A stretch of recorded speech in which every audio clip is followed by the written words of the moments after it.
Gideon. Welcome everyone to the broadcast. It's amazing having you all here and sharing your knowledge, not just with me, but all of our viewers at home. How are you all feeling today?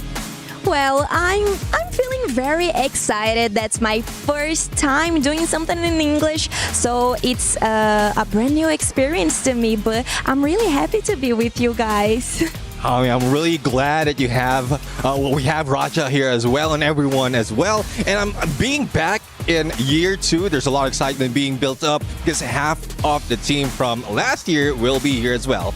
I don't know what I'm doing here. I was a replacement caster, and now I'm on the biggest stage of the world. I missed out on year number 1 of the EWC 2024, and now coming into EWC 2025, it is just a whole new experience. Well, I mean, you're here, Gideon, so clearly you bring something to the panel. But I'm so excited to have all 3 of you here today because I think we're going to have so much fun. We're going to have an amazing time watching Free Fire, and we're going to witness who's going to be our 2025 champion. Are we going to be seeing a repeat champion, or maybe are we going to be beginning a brand new legacy? Now, as we kick things off here at Riyadh, let's have a quick look at the format. Now, if you're unfamiliar as to how things work, here's a quick explainer so you're going to be right up there with us in knowing how the format's going to work. Check it out. The battle for Booyah begins. This is no ordinary final. 18 elite Free Fire squads enter the knockout stage, but only 12 will advance to the grand final. With $1 million on the line and $300,000 for the champion, every match is do or die. From the knockout stage, where 18 teams battled across 3 days, to the point rush stage, where the top 12 secured head start points for the final fight. Now it's time for the grand finals. Up to 10 matches. To win the championship, a team must reach 80 points and then win a match to seal the title. But there's a twist. 80 points, that's your key. But it doesn't open the door right away. You must hit the threshold before the match begins. Only then, in the next round, can a single Booyah make you a champion. Will someone reach the magic number and clutch the final Booyah, or will consistency rise above chaos? Get ready for the EWC Free Fire 2025 Grand Finals, July 20th, where champions aren't just made, they Booyah.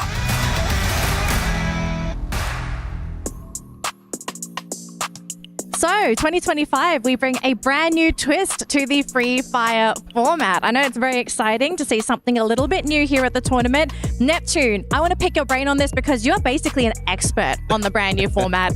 I want to hear your thoughts on it. What are the benefits of this new format actually at EWC? Well, at first, we go in for Champion Rush because there's a lot of potential for the underdogs to be able to grab that championship.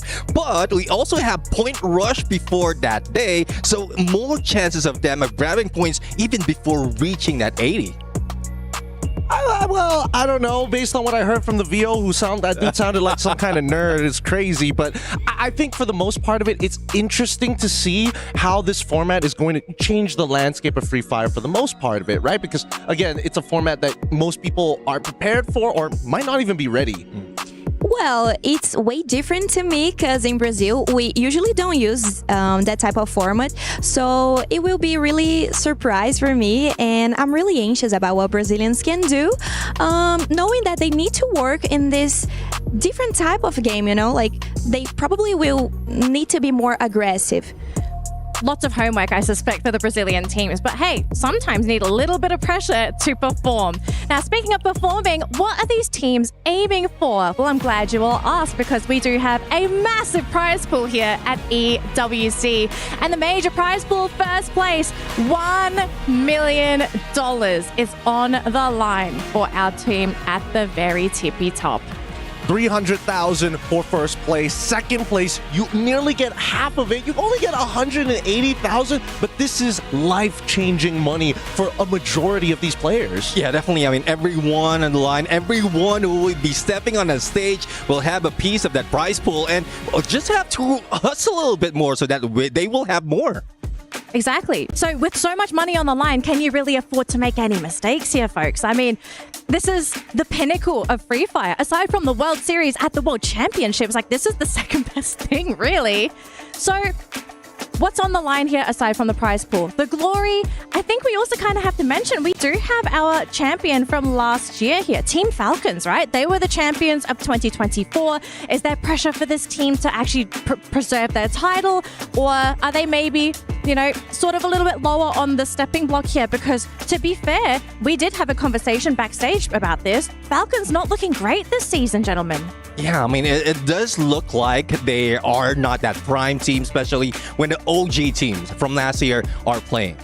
Two of them are new, but had some experience in terms of dealing with those in the World Series. So I guess we have to find out right now. It might be smokes and mirrors for Team Falcons just to throw us off in our game. I don't know. It sounds like you're pulling off those smokes and mirrors for them. You're already sprinkling the smoke screen, Neptune. I see what you're doing here because, again, I think that Southeast Asia is looking at this tournament after seeing what the Free Fire World Stage has given to these players. And not to mention that Brazil was able to take the World Series last year. So therefore, I mean, this is a tournament we want to win bad. Yeah, I think that you really won that, but I think it's good to remember that it's a type of it's a different format for the last year, right? Mm-hmm. So maybe Team Falcons can do the same as they did in the last year. Anything can happen at EWC of all places, Got to pull out some of those tricks. Now, speaking of tricks, we're not going to have too much of a trick here because this is today's schedule. If you keep up with competitive Free Fire, it's pretty standard in terms of the map order, so nothing too crazy, but this is the order of maps we're going to play for today's games. And remember, folks, we are playing with teams in Group A and B. We are not having everybody play today. We have split the teams into 3 groups, and A and B, they'll be playing the maps in this order. Neptune, any kind of words you want to add here for the maps? One thing I would say is Bermuda is mostly scrappy because everyone knows the map. It's an OG map, so you would know the rotation, you would know how to work it out for each compound, but some teams use this as an advantage because of all the chaos, and it's day number 1. So we don't have the drop spot specific yet for each team. So if you can stay away from everyone, just watch them out for the edge of the circle, you might get a lot of eliminations, similar to what we've seen Falcons did from last year. That sounds boring. I think they need to start right from the get-go, prove that they are the best team, that everybody, this is our drop spot. Nobody else gets to play here for free, not without a cost. Absolutely. Now, speaking of Free Fire, it's not just Free Fire here at EWC. We also have the Club Championships. Now, we're going to be jumping into the STC Club Championships update so you guys know what is currently happening with the point system. Throw the video production. This is the Esports World Cup Club Championship, the ultimate cross-game competition that will crown the best esports club in the world. Let's break down how it works. Clubs will be able to compete at the Esports World Cup in as many titles as they can qualify for. The clubs will then earn points based on their placement in each title. To qualify for the Club Championship, a club will need a top 8 placement in at least 2 competitions. But to win the championship, a club must place first in at least 1 competition. At the end of the Esports World Cup, the 24 clubs with the highest number of points will earn a share of the $27 million, with the winner taking home a staggering $7 million. And of course, the title of the best esports club in the world. Who will rise above and write their place in history? Watch it all here at the Esports World Cup. Hello, I'm Yunsul and welcome to our Club Championship Weekly Recap. What a week one thrilling it has been across the Esports World Cup 2025. And last Friday, we saw Team Red Light emerge victorious in Brand Sports. Then, on Saturday, Detonation Focus Me Goat 1 claimed the inaugural Fatal Fury tournament title, going undefeated and denying Quaishou Gaming Shanghai his bid to become the first 2-time EWC champion. Sunday brought us to the conclusions of both Valorant and Apex Legends. In Valorant, Team Heretics secured their first 1,000 points in a club championship. While they have had a strong start, they are not yet eligible for the prize money, as they only have 1 top 8 placement so far. In Apex Legends, after an intense 9 games, VK Gaming were crowned the championship. Looking at the updated club championship standings, we now have 5 clubs tied for the first place. 4 of these, Team Heretics, Detonation Focus Me, BMW M Team, Red Line, Red Bull Sim Racing, and VK Gaming, won titles this past week. Gen G Esports is the only club in this leading group has yet to win a game title. Further down the board, 5 clubs are tied for the 6th place. 4 of Team Virtus Pros, ROC Esports, Fnatic, and Quaisho Gaming secured the 2nd place finishes in titles this week. Team Falcons is the only club in this group that did not place 2nd. Crucially, after week 1, only 3 clubs participating in the club championships are currently eligible for the prize money, having secured 2 or more confirmed top 8 placements. These are Gen G Esports with 1,000 points, boasting 3 top 8 placements in Valorant, Apex Legends, and League of Legends. Team Falcons with 750 points, having achieved 4 top 8 placements in Ren Sports, Fatal Fury, Dota 2, and Apex Legends. AGAL with 400 points, with top 8 placement in League of Legends and Honor of Kings. These 3 clubs have successfully claimed at least 2 top 8 placements, making them eligible for the Club Championship prize money. What a fantastic start to the EWC Club Championship. Thank you so much, Yunsul, for the STC Club Championship update. We're going to be getting some more updates later this week, so keep an eye out if you do have a club that you are cheering for. Now, we are getting closer and closer to our first match of the day here, ladies and gentlemen. Group A versus Group B. The most important match, really, for both of these groups, because you want a good start. You don't want to be starting on that back foot, and a lot happens in this first match. And it looks like we are getting an update. We're getting the Jamal Motorsports player arrival cam. Players are arriving to the venue. And as you can see here, we are seeing some of the players still at the hotel, boarding their shuttles, getting ready to go. So once the players are here, they're going to be set up and they're going to be ready for this match. But a lot of thinking, a lot of talking, a lot of discussions are going to be had as the players are sort of getting on their way and getting ready for that first match. But Gideon, if you were one of the teams competing at EWC, what would be the first thing that you'd kind of want to talk about on the way to the venue? I think the first things that these teams are going to be talking about is, number 1, mental strategy that they're going to be coming on, and most importantly, how much of a statement you want to make on the very first day. Keep in mind, it's not like we have a lot of days of play. It's not in a full entire league. It's a tournament format. So each map, each day really has to count. It's quality over quantity right now. I mean, for me, I had experience being a coach, and one thing I tell a team, or similar to what the team that we have right now in this group is, treat this day as if it is the last day. Treat this day as if it is grand final, so at least you have to give it all. Absolutely. Raja? I agree with everything. I think the first day is really important, even for the Brazilian players, because they need to understand like the landing spots and this type of stuff, because it's going to be really important at the final. So they need to know what to do in the beginning of the game.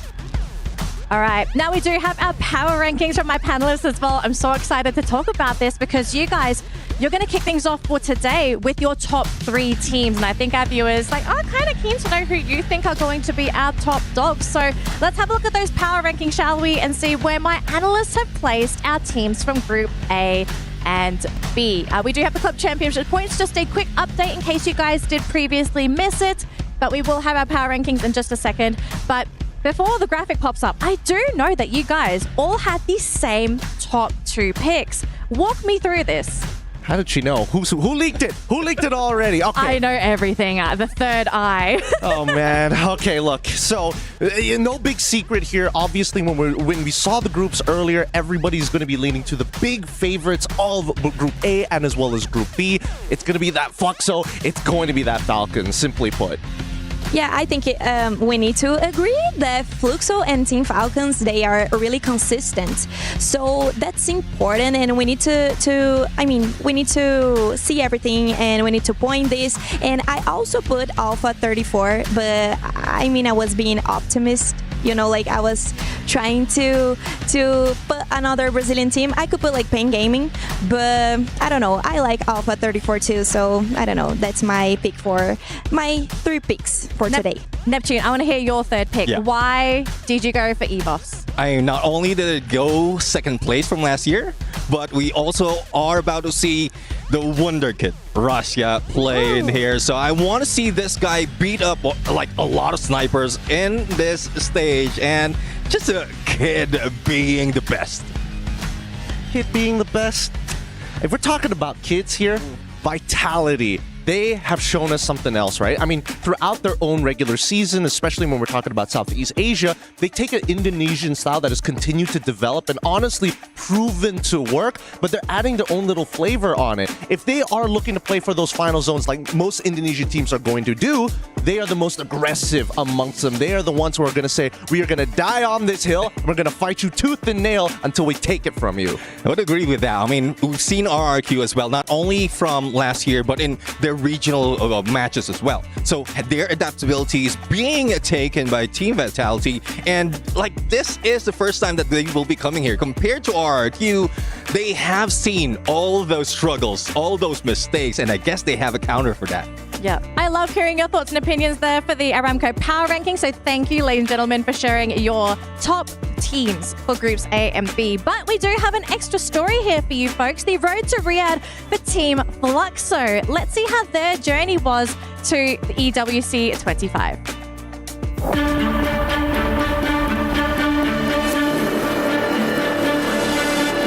Eu acho que foi a gente teve um mau desempenho devido à falta de experiência. EWC, querendo ou não, é pouco período de campeonato, então a gente chegou aqui sem saber o que fazer. Backup shows up and 7 under pressure gets taken out. BE Sports still alive and kicking as Fluxo gets taken out in 7. They completely just collapsed.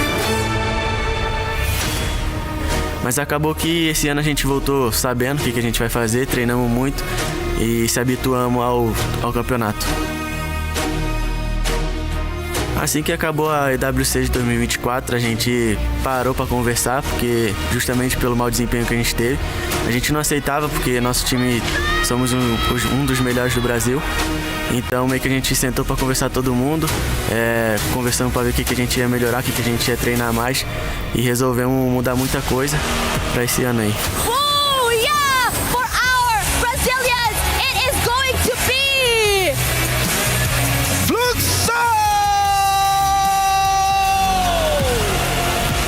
What a great campaign coming from Fluxo! Agradecer a torcida porque vim pra esse ano aí fazer diferente, a gente veio fazer diferente. Sei que ano passado foi um desempenho muito abaixo da gente, só que a gente veio com a cabeça erguida pra esse ano, pra fazer totalmente diferente e sair daqui com o título. Sometimes you need to have those devastating lessons to really push you to that next level. And Raja, I know you're an expert of the Brazilian teams, especially Team Fluxo.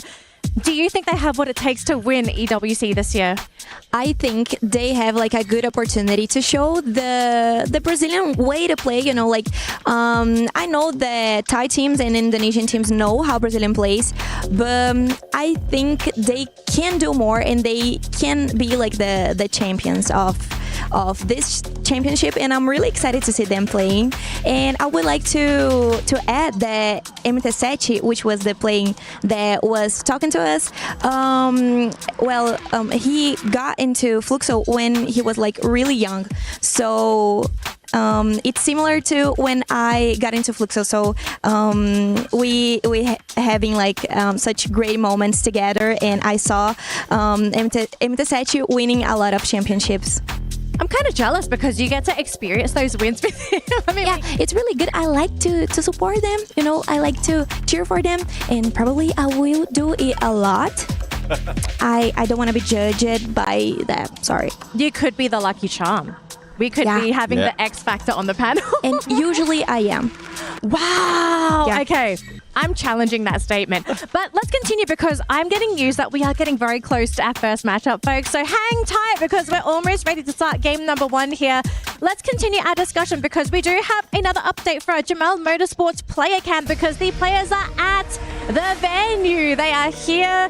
They are stepping and meeting their opponents for game number 1. So as they're sort of making their way to their booths, we got to talk about the underdogs. We've spoken about the top dogs to keep an eye out for, but there are certainly teams that we are currently not giving enough respect to. So starting with Gideon, who's a underdog that you are looking at for Group A and B? Well, I think one of the few underdogs that I'm going to be looking forward to and hoping that they're really going to make that big change is Core Memory. This team, I think, currently positioned in this patch, you're going to be playing around important POIs, so points of interest along the map. And they're one of the few teams that don't mind just kind of sitting down, hunkering down and say, hey, we'll let the points come to us. We ain't chasing for it.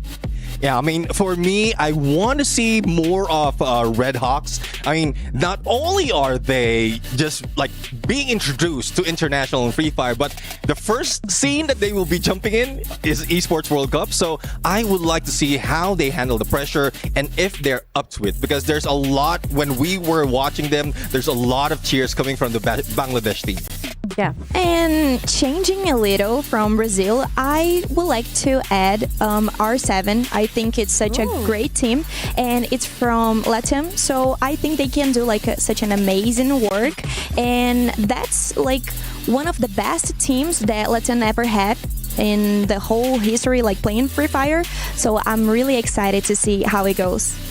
And let's talk about teams in Group A and B. Okay, we kind of had a bit of a discussion behind the scenes. No fighting, okay? We were discussing like adults. But A and B, okay, Neptune, I kind of heard you arguing with Gideon about the fact that, you know, one of the groups is a little bit better than the other one. Who between the two of you, who do you think is actually the stronger group and why? Yeah, I mean, judging from just from the like power rankings, we are seeing that Group B would be at this point day number 1, the group of death.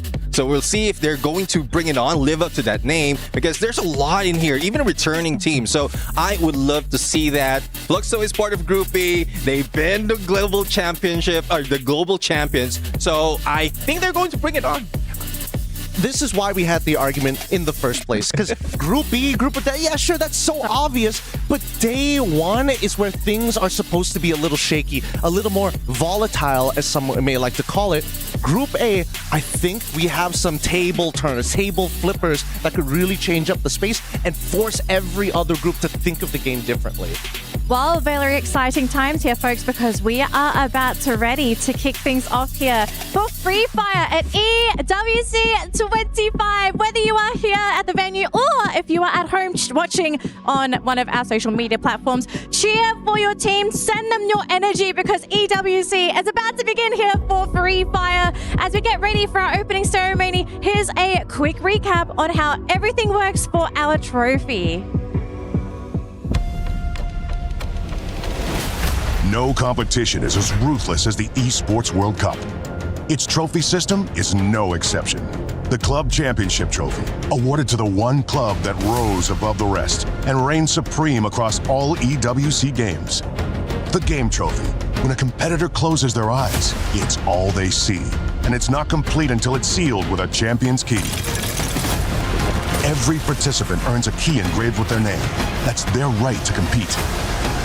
This year, returning champions hold a key unlike any other.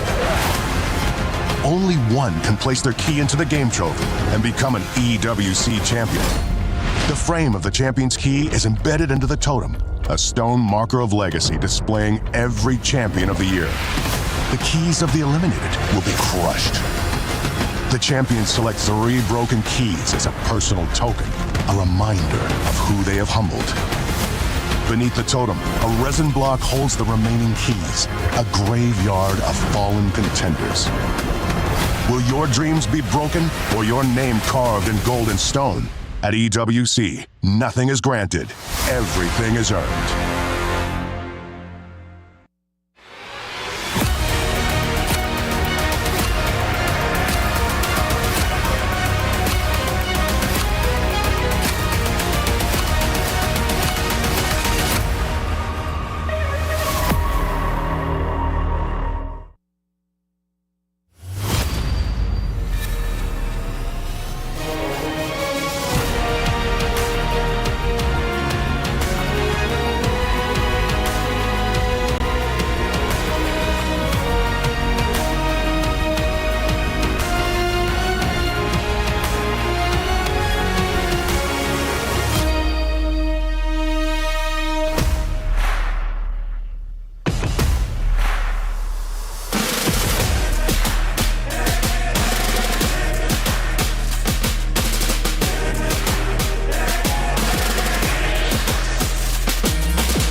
Welcome to Free Fire at Esports World Cup 2025. 18 of the best teams have dropped into Riyadh.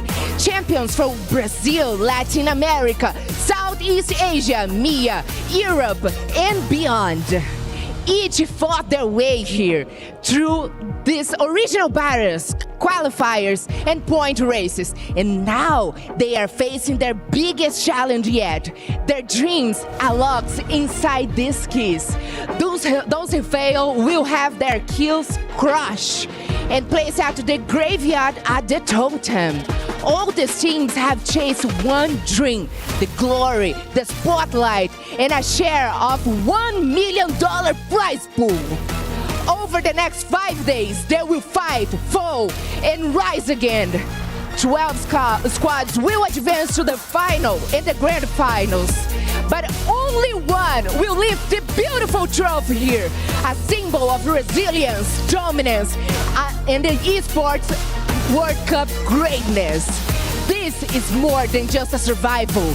This is legacy in the making. This is the moment to prove who can fight under pressure, lead under fire, and rise above. Let the battle begin! This is Free Fire at EWC 2025. Let's introduce our teams from groups A and B, starting with Red Hawks. Bangladesh bold entry, hot drops, hotter M.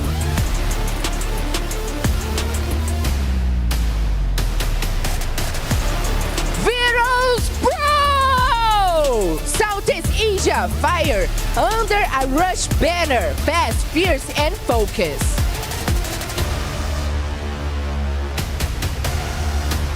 Core Memory Esports! Thailand's brand squad, smart moves, deadly plans.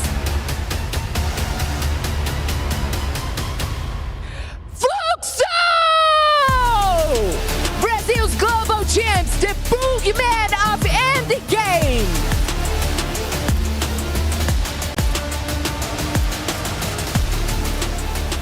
Hotshot Esports.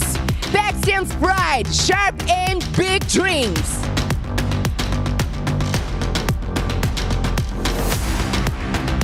Evil's Esports.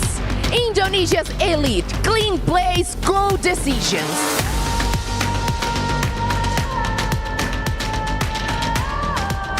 All Gamers Global.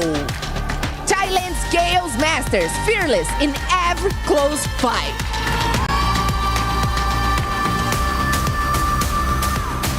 Team Vitality. Indonesia's elite, clean play, goal decisions.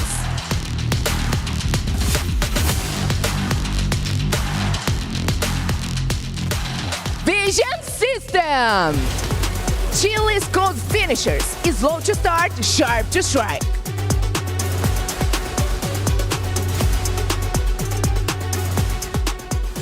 Big Gaming. Brazilian's veterans, smart, steady, and deadly in the zone.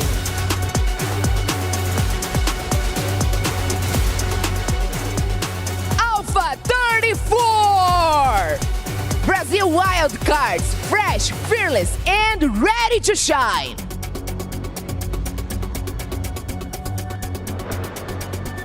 Team Falcons! Champions of the Club Championship, now defending their EWC crown with pride, the own and only.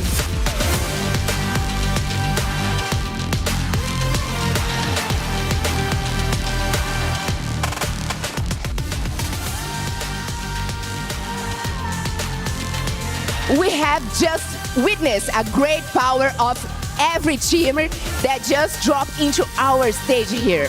I'm Carol Bombshell, and I'm just fine to be here with you all today. And stay tuned for the kickoff of Free Fire at the Esports World Cup 2025. Let's go! One name. Team Falcons! One memory. Team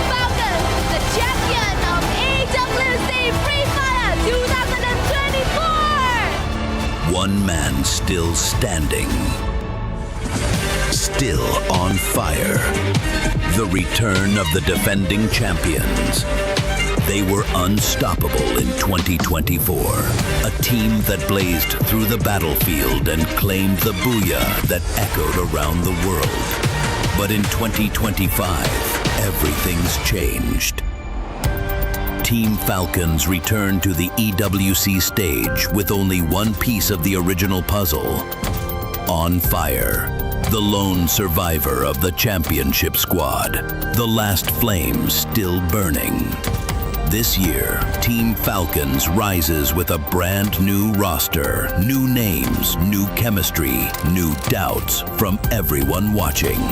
Can they do it again? Is On Fire enough? Are they still the same threat? Ladies and gentlemen, boys and girls, survivors of all ages, you know what time it is, baby. Free Fire and EWC 25 gearing up for our very first game, and we start off at good old Bermuda. You're with your boys, the Mustachio and Husky. We are back to rock it again. Back to rock it again for the second year in a row, and so many things have to be said at the get-go. Worlds have collided, legacies have been renewed, and most importantly, new eras have been forged between 2024 and 2025. Multiple world champions, multiple new players, new faces, the rebranding of the Falcons nest. But one thing remains the same, is the race to the championship. Absolutely, man. And of course, will the experience count in here today? Group A versus Group B. We have got 6 returning teams who have had some experience at the previous EWC 2024. Free Fire rocked it at that point, and of course Falcons, your reigning champion at this point of time, but after picking up the championship, Husky, they have not been looking so dangerous out there, a little bit too comfortable with the prize pool that they got. Yeah, absolutely. We even saw the video just now, the lone survivor of the restructuring of Team Falcons roster, On Fire, back still here with 2025, but interestingly enough, he is one of the few players that wasn't highlighted as much as the other ones, right? Like Peter, Coscu, and one more. But now he has to take on the mantle. A lot of void needed to be filled in, and that's why they brought in these new faces. Limit, for example, is a very good candidate, but can they do it on this big stage is the next question. From attack all around, right? Because that was one of the biggest faults of Team Falcon. They could get a really, really good close quarters combat done and dusted, but in those long-range engagements, they were just not getting the job done. Bringing Limit in, one of the best snipers in the world, could perhaps get it done this time around for them, but he's not the only sniper that we need to keep our eyes out for. We've got Fluxo in here, baby. We need to see exactly what MT7 has got in store for us, but what I'm afraid of is the fact that even the panelists brought this up, right? Brazil, they're not used to the grand finals format. We've got Champion Rush this time around. Yes, you can pick up those points. Yes, you can get those eliminations, but if you cannot get the booyah when it is most needed, you are not going to be the champion. We've seen plenty of examples. Buriram United Esports is the best case study that we had for Sea Spring, where Onyx Olympus late to the party, late to qualify for the Champion Rush, and still won it all because BRU couldn't close out the game. And when we look at the Brazilian League, interestingly enough, they played with the old format for their spring season. Fluxo came in second, right? Second to loss, who won by just a mere single-digit point. They did practice with Champion Rush after that, and I think at least they've got a little bit of an idea of how it's going to work coming in the EWC. Yeah, absolutely, man. And of course, here at EWC 25, Free Fire has got a very unique format running this time around. One that has not been seen in any of the other leagues that we have had across countries, right? Because we've got Point Rush combined with Champion Rush. Now, this is going to be monumental because, yes, Champion Rush favors the underdogs who have the fight in them. But at the end of the day, you are going to be looking for those extra points on Point Rush, and usually it's the big dogs. It's those teams who can really hit hard, walking away with those extra points. So I guess the table is all evened out now. Yeah, we've had this conversation behind the scenes, and my stance is still the same from as it was before. Yeah. Consistency is key. What we've been talking about for 5 years straight finally comes back full circle. You have to be at the top of your game every single round. Absolutely, and of course you got to hit that booyah when it is most definitely required. But ladies and gentlemen, boys and girls, we've got some hyped up video for you guys. Enjoy. We'll come back to you in a bit.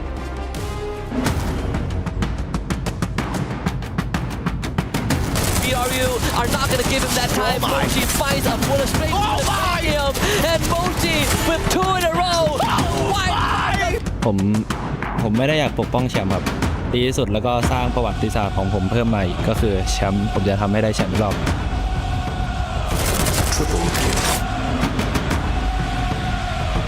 Nada, que se preparen, que vamos a ir con todo y daremos todo.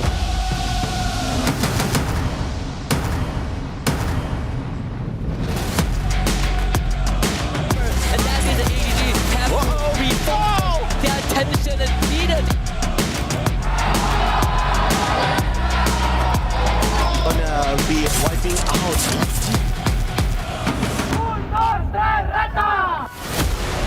เข้ารอบได้ก็จะไปเอาแชมป์อีกครับเพราะปีที่แล้วก็คว้าแชมป์มาแล้วครับ Eu acho que foi a gente teve um mau desempenho devido à falta de experiência, mas acabou que esse ano a gente voltou sabendo o que a gente vai fazer, treinamos muito e se habituamos ao campeonato. เปลี่ยนหลายอย่างครับการเล่นแล้วก็เจอเพื่อนร่วมทีมแบบใหม่เล่นไม่เหมือนกันแต่ก็เคยได้แชมป์ทุกอย่างมาแล้ว E queria deixar recado aí que vai ser bem disputada essa final e a gente vai ganhar. Everybody can talk the big talk, but who can walk when it truly matters? As we head on into Bermuda shortly, we will find out, Husky. The most important thing right now is the slogan. Everyone needs to know this coming into EWC, regardless of what titles you're in. Nothing is granted. Everything is earned. Just like On Fire said, if he makes it through, Falcons are going to win another trophy for the nest. But making it through is the hard part. I've talked to a lot of people, professionals, players, coaches, and even psychologists, sports psychologists behind the scene, how tough it is to win one championship and go on to win the second one the year after. It is incredibly tough. Nearly impossible. Not everyone can be like the Brazilians, right? Not everyone can be like what Fluxo brought to the table. And yes, you are right, Falcons, they were the champions of EWC 24 for Free Fire. But right after that, in order to qualify for this competition, they were ranked 9th in Southeast Asia. And that is not looking good for the brand at all. But of course, we have seen the Falcons do this time and time again. Kind of fly under the radar. And when people suspected the least, they go in for the strike. But of course, they are not the only birds in the air this time. We've got Red Hawks for the first time ever. Bangladesh is going to be joining the fight, and they have got a really good coach behind the scenes as well. We've got Coach Duker, who has got all of the game knowledge you would ever want, you would ever need in the world of Free Fire. But it's all about the application of that knowledge out there on the battlefield. It's going to be nerve-wracking. I can't imagine how the players must be feeling, right? First ever international tournament that they qualify, and it had to be the Esports World Cup. I think coming into 2025, the most important thing when we look at teams like Red Hawks and Hotshot Esports is the underdog element that they bring. Hotshot Esports, they finished 15th last year, but who's to say that they don't have a closer shot this year? Especially when you look at teams that are dominating, like Team Falcons, you mentioned it, they finished 9th in spring. And they only got here because they were the defending champions. There was an alternate universe that we wouldn't even have Team Falcons. And that's insane, right? But you know, the 9th position is not what it's all about, because we did see Fluxo last year at Free Fire EWC 24. They walked away with the exact same rank, the 9th spot, and then they went on to the global finals to call themselves the world champions. Perhaps not the EWC world champions, but the global finals champions for the world of Free Fire as well. So game after game, competition after competition, it is all about what they go out there and they get done. It's not some sort of consistency that you can expect for them to carry on competition into competition, because yes, they may be good, but others are rising to the occasion as well. And some of them are playing today, like Core Memory Esports, for example. This is one of the, for me, the biggest underdog coming in from the strongest region in the world. Because when we saw them in spring, Core Memory really feels like not a Core Memory, right? They have been sidelined a lot of times. Their performance have been really up and down. You look at the players and you look at the accolades that they have, it makes you scratch your head what exactly went wrong. But yet they are here at Free Fire EWC 25, overshadowing Team Falcons, and it makes you wonder if they can take it further, or was that just a lucky stroke? Yeah, absolutely, man. And of course, we do see the fact that Falcons actually pulled away Limit from their core, but what they got off of that trade was Cougar, right? Cougar has got that EWC experience. He was in participation. He is actually the world champ in core memory, so he carries on some vital memory from last year into this squad. Yes, they're most definitely the underdogs. They were ranked 8th from FFWSC. I don't think that is going to be a testament to how they perform in here today. It's a whole new sheet. It is how they balance the stress out there on that stage. That magnificent stage, by the way, I have not seen a stage that beautiful my whole life, Husky. When they told us they upgraded it, I didn't know what to expect, but this has completely blown all my expectations out the water. Though I would say, for anyone who got overexcited, I think we need to put this caveat out there, right? Cougar, yes, EWC 24 champion, but as a sub. We have to put it out there because we have to manage the expectation that sure, he's a world champion, you know, but he didn't play on that stage at that point, right? He wasn't the one that brought it home for the Falcons nest. I'm not discrediting his efforts, but I think it's a very different perspective when you're watching on the sidelines compared to actually being on that stage and playing against 17 other best teams from around the world. That's how insane Falcons were last year, because this guy was a monster for sure in FFWSC out of Thailand. He didn't even need to participate, but I understand exactly where you're coming from. Let's see exactly how they get the job done out there. Core Memory Esports XKOG. That's how they are branded this time round. We want to see more from them. But Alpha 34, let's talk about the Brazilian squad a little bit as well. All new squad, aggressive flair, the underdogs out of Brazil, but I think Raja thinks that they're going to be faring pretty well this time around, and I think she has got her mind in the right place. I agree, right? Alpha 34, they finished 3rd. The only team that came behind them was Pain Gaming, and there was a substantial point gap when they qualified. So this underdog team, sure, that's going to be the title for now, but I think in an ever-growing landscape of the Brazilian League, if you can qualify for an international event off of the local tournament, that itself is a statement. Now, we want to see if Alpha 34 can continue to push that envelope, right? Can you start making a statement? Because locally, you can be the strongest, but what really matters the most is if when you clash with the rest of the world, are you still that fearful team? We've got the returning Tigers as well. Hotshot Esports from Pakistan, the finest squad out of the scene. In 2024 EWC, they managed to walk away with the 15th spot. Nothing much to scream about, but it is all about how you come back season after season, time and time again, a little bit better than you were the previous time. I'm expecting a lot from this Pakistani squad. Me too. And I think we have to really give them their flowers, because Hotshot Esports roster has been together for as long as you can remember, right? Till as old as time, from a region that has been struggling on the international stage for so many seasons. The fact that they're still willing to stick together for another year and then another year after that is very, very commendable. Do I expect them to go far? I sure hope so. But once more, this is the proving ground. They gotta earn that spot. And if they can finish 15 last year, this year the bar is gonna be set slightly higher. Virtus Pro as well, you see them on the screen. Veteran experience. The players have got a little bit of experience from Free Fire at EWC 24, and the returning trio. You've got Diamond, Nameless, Exposi, along with a couple of new faces on the squad as well, mainly Fuvarak and Boonjame on the sub. But of course, we have got a video from the Falcons nest awaiting you guys as well as we gear up Bermuda. Enjoy. We'll be back with you in a second. We are live here at Esports World Cup 2025 Boulevard, and as you guys can see, we are at a very special place. What a vibrant vibe, isn't it? At Falcon Nest, and it is the headquarters of Team Falcons.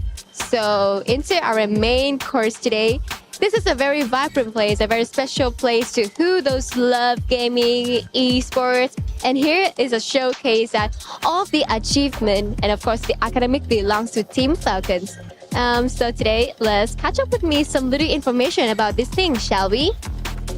Last year on home soil, Team Falcons competed in 18 of the 22 esports at EWC 2024, demonstrating impressive level of play across a variety of games. Their performance was highlighted by the first place finishes in the Esports World Cup Free Fire, my beloved game, and Esports World Cup Call of Duty Warzone. They also secured the second place finishes in the Mobile Legends Bang Bang, the Mid-Season Cup 2024 Esports World Cup, Esports World Cup Apex Legends, Esports World Cup featuring Rocket League and Esports World Cup Tekken 8. The organization's stellar results here in Riyadh were more than enough to secure them the first place to finish in the EWC 2024 Club Championship points. Now, in 2025, Team Falcons are currently holding 750 points and they are competing in 19 games. Of course, they are hungry for more points. Do you guys think that they can secure and defend the previous club championship? I do, they can, because this year is going to be really tough. That is all we have. Well, will Falcons be the champions again? Will they walk away with the club championship? I think Yunsol had hit the nail right on the head. They are in so many titles, so many games, aiming for the top. The probability is really high. If I see a shelf behind the scenes with that much trophy, you bet I will put my money the Team Falcons have a really good shot at winning the club championship again. Free Fire was a contributor to it. Yeah. In fact, when they won Free Fire in 2024, it was the second championship title that they won for EWC at that point of time, and then they follow up with a lot more. But here we go. Without further ado, it's time to head into Bermuda for round number 1 between Group A and Group B. And I gotta say, a lot of these teams gotta start off strong. Yeah, absolutely. You see some eyes closed there. You see some prayers being made. Of course, no amount of divine intervention can help a squad when they hot drop another one and are a little starved for those weapons. Luck will most definitely come into play. There's no amount of homework you can do for day number 1 here at Free Fire at EWC 2025. Because another squad might be thinking exactly what you've got in your mind for those drop spots, looking for those weapons early on. And some teams that, you know, it's worth mentioning since we do have some time, hopefully before they start shooting at each other. Vision System, right? One of the few underdogs. Like, we remember some of their names, like Jota, he's been here, but the fight has already broken up. And speaking of the devil, it is going to be Vision System right on the money with Core Memory KOG. Jota knocked down by Zensi, and that is not really what you want. And CXK are making it work. Yeah, fantastic bait and switch there, and it is Cougar with the very first elimination of the game. And it looks like Zensi continuously on fire. 4 eliminations, the first squad to get knocked out. Vision System, unfortunately, they did not have the vision to stay away from one of the deadliest squads out there. I am so sorry. I was doing my job at Vision System. Not the exit that anyone would want, but that's how competition is. Core Memory, strong start. It is also a team that we talked about, the underdogs from Thailand, and you don't really get that title easily. And the fact that Core Memory got off to a 4-point start, it is a dream opening, especially when they have control of Clock Tower. Yeah, and we were highlighting Cougar as well as to how he was the sub out of Falcon. When you let this guy play, you see exactly what happens, right? First blood material in Core Memory Esports XKOG, picking up the first 4 points, the only squad to get into a tussle early on and to walk away clean, not allowing their opponent's Vision System to get away from Clock Tower at all. But of course, that is not to the...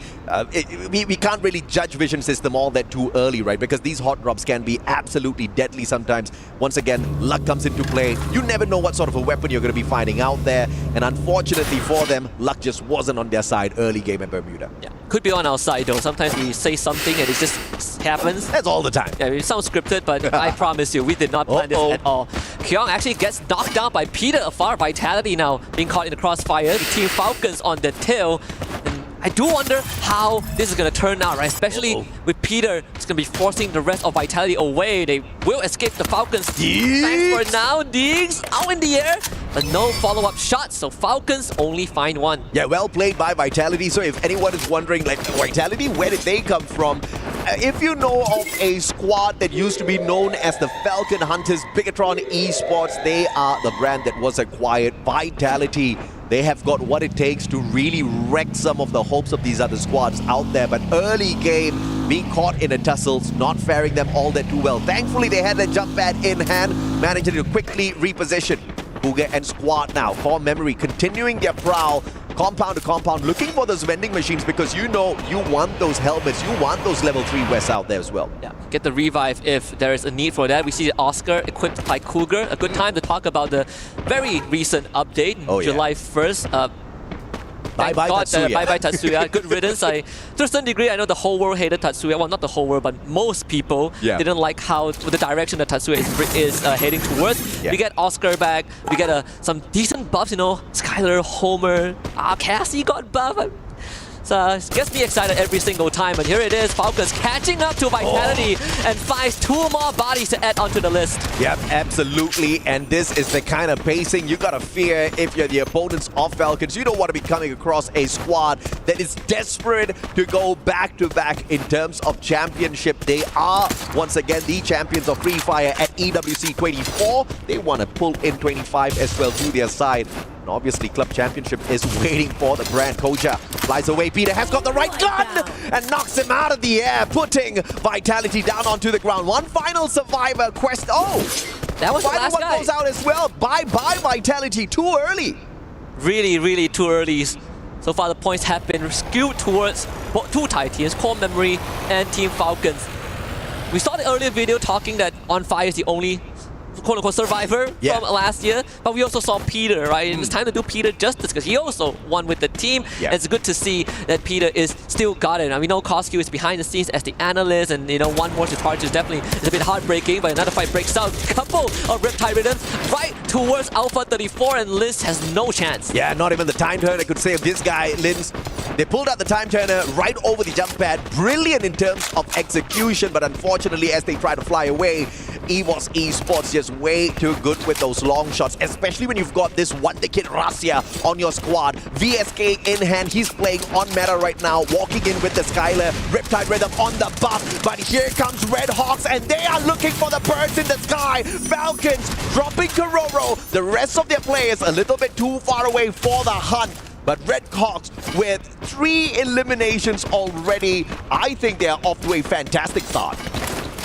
We know the psychology behind fear, and most people fear the unknown, and I think Red Hawks are the unknown right now. This Bangladeshi team out of nowhere, no one really knows who they are and what they can bring.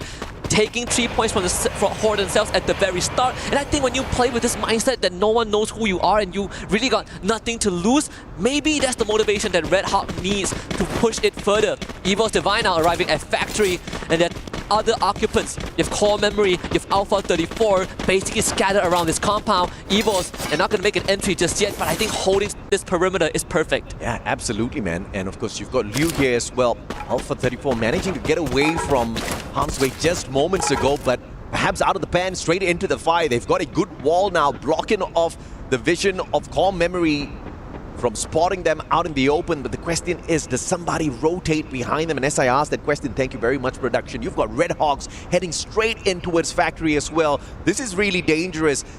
Alpha, they need to quickly reposition if they want to live another circle. Question is, where is this next circle going to bring us though, Husky?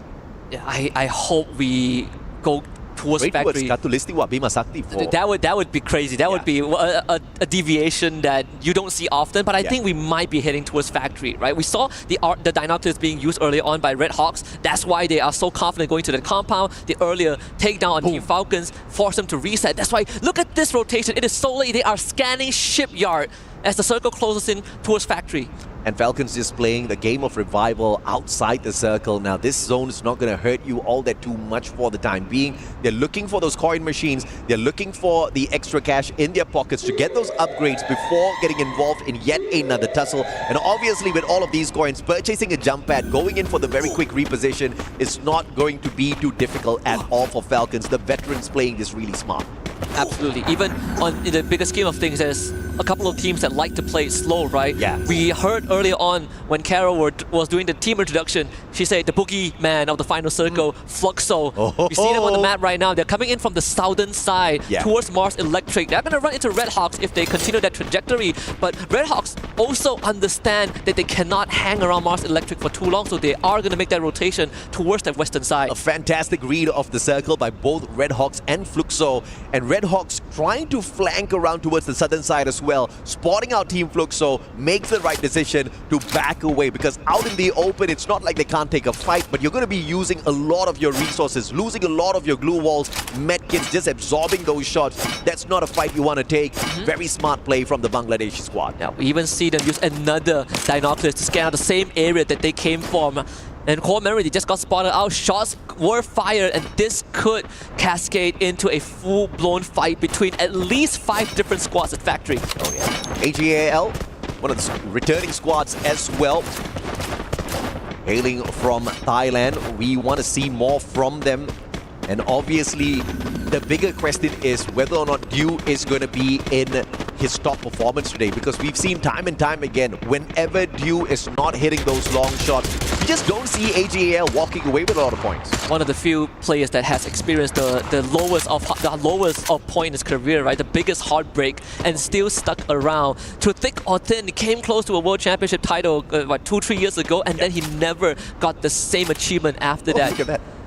Something so rare, man. The portal goal being used after so many seasons. That is an expensive investment, but it did put core memory in a decent position. Yeah. But I do feel if this circle closes down to the southern side, core memory are going to have to jump. I think this is a brilliant play from core memory, using that portal go to get on top of the silo. They've got that bird's eye vision. They've got the long-range weapons in their hands as well. You've got the woodpecker on their side. You've got the AC-80 that is spotted out as well. I will not be surprised if one of them got to their airdrop to pull out an AWM. But we have to catch up with them in a little bit. AGAL, as they rotate around, the bigger question is, will they be able to find the players of hot shots before they find them? Because this next circle is going to be really important, and quite a number of teams are betting on the fact that it's going to be at Factory, and that is where we go. So AGAL is most definitely going to be pulled straight towards Team Hot Shots, and this is just not good for business. Fluxo on the way into that circle as well. There's a potential 3-way outside the circle, because neither one of these 3 squads can sneak in towards that next zone undetected. This is such a Fluxo thing to do, right? Playing it slow. We know that they like Mars Electric, and there's a good chance that that's where they're looking to take over. But with this circle moving closer to the western side of the map, I think Fluxo might just think about booking it straight into Evo's Divine and Red Hawks, and maybe giving AGAL a free pass towards Pochinock, where they will meet up with Hot Shot. Finally, the southern side of Clock Tower is where Team Falcons have perched their birds for now. Rain Gaming, a team that we haven't highlighted all that too much just yet. Qualifying in here from the 4th spot out of Brazil. Built for the big stage for sure, despite being overshadowed by Fluxo pretty much all the time. This is a squad that has got consistency built into them. You want to see a little bit out of that as well. Recent top 6 in the global finish as well. So this is a team that brings in a lot of promise to the EWC stage. You see the airdrop collected by Team Falcon, so they were able to finally take their time and get ready for the end game, right? Yeah, that's a big play there. It's incredible. The fact that they were able to really read the situation right, understanding that most teams are going to head for the circle, and Fluxo likes to play south side. Yeah. Falcons got the entire north arsenal to themselves, and now they are ready to begin a potential siege into Factory, but I think the smarter way is to wait for Alpha 34 or Evo's Divine to start an engagement. Yeah, and you know we are on standby for some pandemonium. 12 minutes in, 10 squads still alive and kicking, each and every single squad stacked with players. 40 players out there on the battlefield right now, and this circle is going to get a tad bit too tight in a couple of seconds. This does not look good for some of them who are outside of Factory, baby. And I can't believe AGAL ran into Fluxo. MT7 needs to go, but at least they found Horace Dew with the backup of the rest of his team, and the play zone knocking down MT7. Fluxo down to just Bobs against the might of AGAL. This could be his final resting spot on Bermuda. Bobs has nowhere to go, takes the launch pad, wants to escape, but Cypher says no. Fluxo are out. As anticipated, they bump into each other on the way towards Factory, and Fluxo, unfortunate in the first bout, the first engagement they get into, they walk away with just 1 point on their side. But of course, they've managed to take away a player from the side of AGAL. Perhaps that will punish them a little bit later on. Virtus Pro circling on in. Hot Shot can't get the job done just yet, and Pain Gaming showing them exactly how to get the job done. Action stealing away Diamond from their hands. Pain Gaming a tad bit annoyed, but they will go all out to shut down Hot Shots as well, who have not gotten into the Factory compound just yet. Virtus Pro, a desperate move to beeline into Factory, did not pay off at all. Completely sandwiched by 2 different squads. And because of that hot shot, they now get some room to breathe. They have ended up alerting Pain Gaming of their position, but it is still a far gap to close.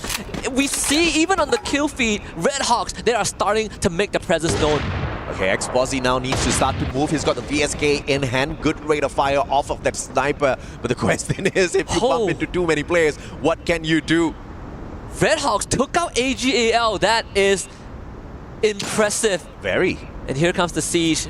Next on the list going to be Evo's Divine. Not an easy one, but Flicker, you see the smile on his face. They're feeling really confident about this. Yeah, man, this is not the kind of zone you want to be flirting with. And Redhawks circling on in. And this time it's going to be up against EWOS Esports. But Nate from afar. Rasya wants a piece of this and he finds Scooters. Coachil with the God Nate. Ray with the M590 looking for one for himself as well. They won't find the glue walls first. And quickly repositioning. Smart play out of the Indonesians. Flicker, the final one standing here for the side of Redhawks. Impressive, just perfect frag from Kochu to set the team up for success. Redhawks runs in game 1 ends right here. Virtus Pro also out of the equation. And now we're down to just 6 teams. Evo's Divine now having to come into factory from the perimeter. They gotta deal with Falcons. Yeah, as expected, back-to-back eliminations here, just way too crowded. But surprisingly, the action hasn't gotten out of hand just yet. And look at Falcons, man, from being close to wiped out, they are now one of the top 6 squads and they are all geared up for victory here. Peter and squad, they've got the loot needed, they've got the weapons needed as well to find dominance in this final circle. See exactly how they circle around as Core Memory Esports needs to now get out of this factory. That silo play early on is paying off. They get such a good position to work with, eliminating Hotshot Esports in the process. And we see now the battlefield is starting to light up. Team Falcons making their presence known, taking out the members of Pain Gaming and Alpha 34. The Brazilians completely vanquished. Yeah, 6 eliminations, make that 8 now for the side of Falcons. Core Memory Esports circles around, looking for a victim. They will find nothing except an empty part of this circle. Great position to hold on to. Falcons up against EWOS on the other hand. From the wall, those MGL shots are going to find the connection, but for the time being, there's a little bit of a peace treaty between the two. Core Memory is just going to let this play out on the northern side. There's nothing that they need to worry about except for a moving circle, which they will start to lean into. But for Evo's Divine, making it past this wall is going to be a mountainous task with Falcons guarding it. Oh, fantastic. As the circle now looking for the reposition. 3 squads left in here, all from Southeast Asia, 2 from Thailand, 1 from Indonesia. Who walks away with the very first booyah of the day? Kororo has got the weapon of doom, the M79 grenade launcher in hand. Run a lob those nades over the wall. And immediately as the Indonesians hear that, they back away from that wall, wanting nothing to do with his weapon. But the question is, can they play this circle without putting themselves in danger? The first team to rotate around usually is the first team to get punished. And the Riptide Raider breaking down the defenses of Core Memory. Ray wants a piece of this. Rosa in hand. Cougar just not the right weapon for a CQC and runs straight in with the Oscar. The Valiant Dash drops the players. And it is EWOS that crushes Core Memory. A Valiant Dash in vain. And Evo's Divine now stands toe-to-toe with Team Falcons. We've seen this play out last year in the final round of the Grand Finals. Deja vu for both teams, but both teams with a new face overall. And now Evo's Divine, they sort of know where Falcons are going to come in from. Rasya is going to be the key. First time the Valiant Dash making its appearance here at EWC, and it's such a solid play as well from the side of EWOS. On fire, has got the weapon of doom. M590 in hand, aim gone, looking for one, but all he finds is the floor. Coachil finds the back of a player from the side of Falcons. Peter hanging on for his dear life alongside On Fire, and Falcons from champions of the previous year, EWC 24, to champions of Bermuda as we open up Free Fire at EWC 25. Just like what most people would expect, Team Falcons once more rings in the first ever opening win, setting another benchmark for the Free Fire EWC 25. But I gotta say, this final circle brings back so many core memories from last year. Evo's Divine once more came close, but the kryptonite have always been the Falcons. Your number 1 and number 2 squads from EWC 24 appearing in the final circle of the very first opener match. Dude, it seems like we scripted this. It cannot get any better than this, Huskies. There's no way that we could write a script that is as good as this. But but it really sets the precedence for the rest of the team. And even when we look at some of the competitors that were knocked out early on, I gotta say, teams like Red Hawks also made a splash. Hotshot Esports also made an impact by threatening teams like Virtus Pro as we approach the end game. I think if you're Evil's Divine, there's nothing to be disappointed about that round one. Rasia put up a hell of a show, but at the end of the day, when you're up against Falcons, you have to be at 101%. And Red Hawks managing to shut down AGL as they were desperately trying to get in towards that factory compound. That was perfect. We wanted to see more from the squad out of Bangladesh, and we get to see exactly what they're worth. Red Hawks definitely in the top half of our leaderboard as we're going to spot it in a little bit. But this was a phenomenal start of the day. We're going to be taking a quick short break, guys. When we come back, it's game number 2 at Purgatory, baby.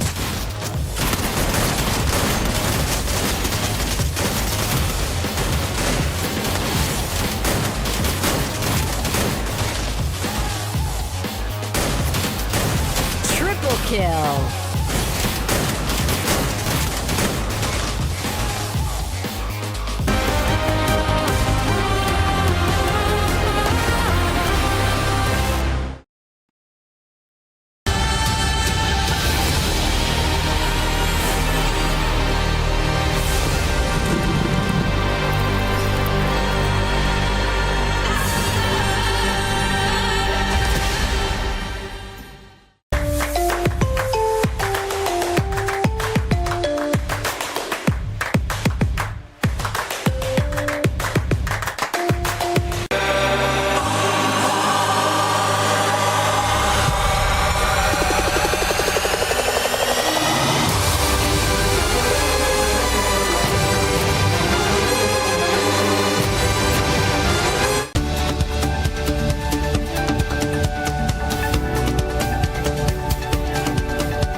มาดิเล่นได้กดซ้ายไล่ซ้ายตีแล้วไปดิไปเขียนไล่ซ้ายเลยสกัดเลยนะร้อยเลยตีมันโดนใบอยู่นะเว้ยโดนใบอยู่ไม่ต้องรีบบอกขวามาคนนั้นนี่M7จะหมดเหรอเพื่อนเก็บปืน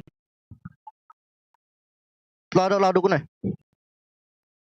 หน้ากูเต็มเลยมึงรีบได้ปะได้อยู่4 ได้จ่อยวอลได้ปะปาเฟตระเบิด100ข้างในเนี่ยชิดกูมีออดการ์นะเว้ยขวาเนี่ยกูมีเหมือนกันที่2นั้นหรอขวาเนี่ยตัวเดียวเจนกดโดนนิ้วไว้อัดกูเฮียโดนดาว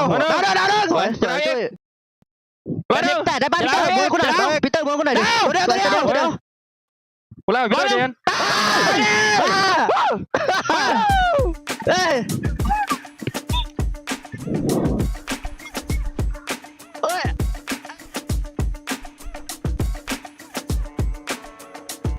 The calm before the storm as we see Falcons' point of view before they secure the first ever booyah here at Free Fire at EWC 25.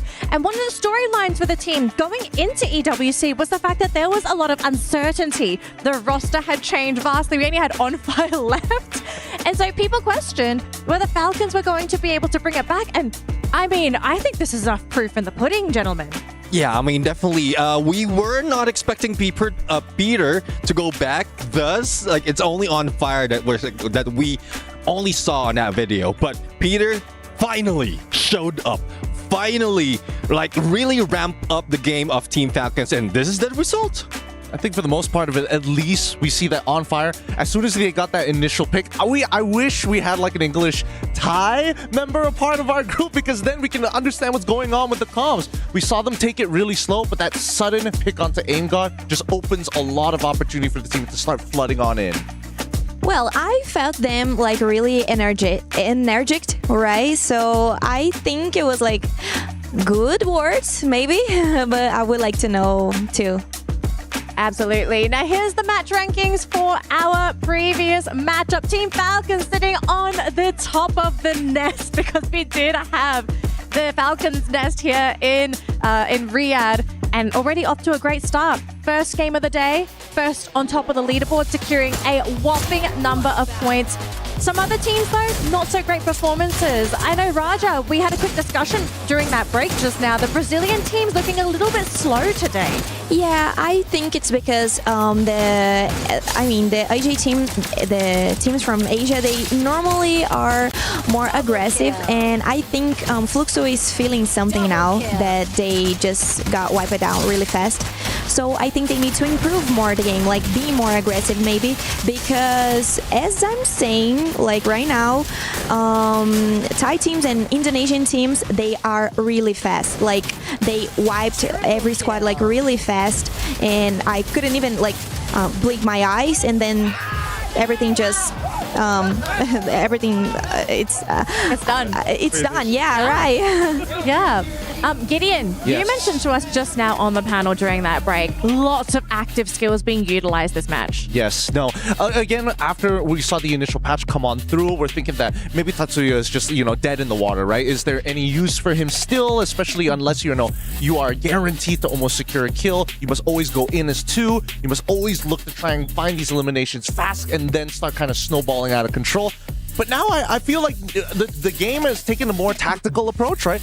Great utilization of Oscar, and not to forget, of course, you got to pair it up. Those Riptide rhythms still as deadly as ever to open to those holes. Yeah, definitely. I mean, if you have a great sniper, the Skylar, the Riptide rhythm, that is a must. Now, the Oscar, though, probably it's because of the 1st of July changes for Tatsuya, so we barely see Tatsuya being used. Oscar, that's a great play. It was pointed out by the caster earlier how they managed to use that in perfection. And as you mentioned, Raja, I mean, as quickly as that, they managed to eliminate a squad. Yeah, and then Neptune, I think you put EVOS as one of your top picks, right? Okay, why did EVOS really fall short in that matchup? Because they looked really good in the initial fight. It was just that last closing battle with Falcons. Like, where did they kind of fall short here? Was it positioning? Was it a weapon disadvantage? Like, what really held them back here? I think they're trying to keep distance because Razia, the sniper of the team, usually it's a 3-1 split for them. And because it is a small circle already, there's not so much of space, even the position of those silos and the wall, so they couldn't get away from that. And once Team Falcons managed to use that Oscar against them, they just started falling down. Only Cold Shield was remaining, and there's not so much that you can do on a 1v2 situation. Well, I mean, that's not it. And that's not the only part of the story, because I feel like EVOS Divine notoriously aren't a team that kind of plow through multiple teams at once. They're always, hey, I'll take you on. Okay, quick reset, and then we go back out again. And unfortunately, the call from Aim God was like, all right, we got to take a step back. Had they just taken a 0.5 moment to, hey, show some presence against them, maybe Falcons would be a little bit more hesitant to walk up or force them to use a couple of glue walls, get those resources out early. Well, I think we need to see for the next matches, because they need to keep they need to keep the same game that they did in this last one, because I'm not sure if this will affect, for example, the Brazilian players. I think they can be like different from the next match, and I'm really anxious about it because I don't want to see this things happening, but of course, we all had like high expectations from Team Falcons, and they really did it. They did an amazing job, actually. I think not only an amazing job, but I think, I feel like just based off of not only the landing zones, but a couple, even, Alpha 34, taking their time, they denied points at the very end. So it feels like Latam as a region is looking to kind of download how everybody else wants to kind of move across the final few, especially those last 3 circles before anything else. I mean, one thing I know for sure, especially for Falcons, they want to ramp up into points. And then after that first match, they will study the opponent. So I think there will be a slowdown on the next map. The other teams will be ramping it up, but they will just be like the Falcons, like flying through the sky. Like the eyes are on them, studying where they will be rotating, and then later on, we'll see more elimination. Yeah, and it's good to add that they did like a bunch of eliminations. I think it was like 15 maybe. 15? Yeah. Something like that. But it counts a lot. Like talking about points right now, it's really important to them. So they can be like slow in the next match. I think it's safe for them to do it. Yeah, I think I have to agree with you there because we see some teams. I think this is historically a Free Fire thing. Anybody that does well during the knockout stage never wins the tournament. Ooh. So, do you really want to do well during the knockout stage? Because you might be giving away too much information to your opponents, right? There's a lot of mind games that happen with Free Fire, and you need to be very careful to play good enough to make it through to the next stage, but not too good in that people figure out where you like to drop, how you like to play. It's a very scary time to be a Free Fire player, but we're looking at the best of the best here. So they're clearly confident in their skills. Raja, we are definitely going to have to keep an eye on the Brazilian teams, right? They're not happy with everything on Bermuda, but we're going on to Purgatory next. Is this a map that is a little bit more suited for the Brazilian teams? I think Brazilian teams appreciate this type of, the classic ones. So in my opinion, Bermuda and Purgatory, they are the most classic that we have in our Free Fire, so I think they can be really safe.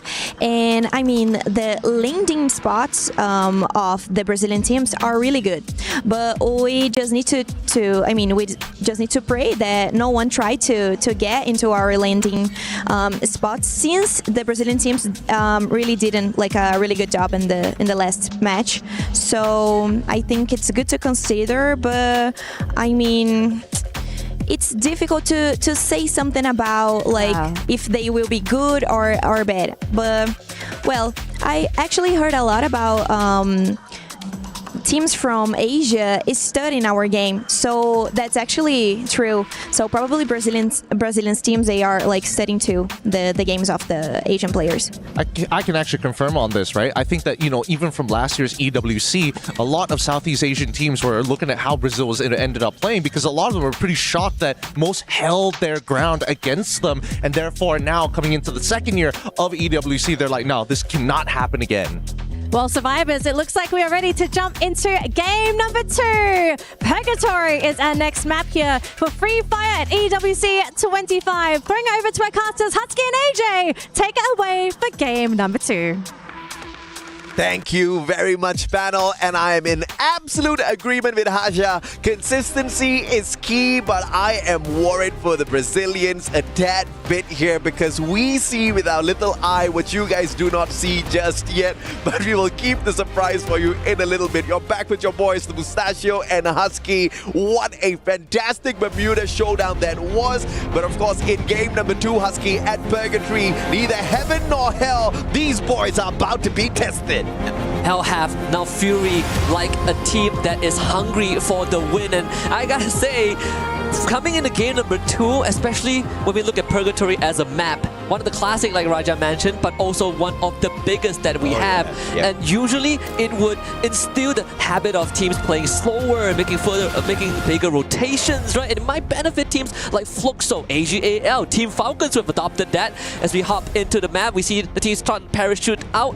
VP is a team that loves Mode House, but for this map, Mode House is not a point of consideration because the flight path is pretty unforgiving. Deadly, brother. We are going south side, close to Central Fire Brigade and Lumbermill. You know who's happy? Team Falcons. Falcons. They love it. Absolutely. Fluxo, on the other hand, usually their drop spot at Mount Villa, they're going to try to potentially get there. Question is, because of this skewed flight path, do they get some uninvited visitors here as well? Because we do see Pain Gaming heading in roughly that same direction alongside Core Memory KOG as well. Fluxo, once again, going to be trying to play the edges of the circle. We'll catch up with them in a little bit, because for the time being, look at how spread out Falcons is out there. This is insane. Falcons did their homeworks. Most of the time, if you take Lumbermill, you take Lumbermill. But spreading out like this, means that Team Falcons, they know exactly who they're going up against. Absolutely. Yeah. Virtus Pro, they are still booking it close to the Moat House area because that's where they feel comfortable with. We see Force being taken by Vitality. Usually they might make a rotation to Ski Lodge. At least that's how they've been doing it for most of the time.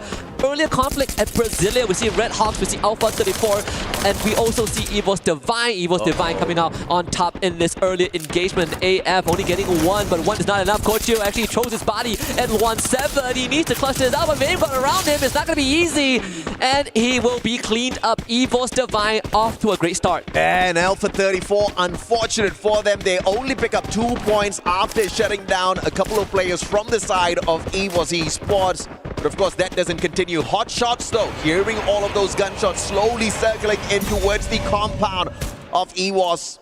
Question is, do they survive? In the meantime, we also have Vision System. They got taken out a tad bit too earlier on in Bermuda. Can they survive long enough up against Red Hawks? Kudush says no. The Mag 7 to the chest. Joda out of the equation already, and just like that, we see Vision System down in the dumps once again. Red Hawks once more. An explosive start to the round. 3 points. Vision System completely crippled, bruised, and battered. They have to somehow recover. Good news is that unlike round number 1, they still have one survivor. But when you look at this replay from Red Hawks and Najat, really just right on the money with the trigger finger. Every single shot just coming through. EVO's Divine as well. Even off screen, we see Bobs taking a number for himself. Yeah, and you know, a little bit unfortunate here for Vision System because we did see Shix getting aimed a tad bit earlier on. So Red Hawks know exactly where their opponents are.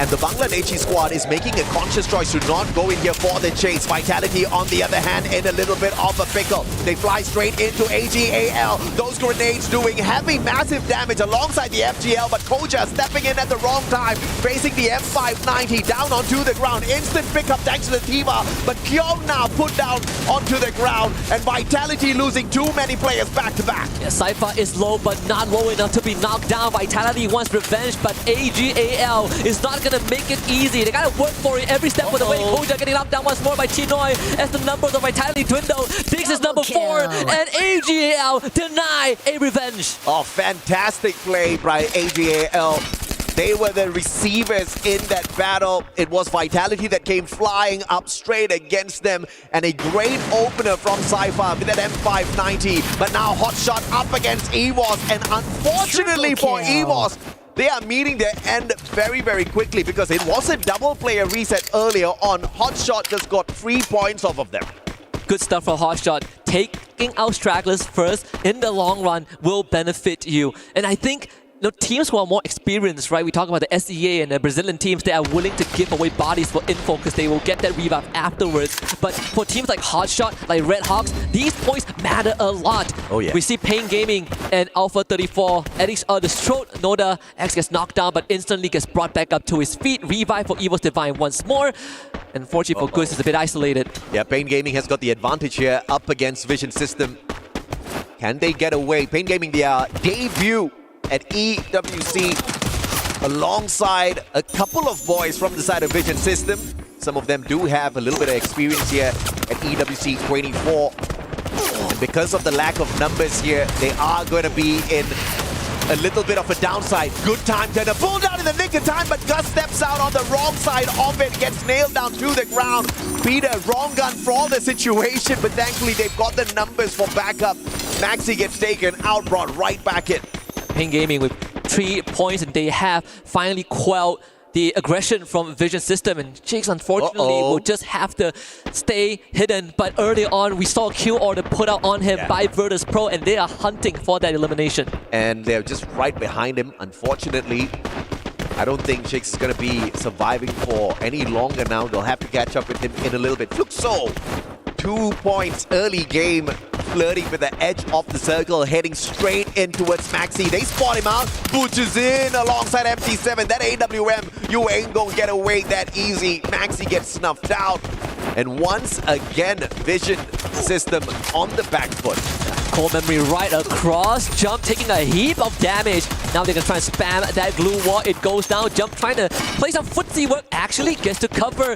But Fluxo now kicks into high gear. Running straight at Jump. But they have no idea where Cougar is just yet. Jump not able to buy enough time. And Bobs finds that knock. A beautiful play with an XM8. Gets the headshot. Puts Jump down on the ground instantaneously. Core Memory XKOG, they've got the numbers overall for the survival, but Cougar is in hot soup right now. Surrounded by the players of Fluxo, he's about to beat his end in a little bit. EWC continuing their onslaught up against Hotshots, down in numbers. Razia, does he have the snipe in hand? Has got the plasma gun, but nothing up against Action Squad. Has got the rate of fire, and Razia gets knocked down as well. EWC again on the back foot. 2 more survivors left out there. There can only be 1 out of 2 Tigers on the top of the mountain, and so far the Pakistani Tigers is reigning supreme. Evil's Divine still in it with 2 members. Very, very crippled in terms of manpower as we are heading deeper into the mid-game. 7 minutes. Evil still has some time to bring the members back and restructure, but it has to happen quickly. Virtus Pro not really hunting much out there, looking for those coins, still outside the blue zone, just tanking a tad bit of damage. This one's not going to hurt that too much just yet, but in 18 seconds they will feel the pain.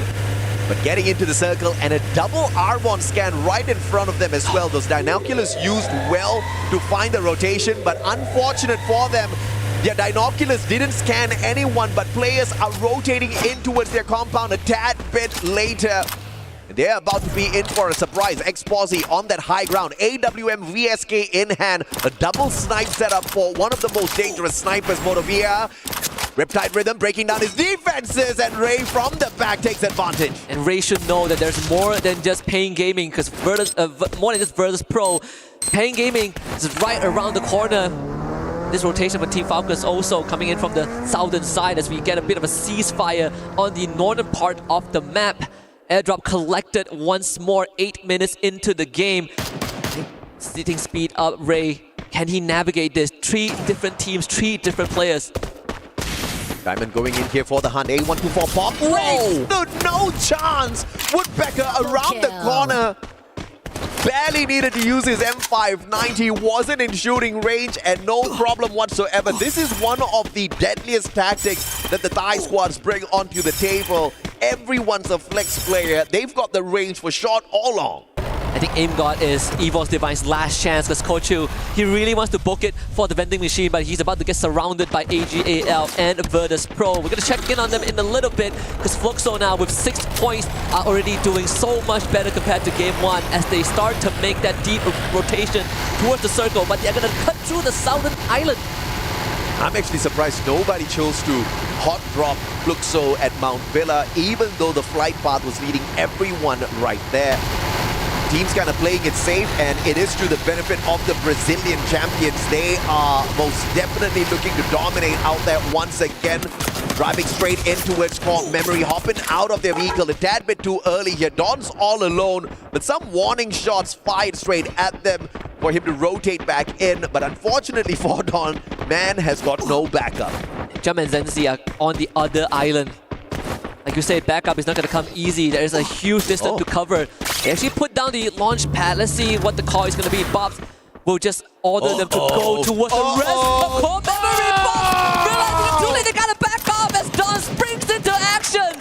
As the sleeper agent activates, Zenzi finds Butchers in. Fluxo right into the fire, and they are out. They had the right intention, the right idea. What they did not expect was for the rest of the Core Memory players to be on the opposite island. Shot them out of the sky like little ducks flying around.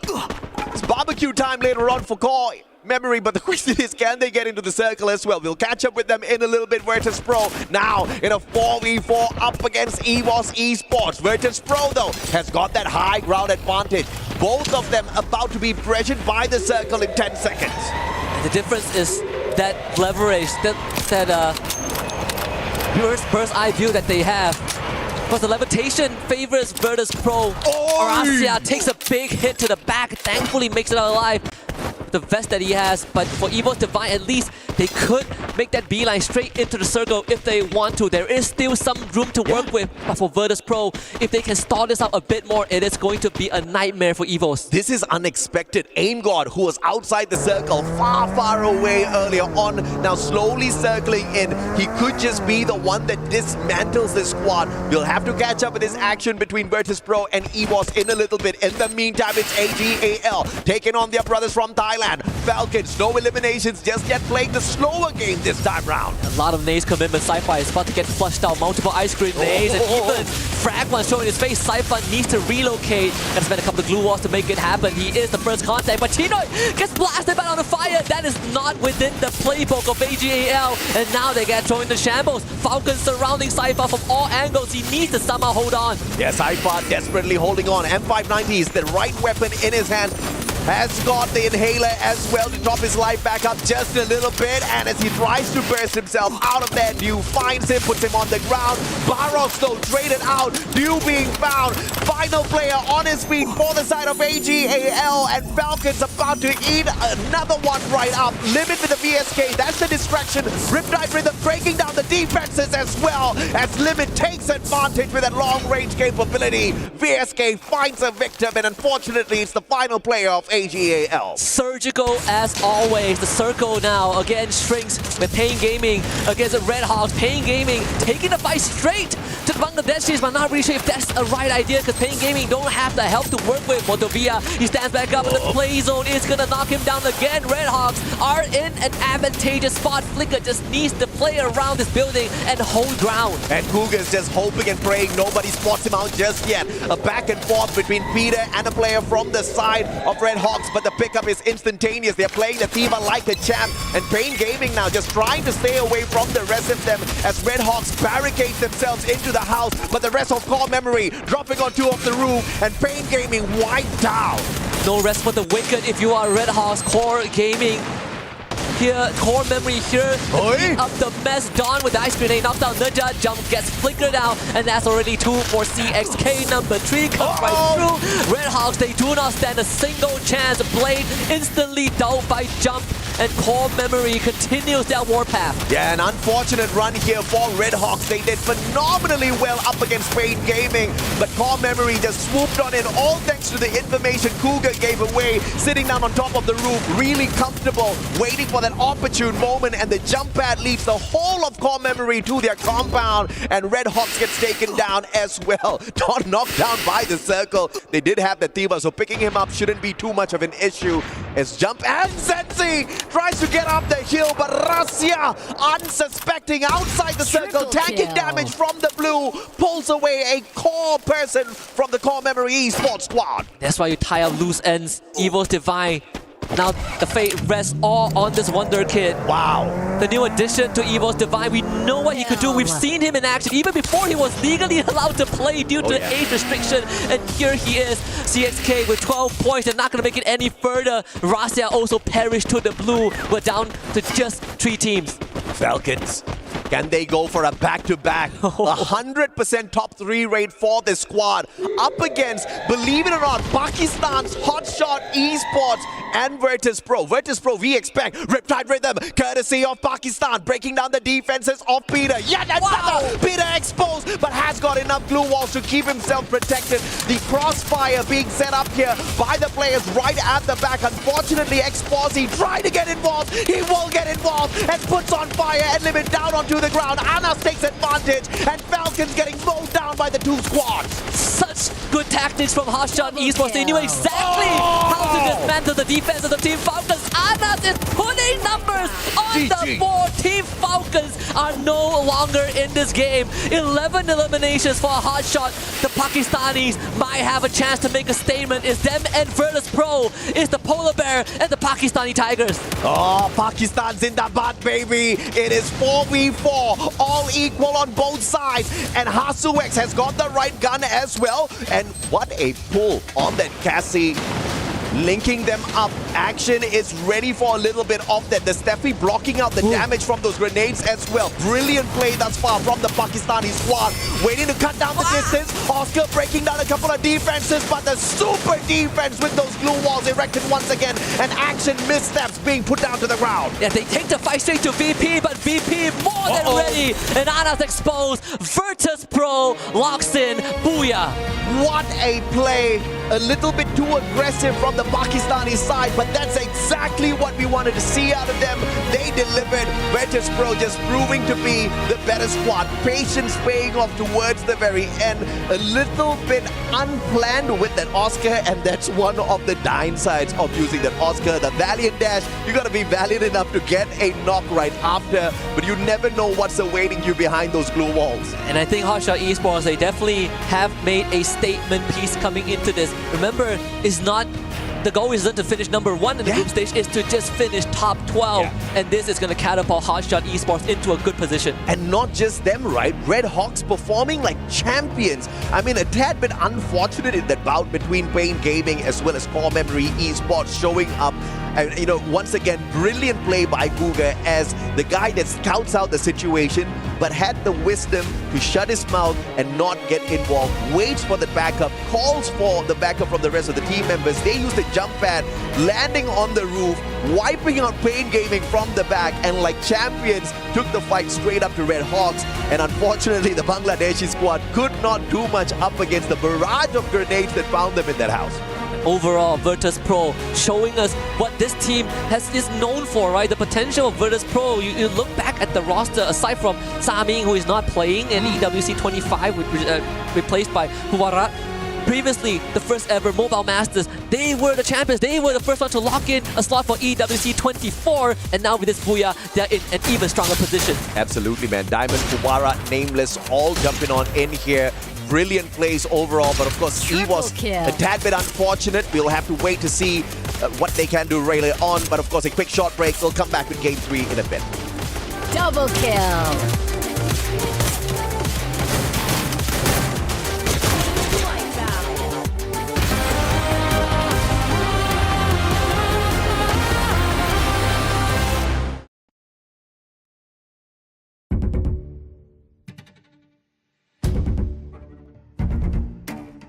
ก็จะปรับการเล่นให้เข้ากับทีมมากครับไม่ได้อยากเล่นให้ตัวเองโดดเด่นครับแค่ทีมได้แชมป์ก็ดีใจมากแล้วก็ปีนี้เพิ่มผมมาในรับก็อยากได้แชมป์อีกรอบนึงครับรักษาแชมป์ตำแหน่งผมจะเป็นตำแหน่งสไนเปอร์ครับตำแหน่งที่โคฟอยู่หลังที่สุดและก็เป็นตำแหน่งที่สำคัญที่สุดด้วยครับ This is amazing. You cannot catch the man. In fact, he just wiped out a whole squad alone. เป็นแชมป์อีกรอบนึงครับในวันใจของผมก็คือน่าจะการที่ยังไม่เคยได้แชมป์โลกครับแต่ก็เคยได้แชมป์ทุกอย่างมาแล้วเหลือแค่แชมป์โลกแชมป์เดียวครับที่ผมยังไม่เคยได้ก็เลยอยากได้แชมป์นี้มากๆครับผมแค่อยากจะทำให้แรปนี้เป็นแรปที่ดีที่สุดแล้วก็สร้างประวัติศาสตร์ของผมเพิ่มมาอีกก็คือแชมป์ผมจะทำให้ได้แชมป์อีกรอบ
ไม่เหมือนใครนายพลาดนายคือบูย่าตัวจริงใจเย็นหน่อยเพื่อนนี่มันแค่สกิมนะเว้ยมันมีเปล่ามันจะกลับมารับนะเว้ยก็ไม่น่ามีทั้งเงี้ยไม่น่ามีแล้วหน้าเรามีทั้ง2ตัวไหนละ3เลยมันเปิดเต็มแล้วลงไปซ้ายเฮ้ยออสการ์ชนเฮ้ยโหลเฮ้ย70มันเล่นนะเว้ยมาหน่อยออสการ์ดังสวยใบแล้วชิกู100โลแล้วเล่นต่อนะเว้ย100ดาวขวากูลากเป็นไปสวย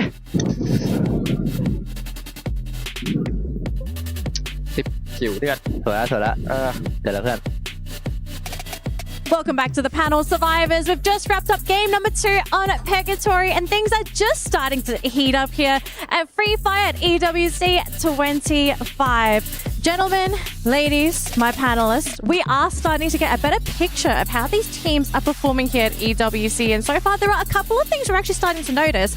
Raja, 2 things for you. Fluxo, not looking so hot, but you also have a team that you're kind of impressed by. Well, Fluxo, it was for me. I think they are like kind of slowy. Well, they start getting some eliminations, but then they can just get inside of the safe zone. So this was like a huge problem for them. And Pain Gaming, it's like probably the same. They are kind of slowy, so that's not good for them because they need some points. They need to do elimination. So I'm hoping they can do it in the next match. And it's good to see Pakistan teams like doing that well. You know, we can see like Hot Shot. They got some eliminations and points, and it's really good to see because we are not expecting this, right, guys? No, we went, and remember actually last year, Hot Shots almost made it through to the second stage. I think, Neptune, you would remember this. We were cheering for Hot Shots. We were on the panel saying, go Hot Shots, you're so close. And they might have fallen short last year, but it looks like they might be getting a little bit closer to actually making it to that second stage, Neptune. But Neptune, you don't actually look at Hot Shots. You are looking at Red Hawks. Tell us, like, what is it about Red Hawks today that's actually making them stand out? Yeah, I mean, looking at Red Hawks right now, it doesn't look like a team that has been introduced recently to the international scene. Like how they play, how they move. I think they studied their opponents, especially from those in Southeast Asia, because judging from the movements, those are Southeast Asia teams' movement. Well, I want to say that it's Southeast Asian, but I want to see them prove themselves one more time, right? One more map. If they can get another second place, if not find a booyah, then I'll have to agree with you. No choice. But I'm just sad that because teams like this, you're expecting them, oh, when they hot drop, when they start getting into fire, Red Hawks also included in this conversation, they're actually winning out their drops.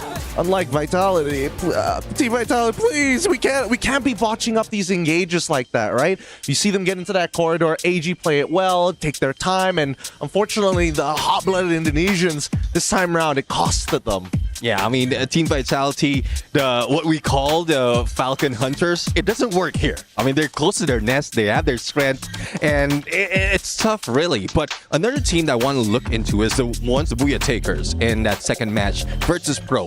They played it slow, not so much of elimination compared to the other teams, but we just saw the match ranking and they're number 1, even ahead of Hot Shot. So Hot Shots was the elimination leader at that point, and it's just that booyah moment that made that lead. I feel like I think at least for me, the rotations are really good. And also the ring did pull in their favor. I'm not gonna lie. They had high ground for a majority of the game. But I think at this point, right, a lot of teams are starting to figure out, okay, sure, you may lose a couple of engagements here. Our mechanics can be a little bit better. But any mistakes from this point onwards, you're gonna need to, call a doctor to fix it up. And talking about Booyah, that's the reason why it's so important, because our format, it's probably all about it. You need to get that Booyah. So it's good when you see like a team that can do it really well and can do like eliminations and get the Booyah and everything. So I think Virtus Pro, probably they are like really happy for it. Well, we have to see if the momentum is going to carry for that team, because we've seen in the past, if you grab that booyah, all of a sudden, mentally, you're looking good going into that next game. But we have a bit of an exception because, FYI, we've got Kalahari coming up next. But before Kalahari, we're going to give the players a bit of a break just so they can get ready for the hot desert of Kalahari. And instead, we're going to have a little bit of fun with you guys. We have the Dr. Sulaiman Al Habib hot takes. Let's have some fun, survivors. What's up, everybody? We're back with some more content here at Esports World Cup 2025. You're back with me, Gideon. This time, we are going to go for some hot takes with none other than Hot Shot Esports. Hey, don't worry, boys. You don't have to be so nervous about it because it's time for some hot takes.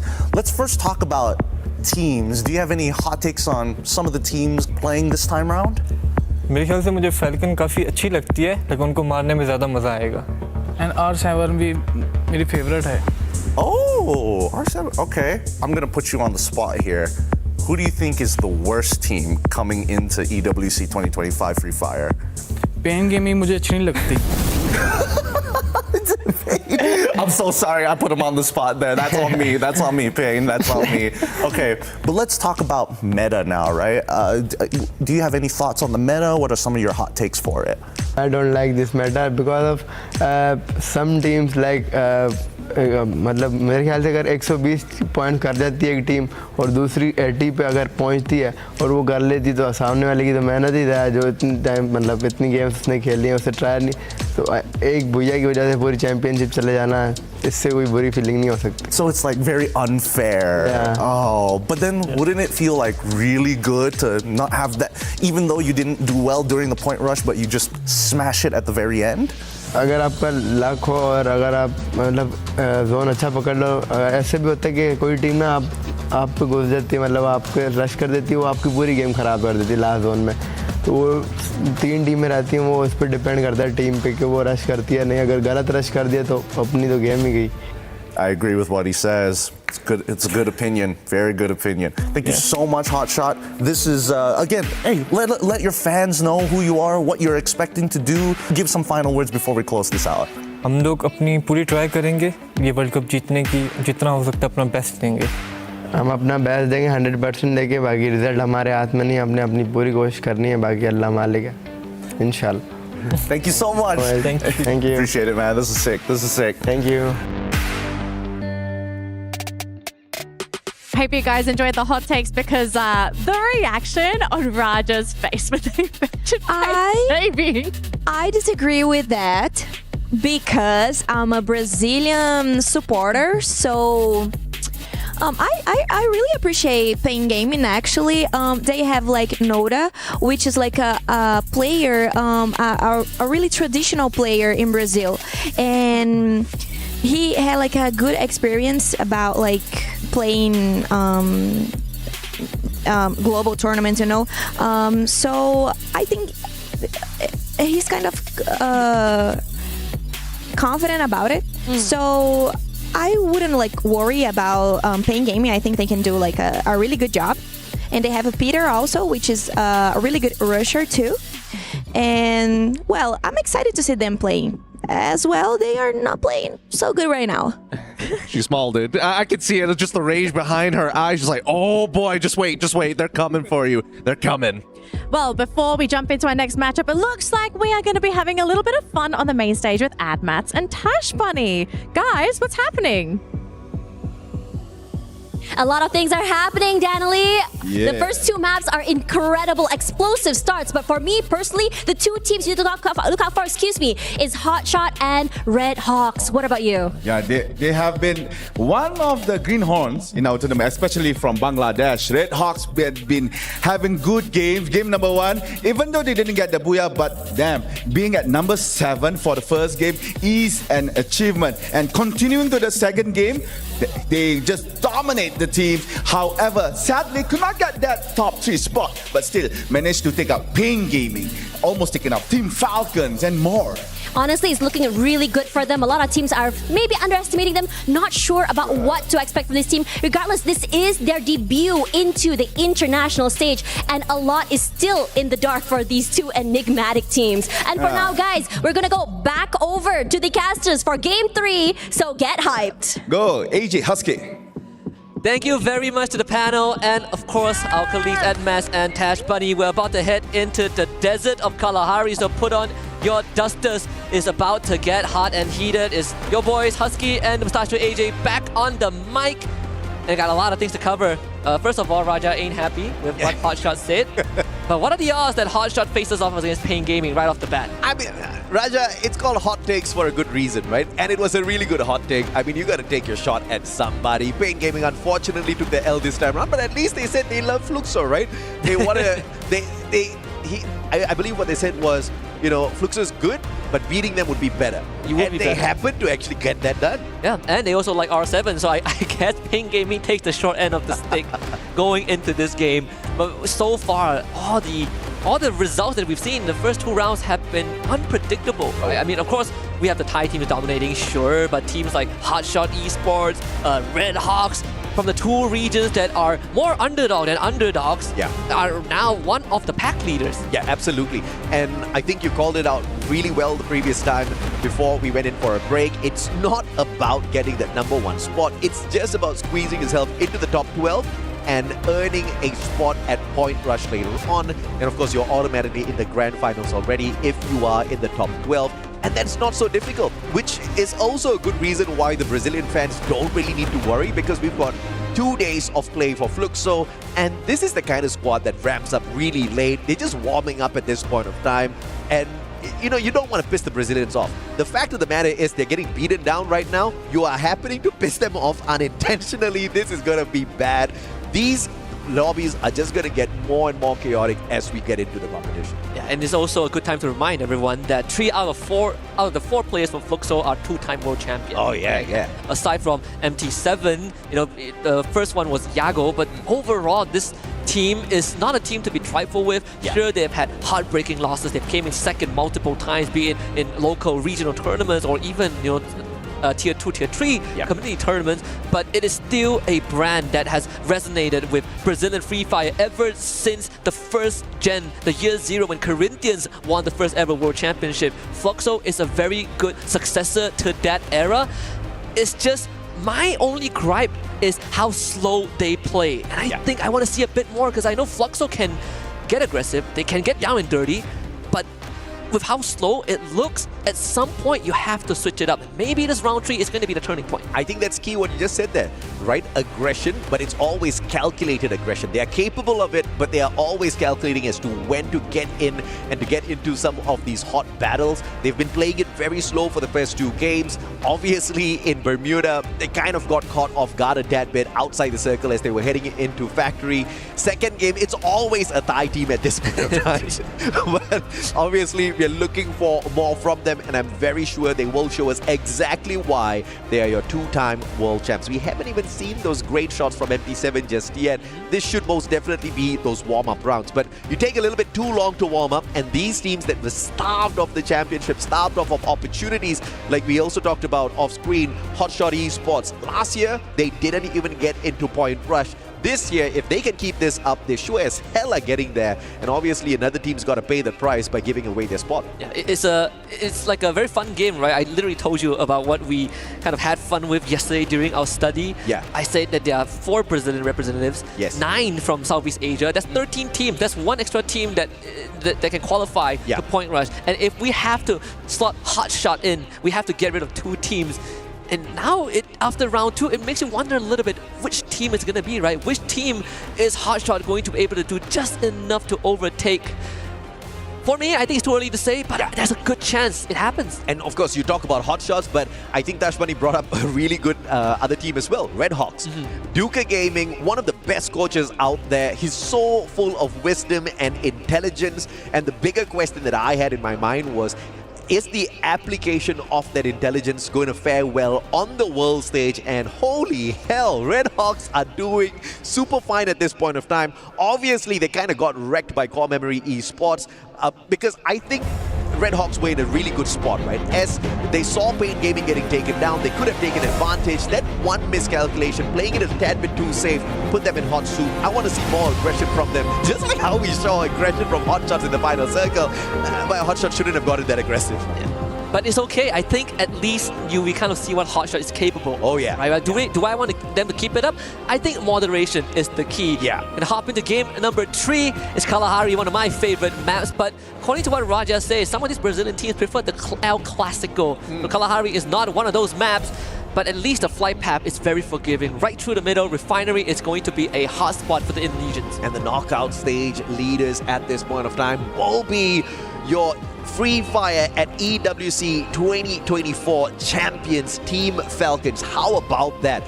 From not performing well at all during their run at FFWSC to heading on into EWC and starting off things at the very top.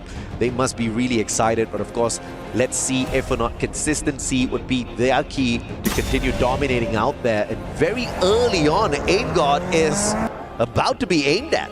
And that's the brutality of competitive Free Fire, right? Yeah. It really doesn't matter how you start. The only thing that matters is the end result. As much as it sucks to hear that, only the end result matters. Only those who can step up when all the chips are down is going to come out on top. And at least that's the lesson that Team Falcons taught us last year. Refinery used to be a hotspot for Indonesian teams, right now taken over by Vision System. And a very slow start here at Kalahari, which is going to be deadly because all the teams will have their hands on those coin machines and, you know, enough room to purchase those hook guns, and rotation around the battlefield is going to be super easy. These snipers are going to have a tough time finding their mark when everybody's hopping up and down. Oh, okay, the airdrop's a little bit upside down this time around, but it's okay. For us scoring a jackpot right off the bat, getting an airdrop. Could not have a better start. He was the one that just instantly got into a vehicle and started driving the moment he dropped, right? Around the maze, which is one of the few deadly areas, at least in SCA. For some reason, people like to fight in the maze, but if you get control and you get access to a vehicle early on, you get these kind of luxury. And let's hope it pays off for Virtus Pro. They have a good spot to rotate to. They're scanning north side. Well, at least I think it's AGAL that dropped the Arvon and scan Nameless. AGAL are on the northern end of Foundation. And we get a quick shot here of Vision as well. They had Vision that they perhaps may be able to find a few extra points out here up against Virtus Pro, and straight in they go, looking for the hunt at the maze. AGAL would have definitely seen them flying on in as well, so it doesn't mean Vision System has got the upper hand here. It's all up until AGAL decides to drop by and say hello, Nameless.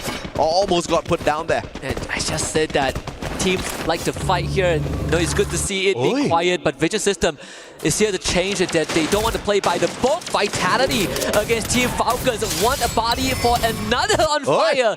Blasted from the back by Evo's Divine. Falcons surrounded by the Indonesians. Absolutely. Falcons were going in for the hunt onto Vitality, but saved by the appearance of EWC Sports now. Angor Rasya all up at the top, dropping player after player limit. Question is, did he hit that revival before running on out? The team survives for a little bit longer.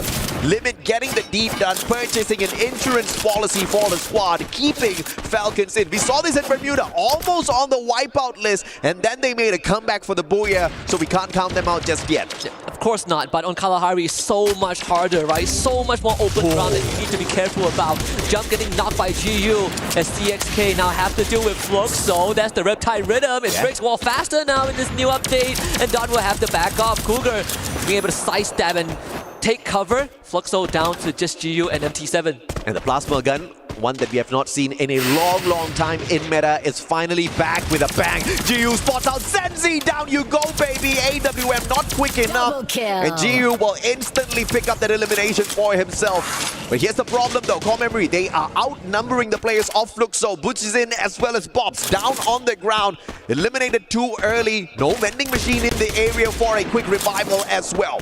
Great rotation from GU. Does have the hook gun to facilitate that, but Don does not want to let him get away. Actually sees the jump, the timing a bit off for Don. Couldn't really take ground, get a couple of shots off, so GU once more gets into cover, but Don wants the chase. He has backup coming in, and GU now will have a 1v2 on his hands. Oi, doesn't pull out the sniper just yet. But look at this. Dawn chasing GU straight into the hands of Limit, perhaps, who's actually on a revival spree, bringing back the rest of his team members.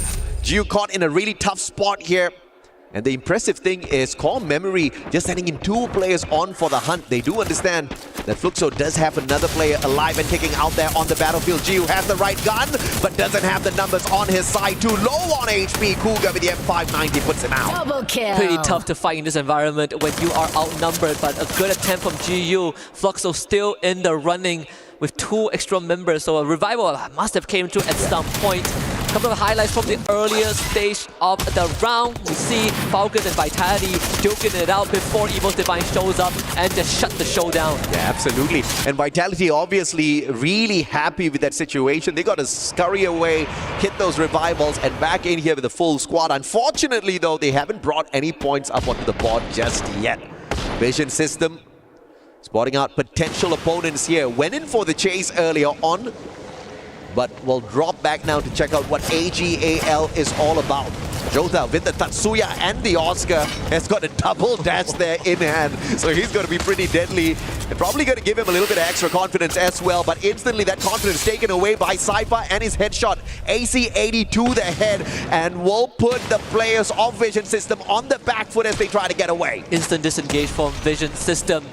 Virtus Pro will have to face up against Pain Gaming right here at Mammoth.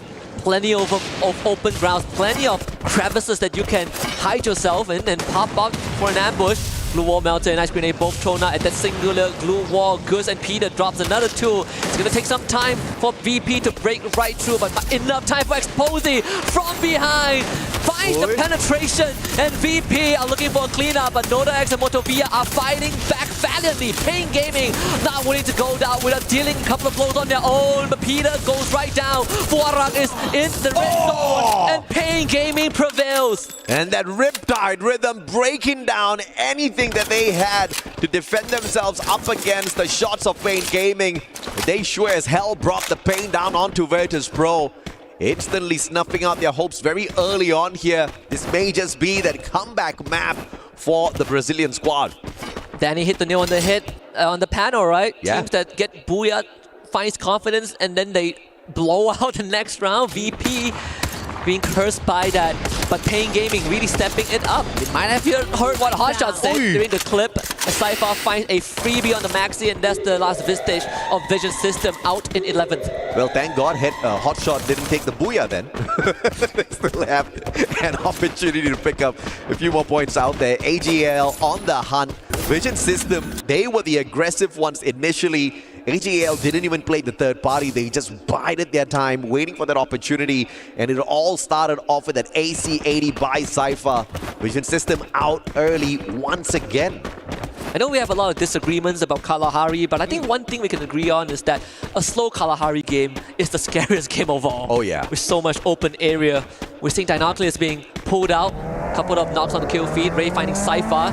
Rotation from Team Falcons, finding some safe haven. Here comes Evil's Divine, who have recollected their footstep and retraced it straight to AGAL and finds 6 points, but they're on the hunt for more. Deal in the red has a revival point, but there's no time for any static movement, so Evil's Divine will keep on chasing. Oh, but Evil's in trouble though. Pain Gaming rotating towards their compound at the very same time, and Evil's a tad bit too busy on the hunt here, looking for the final player on the side of AGAL. Gochil will be able to spot him, misses the first shot, and the jump pad allows him to survive a little bit longer, just a slightly bit. And Pain Gaming, on the other hand, pulling the brakes instantaneously, not wanting to drop by this compound too early. EWC Divine finding Chinoy, but the revival for AGAL was pretty phenomenal at that vending machine, so he got his job done. Pain Gaming found a better bounty than dealing with EWC Divine. Is the revived member, the freshly returned members of AGAL. And that's free pickings for Pain Gaming if they can find them around Mammoth. Core Memory going for an extremely late rotation, just passing through Stone Race to the southern side of the map. They're going to reach the sub in just a little bit where Fluxo is holding ground, but you can see that Pain Gaming, they've already found a couple of numbers on AGAL. Yep. Core Memory in the fastest vehicle they can find out there on the deserts of Kalahari. Probably won't give them much. Will protect them from some of the elevation as the drop off of these cliffs. And Pain Gaming, on the other hand, 6 eliminations strong.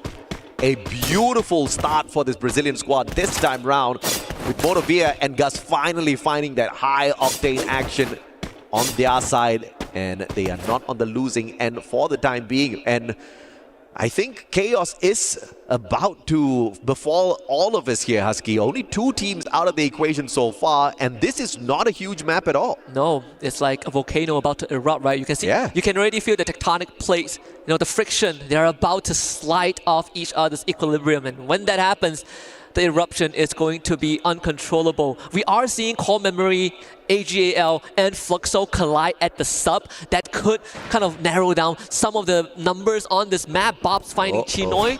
So Fluxo getting a couple of eliminations under their belt as well. Bob's with the first grenade elimination on this map. Well, Core Memory has got the advantage here. Fluxo out in the open. Cougar spotted him out already. But as they take damage from the circle, question is when they go in for that strike. Good double glue wall erected instantaneously. Bob saving the squad with the defense. And now the grenade laid. Oh, wow! And what a god nade by Bobs! And that instantaneously dismantles the squad of Core Memory. They can't get away just yet. What a 3-pointer from this man. 2 back-to-back grenades. The triple jump and MT7.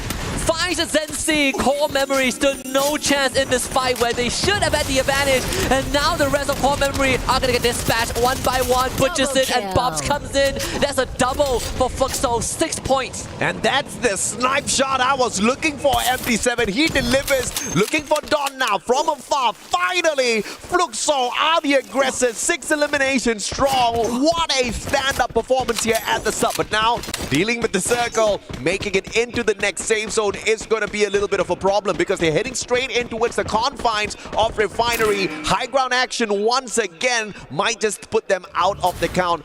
They need to depend on those jump pads as well as a couple of scans out of those binoculars. Red Hawks are about to engage with Hotshot Esports as Hotshot started firing at Flicker. He did take the jump pad to rotate from Refinery towards the southern end of the compound. AGAL doing the same thing, about to land right on top of what Falcons do. Gotta be ready, and he absolutely is, but Vitality is behind him. Gotta pick a poison. Oh, what a rotation here by you. But he's gonna get shot at by 3 squads at the same time, and it is the Pakistani players that get the shot in action with the card of all guns bumped in the season and performing really well in the hands of the Asian squads. We see a Dinocular scan as well. 5 players being scanned now. I think it should be courtesy of Red Hawks as Core Memory gets eliminated in 10th place. 9 teams remain. Here comes Evo's Divine about to fight the compatriots from Indonesia. Vitality right on their radar, and Evo's Divine on the hunt. Evo's Divine, one of the leaders at this day 1, looking to continue their prowl into the next circle, but Alpha showing up out of nowhere. Let's see if or not they can get away from this one, because Evos knows exactly what they need to knock down. Vitality standing right in front of Alpha 34. R7 rotating around. Hook gun to get him out of trouble, but they all get sprayed down. By who? By the players of Hot Shots of everyone at the high ground. They take advantage. Alpha 34 with that rotation. What was that? They signed their death sentence just with that move without enough information. Evo's Divine now gets to move on forward. They got to bring Ray back up, and they do just that. Ray back up to full. Vitality holding behind this container. Azure 25 has a huge job to do. Sees Koju, tags him a little bit, forcing Evo's Divine back into this factory area, this garage, this warehouse. And that's going to slow them down for a bit, but Pain Gaming now arrives. Hotshot versus Red Hawks. That's a battle that we are about to see. And Falcons, yet another bird hopping on into the mix as well.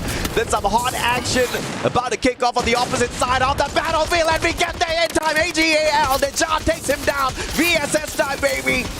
Sanjit finds one for the squad as well, but the container, all that Falcons have for in terms of defense. Red Hawks is playing on the low ground as well as Fluxo now receives some fire, not just from Hotshot, but also from Team Falcons. Limit with the Riptide Rhythm is going to make it even tougher for Fluxo. They're putting up the glue wall, and it's just enough, but a second one comes through. Fluxo could not catch a break at all, but a couple of containers is going to keep them safe for now. Pain Gaming out.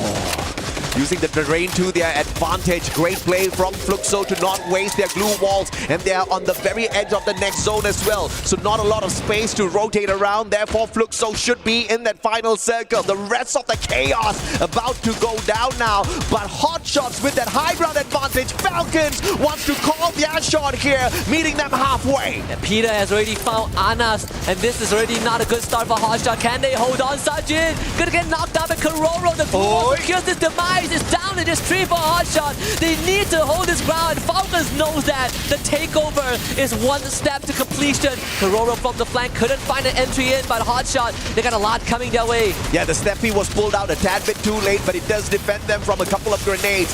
Now Hotshot's barricaded by their own glue walls. Falcons finally making their way around, but yet another defensive glue wall pulled out. But that one falls like a paper wall. Final survivor left here on the side of Hotshot, and Falcons are not slowing down just yet. Action gets away for the time being, but that's about the end of it as Peter pulls away the final player from the side of Hotshot Esports. It's either death by the hands of Falcons or by Fluxo. But with that takeover, Falcons currently, at least for this moment, is going to have some space to breathe. It's a good area to be on this high ground, but the circle is to move away from that. EVO's Divine, 14 eliminations as they now face off against Red Hawks on the low ground. Come on, man. Consistency is key, and Red Hawks are kicking it out there. Still alive, but 5 squads remaining here. Make that 4 as Cypher shows up in front of Peter, who's on absolute fire in this final circle. Circle's moving on. Fluxo doesn't really need to rotate all that too far. Limit with the smart plays, with the glue wall melters before those defenses can even be erected. This is going to be a tough rotation. Red Hawk wants to make the first move, but AimGod finds Blade. And there's not really much time to bring him back out. The glue wall is desperately being thrown to protect him, but Kuntush ends up being a victim of that as the rest of EVO's Divine are going to show up to clean up what they started. Blade takes out Ray with the trip mine, but that's pretty much it. Red Hawks out in 4th. Out in 4th, Fluxo down by 1 man. They've got a little bit too little in their tank bombs with the rotation. Jump pad now right in front of EVO's Fluxo. I don't know if or not they are calling the gods of shot straight towards them, but now Falcons at the very top. They wanted double booyah at the start of this day, and they may just as well pull this one off. Again, they took over where Hotshot was, and it gave them the best position to work with. High ground leverage, and on top of that, good rotation into this moving circle. EVO's Divine getting dispatched left, right, and center. Falcons with 9 eliminations under their belt. Boss about to run into Peter. This is a good angle for them to go for the swing. And now, with EVOS kind of slowing things down a tad bit, Falcons are in trouble. Fluxo knows exactly the kind of danger that awaits them from up above. Those grenades could come raining down on them, but everybody's waiting for that circle to close on down. This one is now turning out to be a troublesome situation. Do we depend on those medkits, or do we depend on some final second pandemonium as Butches in finds AimGod, puts him down 6 feet under as well. EVOS has no chance to pull the booyah. That is good for Fluxo. They got 3 members left. They just have to hold this ground. Starts by taking out EVOS Esports, because that is the contender. That is going to be the team that is challenging them for space. But if they can hold this, they are going to force Fluxo to play level. Yeah, it ain't over till it's over. Fluxo, a slow start indeed, but Peter, M592 the ahead, puts down bombs. Your MVP from the global stage, and without him, this one gets a tad bit more difficult. Pushes him down as well. Gio, the final survivor, taken out of the equation, and the one and only Falcons, your champions of Free Fire EWC 24, showing that they can rise up to the top when they want to. 2 booyahs in 3 rounds. Falcons built to withstand hardship, built to withstand the altitude, and built to withstand the deserts of Kalahari. Another clean round, great understanding of rotation. Hotshot Esports was the key, and Falcons swoop in on that. Brother, in Bermuda and in Kalahari, history repeats. They almost got wiped out. 1 single survivor. The comeback is holy hell real with the Falcons here. It's just the Riyadh buff. They know how to absorb that extra energy from the sun. I tell you, we need to figure out how they're doing this. I don't know. This team is this Team Falcons are the closest to their headquarters, right? You feel the energy from all the trophies they collected, the plaques from last year. But there's another team that I want to give special credit to. Just a tad bit of mention. EVO's Divine once more stepping it up. Yeah. Sure, they didn't finish with a booyah, but they finished in 3rd place with a heck of a lot of eliminations. And once more, the top 2 teams from last year are stepping it up again. Absolutely, man. And with Rasya on their side, the Wonder Kid finally able to play on the big stage. The only thing stopping him in the past was his age. He's just 16 years old. He's got millions of fans on YouTube all through Free Fire, and he's now here to show the seniors how to play the game really well. And unfortunately for him, the Thai team still a step ahead of the Indonesian squads. EWC Esports, although they do beat them in eliminations, they just could not grab the booyah for the first time in the day. But of course, they are dangerously close to that final circle. Time and time again, consistency is key, and they've got that. Yeah. It's the best definition of your worst enemy is yourself. Fluxo stepping it up in round number 3, right? We needed to see them really pick up the pace, but thankfully in round number 3, not just Fluxo, Pain Gaming also showing us that the Brazilians are not to be trifled with. Yeah, the cold start kind of sucked a little bit, but now the engine have warmed up. They're able to start shifting gears, and Fluxo being able to hold their ground for so long is mad impressive. Yeah, man, Haja tried to trick all of us. They were like, she's like, the Brazilians won't do all that too well on this map. They were rocking it, right? And Fluxo getting into the final circle shows us the fight in them. But of course, we have got the stage. Let's bring up the interview with the winners.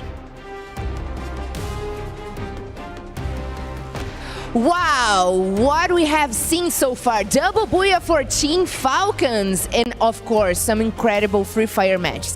So right now let's talk to Peter from Team Falcons. Last year he won EWC with his previous team, but also with Team Falcons. And right now let's throw him some questions. I have him here, his translator, and we're gonna do this communication between us. Okay, first question. What was the talk or strategy that helped you start the day so strong and end up at the top of the standing so far? ก็สำหรับคำถามแรกนะครับอยากจะถามว่ามีแผนอะไรบ้างครับที่เตรียมมาก่อนหน้านี้ทำให้การ performance ของทีมเนี่ยอยู่บนท็อปของตารางเลยครับตั้งแต่เปิดแข่งมาก็แผนไม่มีอะไรมากครับก็แค่ยิงให้เขารู้จักครับว่าเราก็ไม่ได้มาแบบเป็นหมูให้เขาเชื่อครับ So there's no plan at all. We are here just like to hunt everyone down one by one and show them like what we got. Wow. Okay, that's a good answer. I like that, Peter. And the second question is, you are the defending champions, the reigning champions of EWC 24. How much pressure is there to repeat this title this year? ก็ในปีที่แล้วเราเป็นถึงขั้นแชมป์นะครับของ EWC 2024 นะครับและในปีนี้เนี่ยเรากลับมาอีกครั้งเพื่อเป็นทำหน้าที่ป้องกันแชมป์นะครับผมแล้วก็พยายามที่จะได้แชมป์ในสมัยที่2อยากทราบว่ามีความกดดันอะไรบ้างไหมครับก็ไม่ได้กดดันอะไรมากครับก็แค่เราก็เล่นตามสไตล์ของเราครับถ้าป้องกันแชมป์ก็จะป้องกันแชมป์ให้ได้ครับ Actually there's no pressure at all for him or like for anyone in the teams. We are here just like to defend the champs. Okay. No pressure, hunter other teams. We have heard enough from Team Falcons. And let's wait what else we are gonna watch for the next matches. But right now, it's time for a quick break. So let's watch more Free Fire actions in a couple minutes.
นี่มาเดินแล้วเฮ้ยกูฉีกไปเล่นไกลๆได้ป่าววะฝั่งนู้นนะจุ้ยฉีกได้นะกูฉีกไปขอตัวนึงได้จุ้ยล่างนี้หมดเลยมาบนตัวนึงเอาตายแล้วสวยมาเล่นเหลือ4-3มากูมาละเติร์นล่างได้ปะล่างได้กูลงนะกูลงฝั่งนี้นะให้หน้ากูตัวนึงให้หน้ากูจะดาวช่วยกันก็2ตัวตัวท้ายเพื่อนหลังไป80 120ไปโอ้โหชิวสัตว์แค่นั้นแหละกูไม่ได้ยิงเลย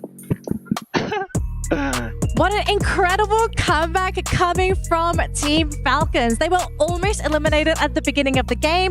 They managed to come back and they even got revenge on their arch nemesis, EWC Divine. They were so close to getting rid of the Kryptonite, the team that's causing the most issues, but unfortunately, again, just falling short. Another thing to note as well, folks, Fluxo, this team, unfortunately, having a very, very slow start today, is starting to wake up. And I know, Raja, you are very excited for this because you know the potential of this team. Let's talk about Fluxo. What did they do right in game number 3?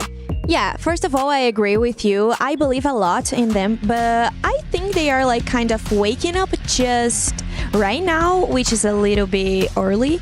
But okay, I mean, we still have other matches to play, so I think you can decide a bunch of things and we can wait for them like to grow. But I'm really happy at all with this match from Fluxo. At least Alpha 34, it's not clocking to them. I don't know why. I don't know what's going on with them because they have like I mean, they have good players. I actually don't know what's going on. Neptune, I know you have something that you're really wanting to bring up on the panel. Yeah, definitely. I mean, other than Team Falcons taking 100% in the top 3 rate, because, yeah, they don't show up on the board when it comes to second map, but they're still in their top 3. Now, another team is Red Hawks. Again, I couldn't emphasize it. New to the tournament, international tournament, but they are rocking it this time. I mean, that's not the only team who's rocking it just as hot. Hot shot! These, again, both of these teams coming into this tournament, yes, one is more veteran, the other is looking to kind of make their name here at EWC itself. It's great to see that these youngins are full of energy and are moving in with a lot of momentum in this game. But speaking of gas and momentum, we're noticing that a lot of the squads who are getting bowed out early on generally are, I don't know, even Vitality getting a little overhyped. Core Memory as well, especially since they've consistently faced up against Fluxo in the past 2 maps already. I think it's really between the 2 of these teams to predetermine who makes it into top 3, if not top 4. Yeah, maybe a factor as well, it was Kalahari. This is kind of a different map compared to all the other maps in Free Fire. So fundamentally, it can be a little bit confusing for some of these teams. And I mean, if you can specialize in Kalahari, you are good. Now, our overall rankings. Can you guess who is at the top? The king of EWC. It is Team Falcons sitting in first place. Our champions of 2024 already off to a fantastically strong start and followed by their arch nemesis, EWC Divine. Look, EWC have played great, but I kind of wonder, what is it doing to your psyche to know that you are just being beaten by the team that basically stole your dreams last year? Yeah, I mean, it's tough really for the side of EWC Divine. It is seems like in day number 1 they want to go for a repeat, but I know there's a little bit slowdown that will be happening later on because judging from the scores, elimination wise, they have more compared to Team Falcon. So they just have to play with more elimination, they can bring it on, and then consistency in the placement.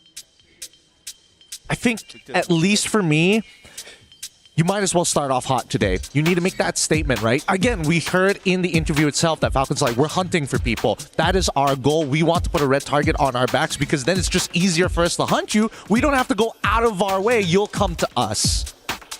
I just want to add that it's good to see Evo's playing better because at the global finals they weren't doing like an amazing job. I don't know if it's the right squad that is playing right now, like the same team, but well, they weren't like really good at the global finals. But right now they are doing an amazing job. I can say it. I mean, they look great, right? They're getting so many eliminations. Their kills look very clean, right? It's very well planned out. It's very strategic. It's not... I think we sometimes see teams and they get very desperate for those eliminations. It looks a little sloppy. They just kind of go like, YOLO, just shoot anything that moves, and sometimes you get lucky. That's not what EWC is doing. Very calculated, very calm. They're hunting for players, but they're doing it in a way where they don't really get caught out. It's just... they're hunting players, but can you also get the placement points to overtake Falcons? I think they need something to just What's the issue? Like, what do we feel like is holding EVOS back from beating Falcons? Do we think maybe Falcons, they're just strategically better? I think that Aim God he is smart. He's extremely smart with the way that he coordinates with the rest of his team, but you can't have all the factors in play. That very last map in Kalahari, I think it could have been possibly for them to have a 4v4 as squad v squad, just start clash squatting with Falcons if they didn't get picked off by Fluxo, right? So that's one of those key factors here every single time you go into that top 3 end circle scenario. Yeah, and seems like EVOS Divine plays well on a 3-1 split, especially with Russia under play. I did mention that earlier on Bermuda. That is one of their downfall. If they focus more on Russia, like the distance gameplay that they have, then they might be losing up on the 4v4s. Well, we do have another opportunity for EVOS to potentially beat Falcons and grab themselves a booyah because game number 4 is ready to go, folks. So throwing it back to Husky and AJ, take it away for game number 4 here at Free Fire at EWC 2025. Wow, I didn't know I was called AJ and Husky. You know what? But that's okay. Are we not welcome here? Anyways, a lot to be expected here, especially from EVOS. They had a great start today, but haven't really been able to clinch their games, getting that booyah yet. But Falcons look strong. Falcons looks very strong. They managed to get 2 booyahs in 3 games. That is a very good opener for day number 1 for the Thailand team. And another point I would like to say is towards one of the Indonesian team, Team Vitality. They have yet to shine. They had a very terrible game number 1, alongside again on game number 2. A slight improvement on game number 3, but sadly not strong enough for them to gain points to be in that top 12 for the point rush stage. Yeah, and I think Gideon brought this up on desk as well. I mean, this is a shorter format. You don't really have that luxury, that time to really warm up, find your momentum. It's go hard, go big or go home, hit the ground running. And Falcons is showing us that with that new roster, that's coming in this year, there's a lot to be expected from them, given the fact that there's only 2 players left from the last season with 2, brand new players, and they want to be able to live up to their name. There you go, 63 points for Falcons with 31 eliminations. We are now on game number 4 here in Alpine. Players has dropped from their plane and it's quite scattered in our map right here. A very good sunny day in Alpine, one of my favorite maps in Free Fire. And it looks like Team Falcon will choose Fusion as their drop spot in this map. And apparently they are not surrounded by any team. As you can see here, they are safe to loot.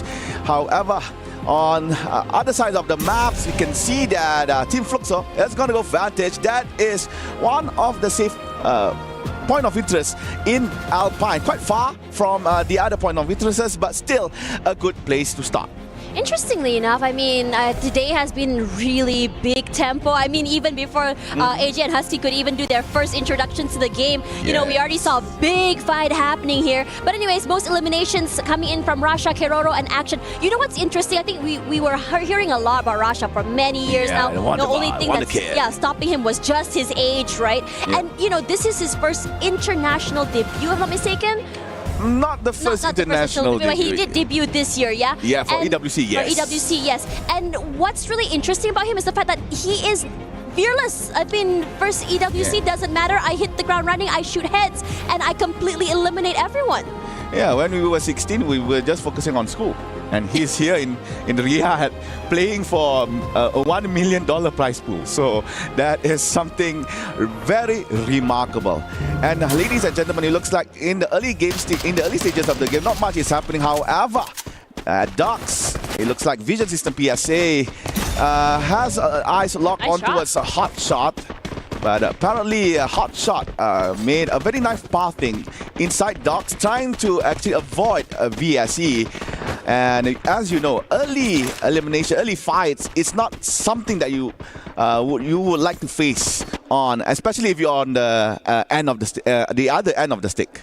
Yeah, I think some of these teams like VSC, Vitality, were struggling in the beginning of today as well. Red Hawks. Now Red Hawks are going super aggressive. They're just going ham right now. They're just trying to find that space to just go into this area, trying their best to break these blue walls, finds nothing quite yet. But Flicker should fall next as the rest of the team just hunker down forward, tries to collapse.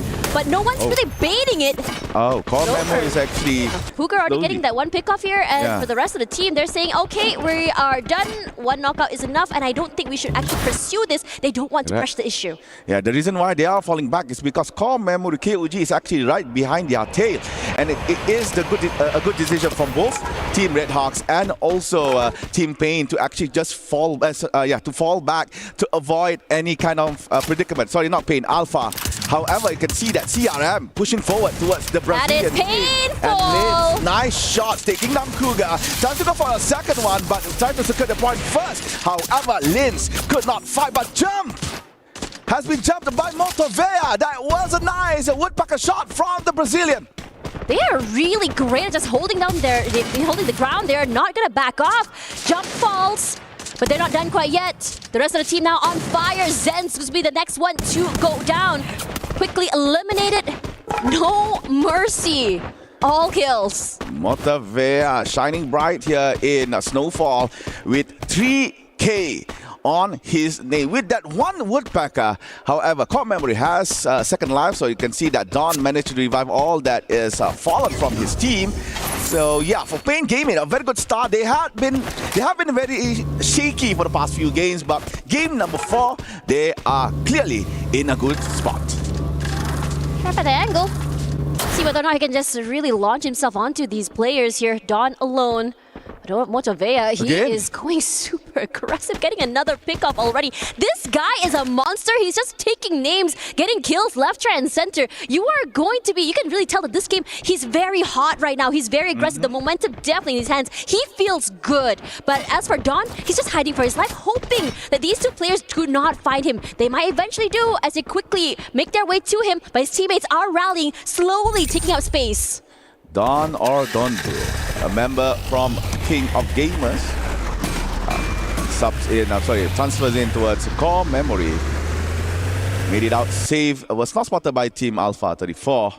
Meanwhile, Team Alpha Lins is in quite a trouble here. You can see that he was low HP for some reason. Meanwhile, hot shot on Sunside, looking very nice, looking very cool here.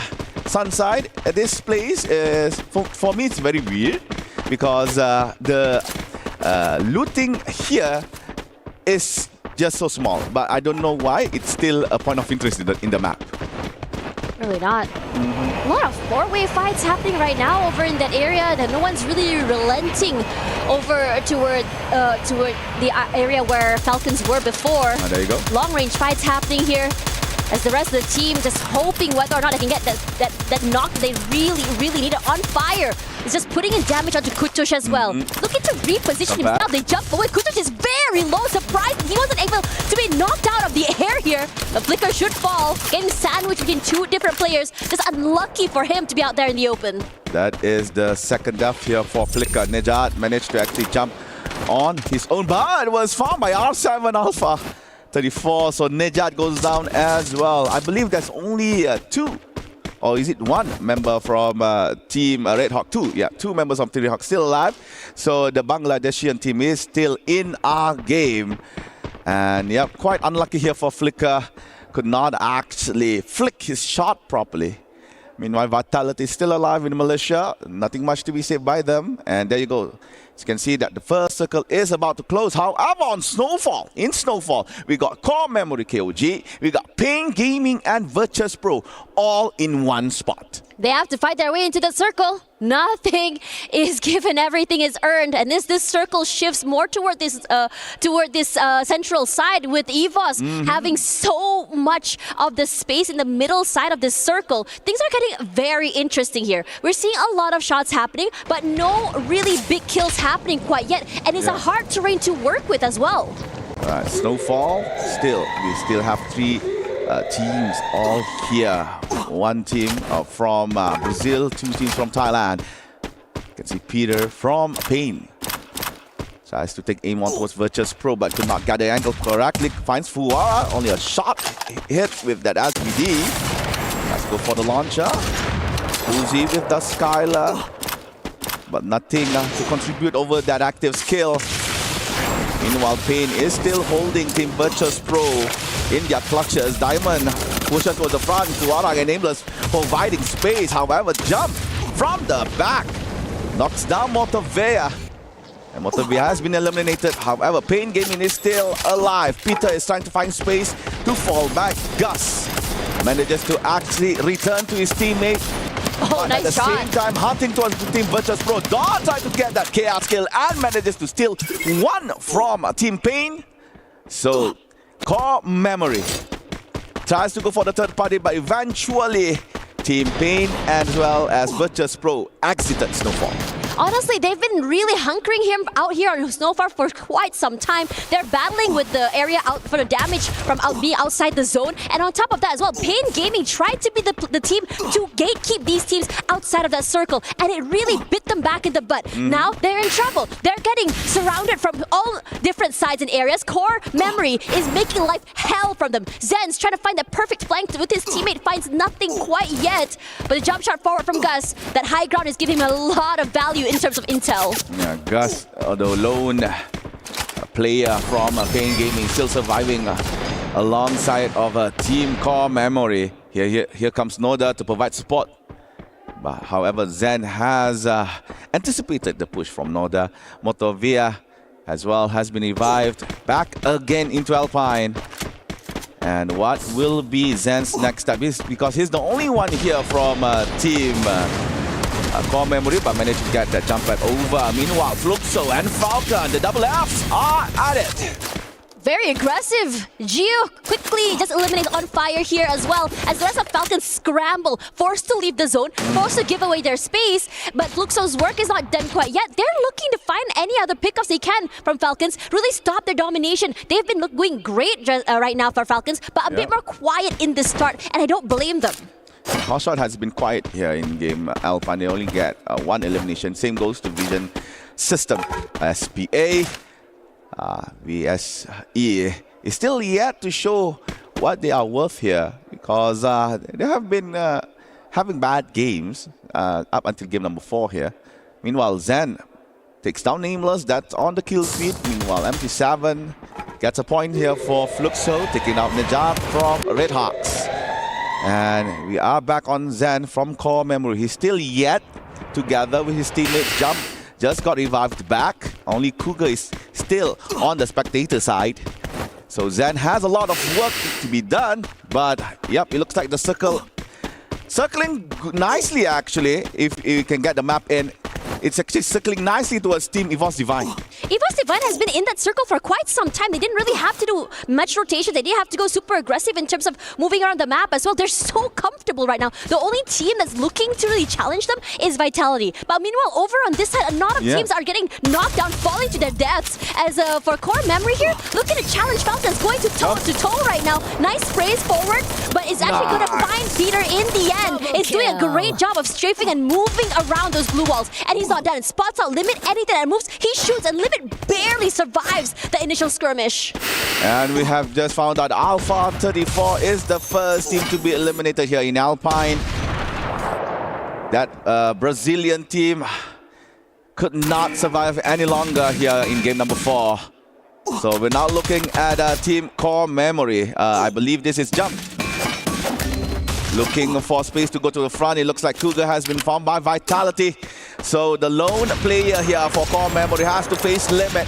Limit is one of the best snipers in Thailand, I say as well, maybe in Free Fire. However, Limit knows where his limit is, has to fall back, does not want to play with the circle, and at the same time, Red Hawks is no more at number 11. Unfortunate for Red Hawks, they had such a great streak earlier, not able to hold on right now as well. This circle, I would say is quite complicated to work with. I mean, for a while now, it did favor EVOS, and now it's pulling toward Vitality. If anything, right now, I saw Core Memory, a team that I think did quite a significant impact, also knocked down as well. But for the Keroro, he's running for his life. For Pain Gaming, there, look on the hunt right now. Where the heck is this Keroro Frog here? He falls. Forak is the one to steal him away, but Rasha will be the one to steal that point. Pain, yeah, they have 7 eliminations, and they're going on the map like just knocking on death's door. Fluxo somehow on the other edge is going bonkers. What the heck happened there?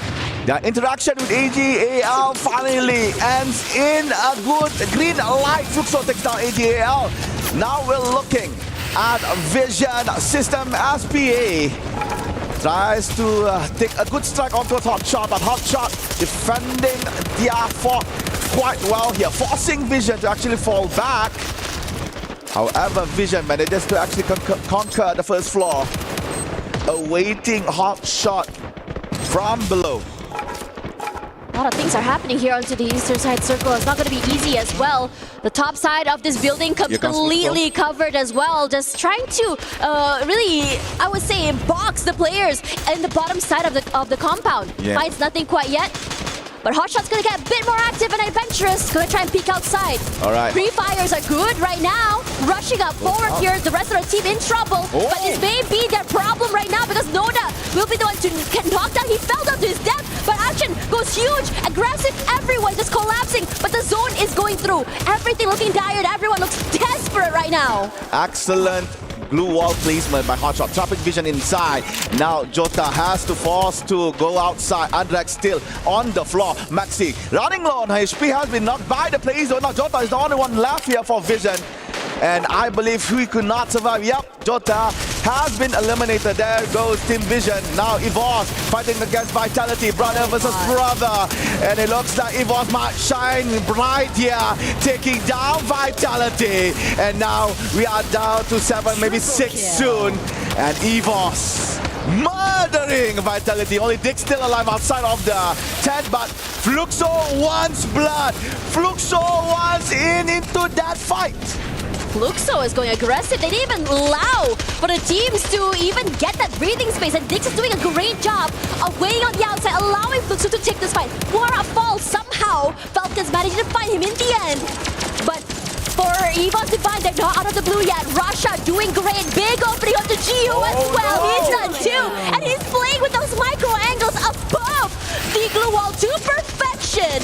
And what looks like a very dire situation looks to be something that is in their control. They're not done quite yet.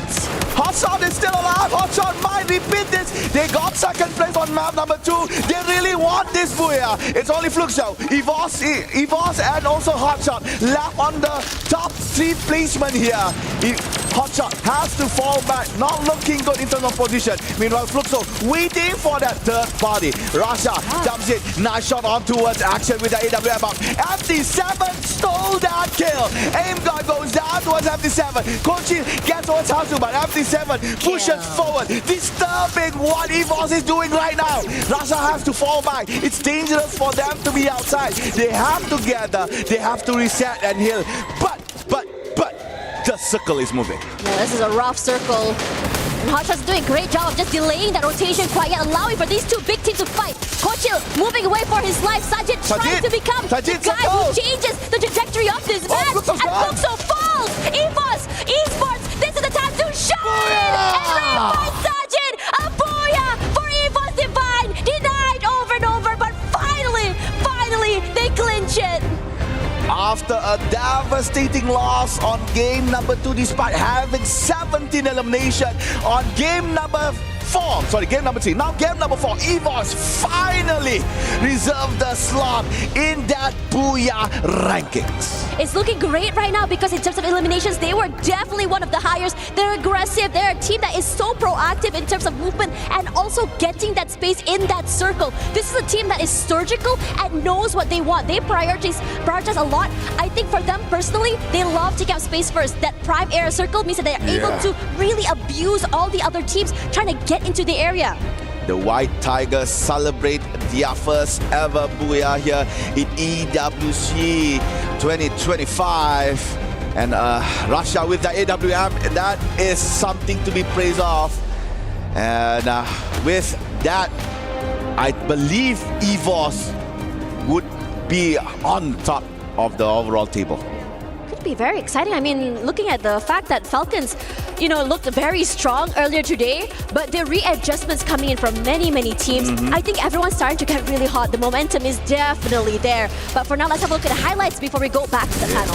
So Fluxo started off quite okay, but towards the end, they could not manage to actually close the game properly. Falcon Limit tries his best to hold on as long as he could, but sadly, Falcons could not do so.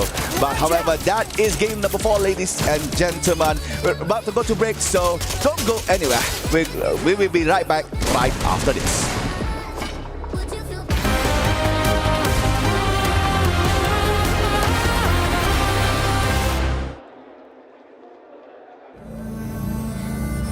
We're about to enter one of the habitat, the hibernation area of one of the pro players for Free Fire Esports World Cup.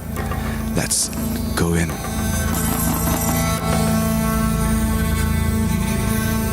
It looks like they are not here. What a beautiful nest. Well kept, I can say. So we can know that one of the players for Free Fire is a very neat freak. You can see that the nest is very clean, very straight. This is maybe the observation area where they could observe the kingdom of stone here in Riyadh. What a magnificent view.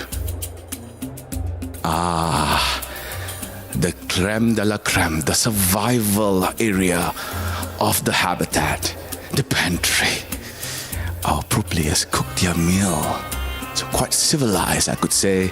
And a fridge, I do not dare to open. We might not know what unknown beholds behind this fridge. We're gonna move over into the player lounge to see the players truly take a break in their natural habitat. Come on. We got to be very careful to not distract the players from truly taking a long break. Keep in mind, competition is always going to be tough, mentally taxing. So therefore, with only the best that can be provided for them, they won't take anything lower than suboptimal. Coffee, caffeine, everything a player needs to keep them energized, tough, and most importantly, mentally sharp, especially when they're in the game.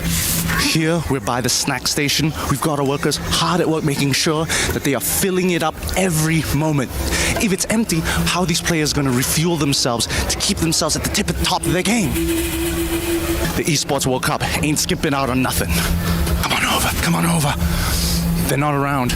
At least we know that players, especially at the peak of their competition, when they're done with the games that they want to play, they still are challenging themselves mentally.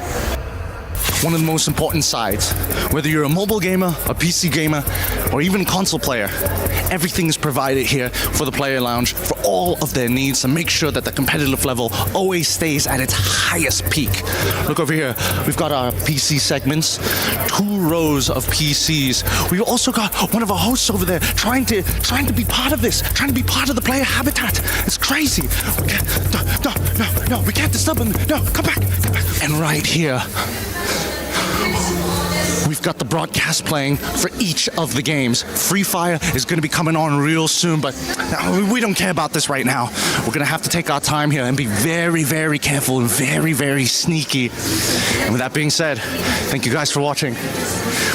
I got to get out of here. I'm in grave danger. I think the players have caught on to what I'm doing. I got to go. No animals, nor players, nor hosts were harmed during the shooting of this video.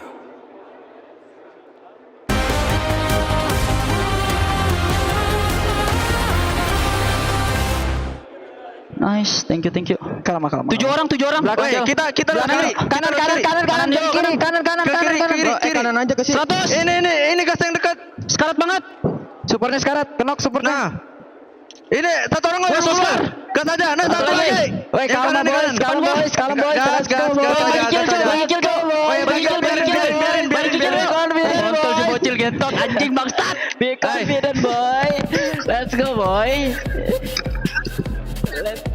Evo EVOS Divine are tired. They don't want second place. They want first place. And what did they get? They score their very first booyah. Team looking really happy, especially through their player cams as well as their communication. They knew they were very, very close. And obviously the hard work, it did finally pay off. But is it going to be enough to keep the mentality for this team? We've got a lot of things to talk about here, folks, because that game, it wasn't just a simple case of EVOS going crazy, getting all the eliminations and just winning the game. There were a lot of other things that we had to talk about. Firstly, Neptune, I want to start with you because we had an interesting conversation whilst watching that game about Falcons. We've noticed a trend, which we are now going to be calling the Falcons exit strategy. Explain to the viewers what this actually is. Yeah, I mean, for Falcons, every time they lose a player, if two, they have an exit strategy. One pulls away real quick. Like Launchpad is available, you will be able to pull away, and one deals with this as the distraction. So there's plenty of time for them to go for the revive, and then they recuperate and come back stronger. And if it happens in the early part, then they'll be able to get like to the final 3, or if not, get the booyah like what we've seen in game 1 and 3. But unfortunately, in that final match, they were just taken out a little bit too late twice, and they couldn't just come back. And for Raja, you want to talk about Hotshots. This was a team that you are very interested in. And of course, our wonderful guest over here, as you can see, unfortunately does not have a microphone, so we won't be able to converse with our guest. But talk to us about Hotshots, because this team has impressed us today. Yeah, I wasn't expecting this. Actually, I think none of us was expecting this, but it's a really good surprise. But I'm a little bit worried about, because it's one more team to, be worried about. I don't know, thinking that I'm cheering for Brazilian teams, but well, they are doing a really an amazing job. They are catching pretty good eliminations, and they keep getting up into this format. I don't know how to explain this actually. The consistency. I think that's the word you're looking for. The consistency for this team is actually really starting to stand out. Yeah, so we keep looking at them in the end of the match, and they are still alive, and they could eliminate one player from Fluxo, which it was more comfortable, because he was in he was kind of hiding, and then he just got the elimination, which it was very cool. It was a very smart hiding spot though, right? Neptune, you saw it's on the low ground, and when you're prone, sometimes it's hard to see players there. And if you see another team hiding behind a glue wall, you're gonna go after them first, aren't you? You're not gonna run around and look for the person on the ground. Unless exactly.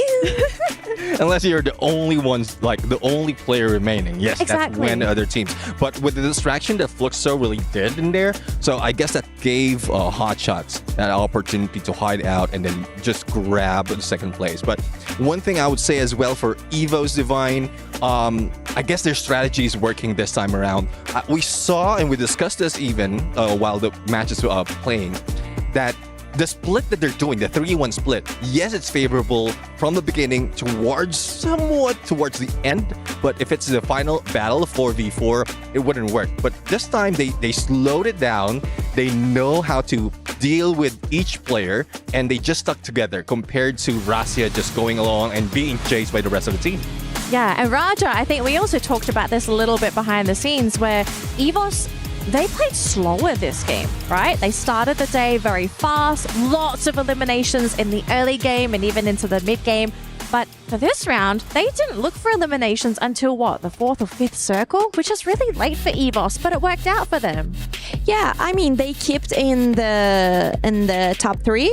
Yeah, so I don't know. They have kind of different strategies, but it keeps working for them for some reason. They are having a really good day. In my opinion, it's one of the best teams. Of course, we can we can see this at the overall ranking. So EVOS appears in the first place. They deserve to be up there. They worked incredibly hard. They've secured basically top points almost for the entire day. The only reason Falcons fell down was because this was the one round they kind of fumbled the ball, Neptune. Yeah, I mean, we also talked after the previous match wherein Team Falcons is leading because of placement point, but Yes. elimination-wise, it's EWC Divine. And now, since they were surviving a little bit longer, Team Falcons was struggling, so they can still continue on and getting all those elimination and sticking together. 4-man strong, definitely a booyah would help them. That jump up to number 1. Well, I mean, do Falcons really care as well? I mean, you don't really need to sit in number 1 because it's just the knockout stage. Yeah.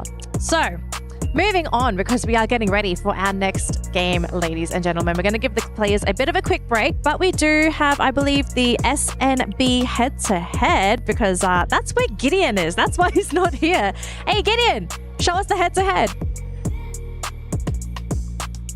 Thanks, Denelli. Of course, the head-to-head, the rivalry has already become something that most people wouldn't have expected. 2 Southeast Asian teams are battling out to look for first spot, especially between Group A and as well as Group B. I'm talking about the rivalry that you guys have been talking about. It's EWC Divine as well as Team Falcons. Now, it's a hefty battle, of course, but it's really a battle of the mind.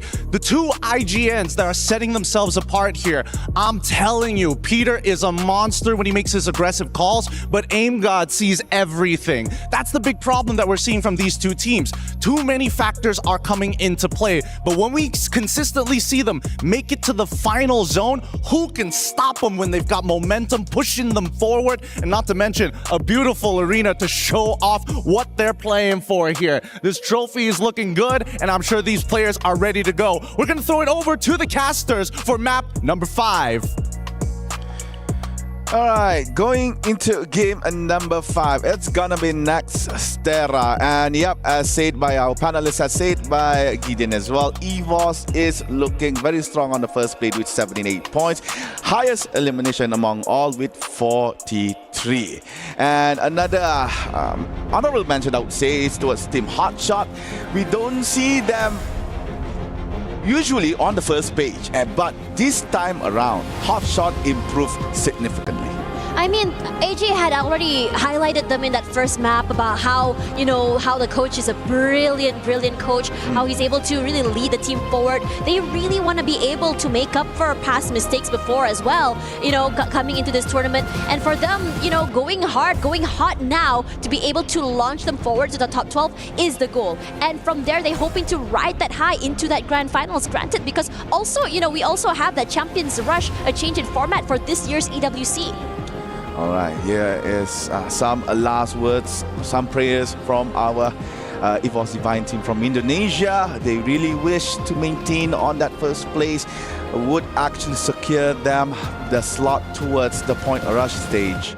And yep, again, it's not about being first place here on the group stage. It's about surviving to be on the top 12. Yeah, you want to make it to that top 12 as well. And I think that also has those challenges because you don't want to get knocked out very early. EWC Divine is great. I mean, I think the panel, brought up something very interesting. Raja especially mentioned that for EWC Divine, them changing up the pace in map number 4 from a more aggressive, fast approach and now finally a slower one, getting active on, circle 4 and 5 for the previous map.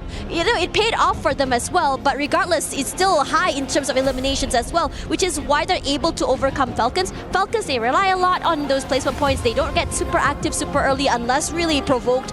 And I think that for EWC Divine, they're understanding that value you get from the points you get from those kills, from those eliminations, really, putting them on top of those placement points as well to really launch themselves forward. They have quite a sizable, not super sizable, but enough points to just really, maintain that lead a bit more. Yeah. If this trend continues today, EWC will be so far in the lead and teams are going to have so much trouble stopping them. Someone needs to slow them down. Yeah, someone really needs to slow them down. Meanwhile, I would like to talk about the Brazilian teams. Yeah, Team Alpha 34, Team Fluxo, and Pain Gaming.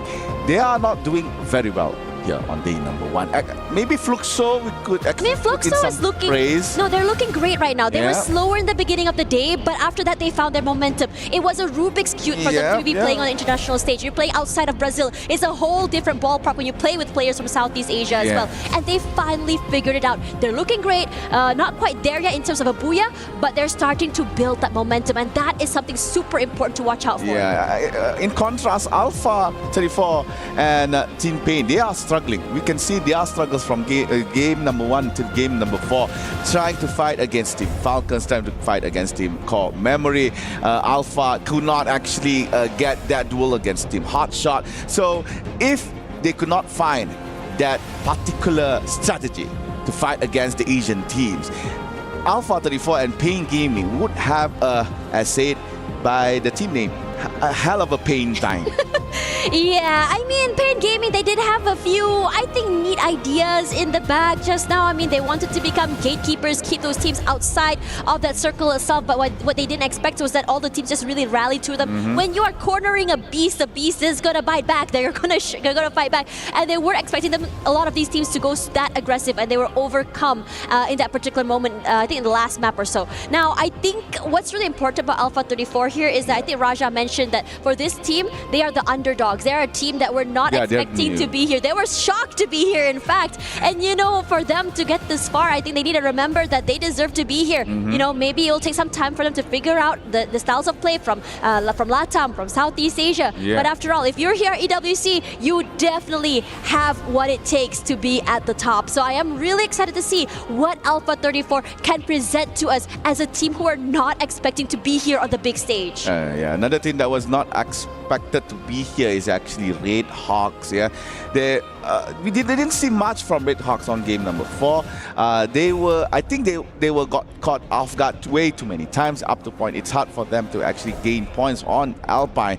But still, coming into the game from Bangladesh, fighting against teams and players that have years of experience playing on an international stage, it's something that, to me, might overwhelm them in a sense, but holding their ground very well, especially on game number 1 and game number 2. Red Hawks, I could see them be in the top 12 later on in our group stage. Oh, I completely agree with you. Red Hawks look really good right now.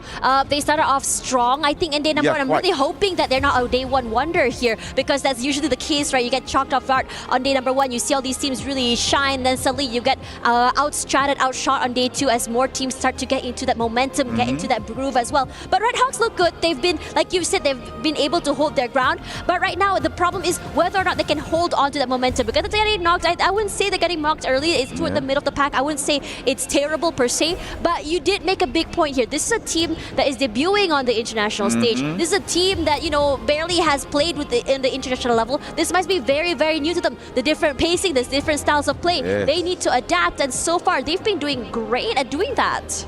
Yes, that is true. Meanwhile, for the other team, especially for the Melata teams, I'm yet to see them shine, especially Vision System SPA. We've seen time and time again, they try to go for that early game fights. They try to go try to take early game points, but apparently it's way too many times Vision System could not fight the opposing team, be it from Asia, be it from Brazil itself. They still struggle in all 4 games. Meanwhile, for the other Thailand teams, Core Memory has shown us a few moments where they are looking very strong. But however, once the game turns or goes into a mid-game, they fall off real bad. I mean, the mid-game can be quite chaotic. It's a situation where a lot of rotations are happening. They need to be able to win these fights. But regardless out of all of that, EVOS Divine has been doing really good when it comes to their fights. You know, we saw them box into a tent, and you would have thought other teams would just collapse into them. What do? They counter back with their own blue walls, playing those micro angles, finding a nice low ground angle to just really shoot on top of the terrain as well. And then quickly the team just breaks out and just collapses. And I think it's great communication coming from this team, and they know exactly how these executions are going to go. All right, we are still getting ready into our game. Okay, what's your take for team Vitality. Vitality? Yeah. Oh, they are. After game number 4. I mean, Vitality, you could tell they're really struggling on day one today. They haven't found their momentum. They couldn't really win those really crucial fights. I mean, AJ and Husky did mention in the first game that Vitality were supposed to be the Falcon Hunters, and they ended up being the team that's being hunted here. I feel like, in the beginning of the early game, they got a bit too aggressive, too greedy. They tried to change up the way they played. In the previous map, they were one of the earliest teams to get into that circle as well. Correct. And still, they were eliminated. I think one of the words I remember from a Malaysian caster, Abi, told me, if you're going to be holding into that middle of the circle, you have to be really strong. You have to be anticipating teams coming in from left, right, and center that are going to be just collapsing onto you. And unfortunately for Vitality, perhaps that is not the move because they weren't able to really maintain their position. Perhaps the later rotation, perhaps making playing toward the sides of the circle might be the way for them, but I'm not sure. We had a bit of a break. I'm really hoping that Vitality did figure out what exactly has been the biggest problem that they're facing today. The reason I'm pointing this out because Vitality is not a new team here. Previously, they were called Bigatron Delta, then we acquired by Vitality. Now it's Vitality. This roster is a very experienced roster. They have played on international stage, on Southeast Asia stage so many times. So every time when I see Vitality falls off, I question myself, what happened to them? Because I assume that due to the existence of EVOS in their bout, they might want to, step up their game. We got EVOS here. We don't want to be in their shadow. Vitality, let's go up. But apparently, for all the 4 games that they have played, nothing can be said about them. Just maybe one good game on number 7 on the 3rd game, but after that, Vitality struggles to get points. I believe they are currently on number 10 with 18 points, and that is not something you see from Vitality actually. I mean, the great thing about Free Fire is that anything can happen. You can have one really good game and just immediately get launched all the way to the top side of the scoreboard. Granted that the lead has not been super huge, and that's fine. I think this is a day one problem. Day one is a day that I feel and I still believe is the icebreaker day. A lot of teams are still struggling to get to know each other, understanding what the drop spots are, understanding how rotations are going to go, and understanding the different metas that are coming into this game. I know that, with the conversation with Annalie, right, about how the metas are, through so many different regions. Correct. Not many can adapt real quick. Some of the teams that have been adapting today has been EVOS, Core Memory to an extent as well. And Falcons are doing really good at that as well. But, for the rest of the teams that are still struggling, honestly, day one is where I would say that's fine. I mean, you can really take your time to really figure things out. And, after the day ends, you can go back, VOD review, figure out what went wrong. Was it a breakdown in a miscommunication? Was it the comps that were just not working out? Did we have to work on how our execution is? Was it our rotations? That is where things you have to really talk to each other to figure out. Regardless, I think while we wait for the teams to ready themselves, let's go back to the studio to have a chat with the panel. Let's go.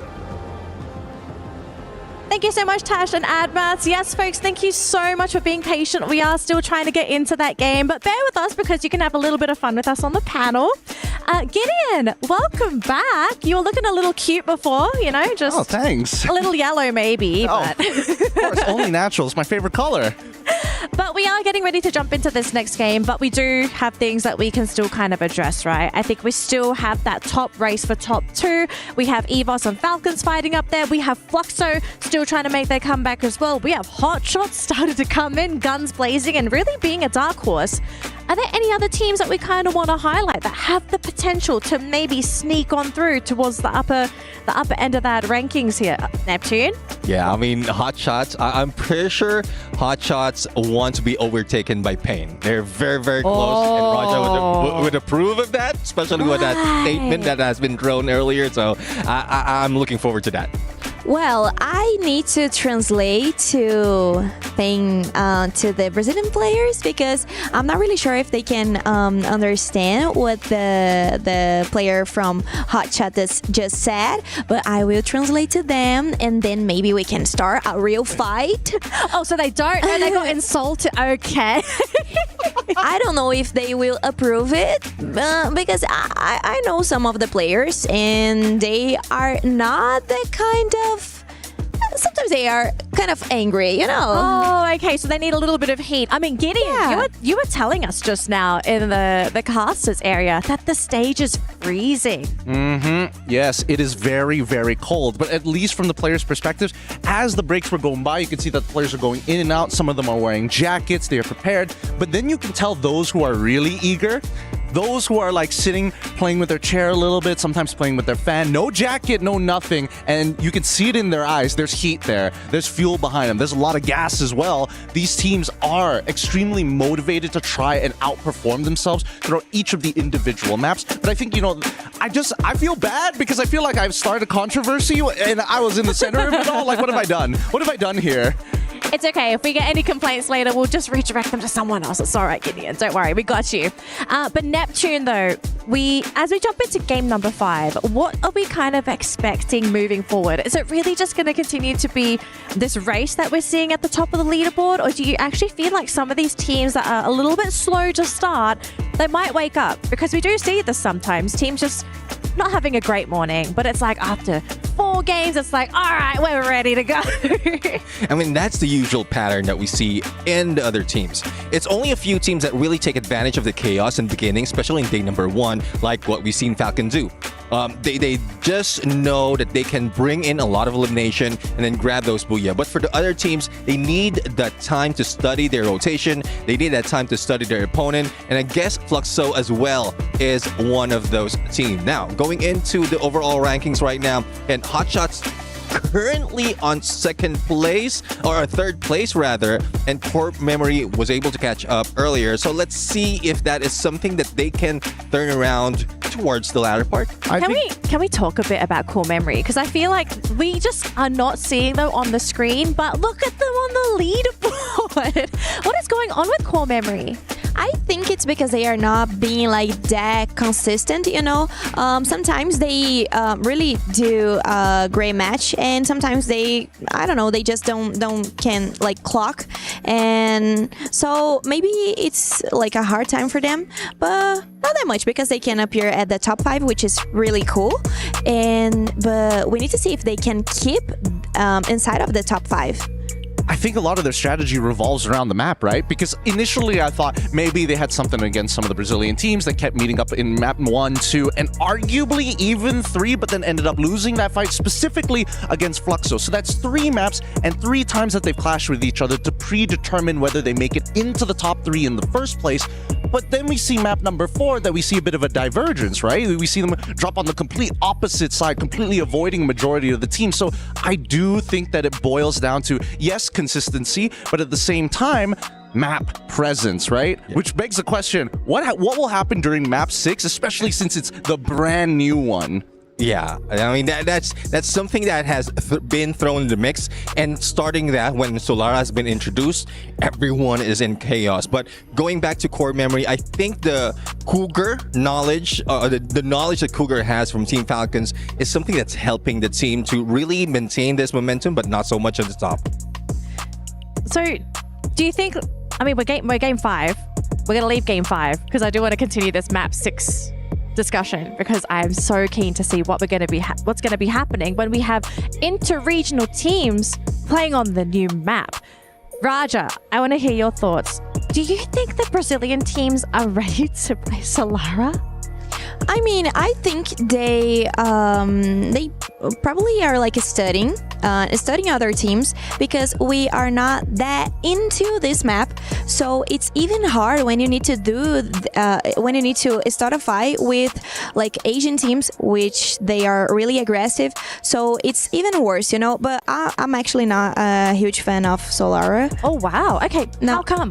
I don't like that map. Oh, you just don't like the map. So if they don't do like a great job in this match, I will forgive them for sure. I think I understand like the standpoint of Raja, because the players doesn't like the map as well. So she just puts herself in that position of players because of how close she is with other players, right? I also don't like to play. I mean, even in rank. No, I don't like that funny. I prefer like Bermuda, next set. Terra or like Purgatory, this type of maps. Okay, Neptune, what's the consensus for Solara? Like, what is it that makes the map so difficult to play? Is it just because it's so brand new and everyone hasn't really mastered all the mechanics yet? I would say it's the slide rails that has been spread across the map. So it throws up the strategy, especially if you're just going in for rotations. But I guess it's something that they need to adapt to. All right, well, folks, thank you so much for being patient. It looks like we are ready to jump into game number 5. I'm so sorry, Gideon. We're going to bring you back in later. But we're going to throw it over to Tash Bunny and Admat for game number 5 here at Free Fire at EWC 2025. Thanks very much, Danilee, as well as the panel. They remembered our names this time. Great. Yay. Love that for them. Now, coming into this particular map is where a lot of people are hoping for teams such as Vitality or even Fluxo to just wake up, show us what they have to offer. But for now, it's EVOS Divine in the lead. Yeah, let's get into game. It's gonna be Nextera. The only thing I like about this map is that you can jump as high as a mountain, and that will be at Grav Labs. And here you go. So game number 5, as said by Tash Bunny, it's about time for everyone to wake up. No more wallygagging, no more early morning grumpiness. It's all now right here in game number 5. Right now, currently on the knockout stage leaderboards, it is EVOS Divine Esports from Indonesia, acquiring 78 points. Would they continue their dominance here in Nextera, or will there be a new contender in that Booyah slot? Looking over at Fluxo, who's dropping at the same spot as another team over at Intellect Center. It might be super aggressive. Even Vitality is there right now. It's a 3-way hit really, really quickly, as Dix will be the one to get knocked down. Gio waiting for the right time, but he decides to push forward. But unfortunately for the rest of Vitality, they are not able to hold. The first eliminations happening quickly for Fluxo, and they were very, very decisive about taking this fight. A very bad start here for Vitality. Koja as well is caught up by fire from Team Fluxo. So Koja has to fall back. He is retreating from Intellect Center. Now left in this compound, it's gonna be Fluxo and Core Memory. Meanwhile, we are hearing a knock by one of the players in our map. I assume that is the brawl in Grav Labs, as EVOS is interacting with Pain Gaming. Yep, I was right. So Gus manages to actually get 1 point from Team EVOS Divine. And EVOS Divine, I believe they are knocked out very early. They're gone. Yeah, I don't see any white tigers in the map. I don't think so. This is... Yeah, they are. This is unfortunate. They had really put a big target on their heads. But the fight's not over quite yet here. As Core Memory looking to get aggressive, as Fluxo as well going for that reset. Dawn falls, Box to get that big kill onto a player there on the other side. But the rest of Fluxo not down and out quite yet. Punsin just waiting on the backlines there. Gio trying to see if anyone's rotating forward. But Dawn quickly brought back into this game. And the other teams are just quickly leaving away. They don't want to take these early fights, and for a good cause. They are falling back, but they are falling back towards Core Memory KOG.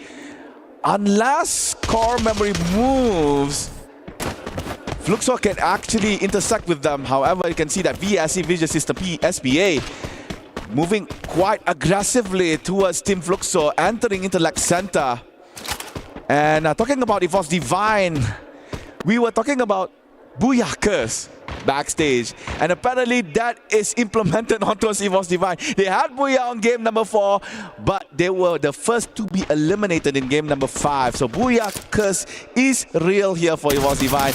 Now, looking back on how they play against Pain Gaming, they had that nice ground where they could play inside, but due to the fact that Grav Labs could put you off guard, especially if you jump, causes them to actually just not playing very well in that particular place. This is aggressive coming from Fluxo, rushing up forward here. They're just completely overcoming the other team here. Punsin falls, Nejad as well here. And they're taking fights left, right, and center, overcoming so many other teams. Gio needs to be picked up quite yet. They're not done. The jump shots are really good, straight forward, and his teammates decides to go a bit more forward to give some space for his teammates to bring his teammate back into the game. Run, Maxi! Run! You could not fight this, you don't have any medkit. Box hunting towards Max and Maxi goes down. And then there's only one member of VSE left. He managed to actually fall back away from Team Fluxo. And game number 5, Nextera, Fluxo is on fire. Yeah, they really needed that, just really wake themselves up. And for VSE, this is so unfortunate. They haven't had the hottest of starts. And it looks like this trend is not stopping anytime soon here. And it's looking really insane because Hotshots, this is a great high angle they can play with as well. Korja, they have access to this crate. They can pick up whatever weapons they need. And interestingly enough, everything has started to slow down. Airdrop collected. Yeah, has to wait inside the circle to unlock the lock on that drop. Meanwhile, Hasu actually has a very good vantage point. Meanwhile, VSE has been eliminated right after Divorce Divine. So again, a very not a good day one here for that Latin American team. Meanwhile, Hasu has been spotted by Diamond. Nice shot with that AEC. So right now, Hotshot, they lost that vantage point guard. Now they have to fall back, and they are falling back with the jump pad, but they will not be let go. Exposé hunt them down, pushing foot, trying to fight against action. No more glue wall as Kyla has been put down by Exposé. Diamond trying to provide some backup here for Exposé, but Hotshot smart enough not to directly engage on towards Team Virtus Pro. And now Virtus Pro getting towards Team Hotshot. They're trying to go for the second floor. Diamond's on second floor, but Action and Anas now on the ground. Anas, red color as his HP transform as well as Action. Hotshot hunted down for so long, and VP managed to only get 3. And Sergeant is still surviving. They are falling back. They want Sergeant now. Chase him down if you could. Hotshots are now already back into the game. They had the idea, they had the high ground, they had the position. It's just that they just overstayed their wild claimer. Sergeant all alone, he's so low right now, running for his life, zigzagging forward, barely alive. Gets time to go for the reset for the time being, and he's gonna prep that nade, hoping it's actually gonna hit onto someone at all, but his teammates are not close enough to fight him. He's gonna have to go for this 1v4, and this is a great play for him to be able to isolate these fights all alone. But the amount of bodies thrown at him were just too much, and Virtus Pro finally get the last piece of that puzzle. Yeah, Sajid was lucky enough to revive all 3 other members that was hunted by Team Virtus Pro, but sadly Sajid could not survive. Meanwhile, Red Hawks is now no more in Nextera, placed at number 10. We were praising Red Hawks quite heavily here on day number 1, but sadly coming to game number 5, players are realizing how Red Hawks are playing. They are realizing how Bangladeshi Free Fire is being played. So they are slowly getting a little bit down here as we go progress in day number 1. And we are showing here, ladies and gentlemen, the top players here for highest damage. Rasha, the Wonder Kid, is there. And as you can see on the right side, Circle has completed for the first one. Second one will be right around Boxing Gym Deka Square Mud side. So this is a favorable Circle, especially towards Alpha 34. Just so many things happening. This circle is not necessarily the easiest either. It's all the way on the other side of the map. A lot of heavy rotations coming through here. The first team to really quickly get here is going to be Vitality. And I think that Vitality is looking good right now. They're taking their time. Yeah, they lost that initial fight, but they're doing well surviving. They're taking their time. They're slowing it down. And I think it's good that they're able to realize that taking these early fights is just something that's not beneficial to them. But for Core Memory, I think they had a whiff of where Vitality is. They're looking to try and find them out, but the amount of pressure coming from Vitality manages to push them away for the time being. Alright, so Core Memory trying to find a place for them to cap it out. As you can see from the minimap, Team Alpha 34 has put a bounty on towards Team Vitality. Meanwhile, EGAL Barros was caught by Pain Gaming. Motavea got that point kill for the Brazilian team. And EGAL, you can see only Dew is left here, and Dew is being chased by Gus. Gus has an SVD. Dew really needs to find space, to find time to revive the other members, but Pain Game is not letting it go. They are pushing forward. I can hear the Ferrari, the fast car coming in. Peter trying to find Dew inside Gravla, but Dew is way ahead away from Team Pain Gaming. me, if you hear that car, what are you going to do? You're going to skedaddle away, obviously. That's a terrifying sound. Pain Gaming, this is great for them as well. I think they had a pretty rough start today. They weren't able to find the momentum. They weren't winning those really crucial fights. But now they are the ones currently on top. They're looking hot right now. They're not looking to really take these fights. They are really testing the waters on how far they can chase, but they're not really looking to pursue. You go into a compound, they're saying, okay, the lack of information means that we don't push into the compound. We don't want to engage into a CQC and isolated fights, which means that we can stay intact as a 4 all the way till the end. But now for Falcons here, they have 5 eliminations already. A bit more of a quieter game, but I think throughout the entirety of the day, we have already come to a conclusion that Falcons love to get more of those placement points and survivability compared to these early fights, and I think this pacing still suits them, as expected. Yeah. This is the way the Thailand team plays actually. There's that early game slow pace, then gradually it becomes faster and faster. Hot shot trying to get a hot shot on towards Team Falcons, but Alas! Oh, no! Was retaliated back by Limit, so that is a knock from Team Hotshot. So Falcons is now controlling back Rastown. Limit is still safeguarding, is still guarding for Team Falcons as they are trying to get into the new circle. And Hotshot made the right decision not to continue to suppress fire, fall back, find another way to get into the zone.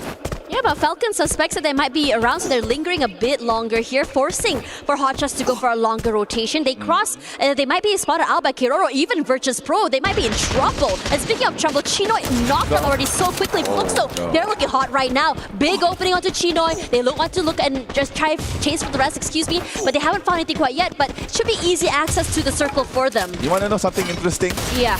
We have played for 5 games, and in all 5 games, Fluxo always interacted with AGAL. The first 2 games, Fluxo didn't win.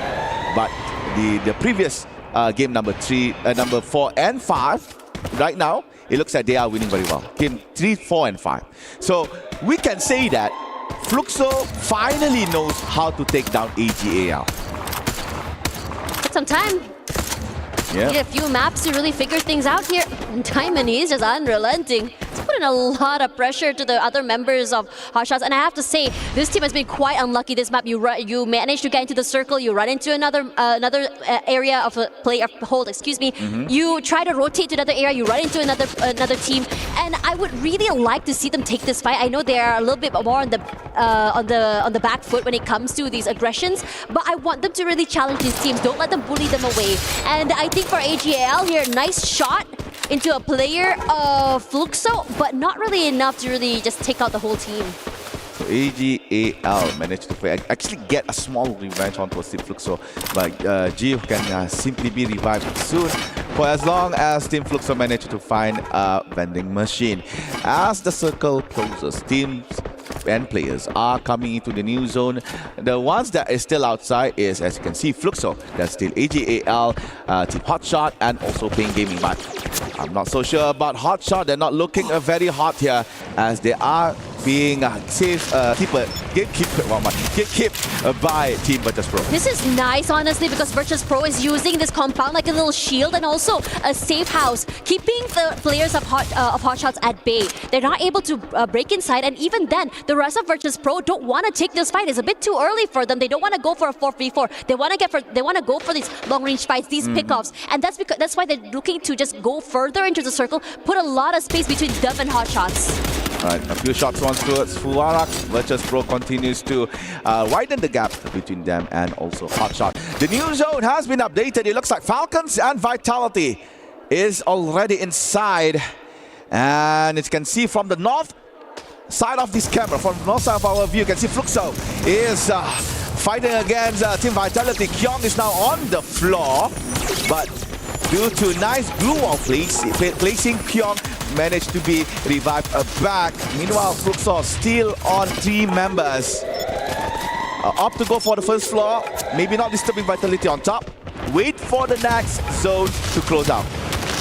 Just biding their time here, they're boxed in.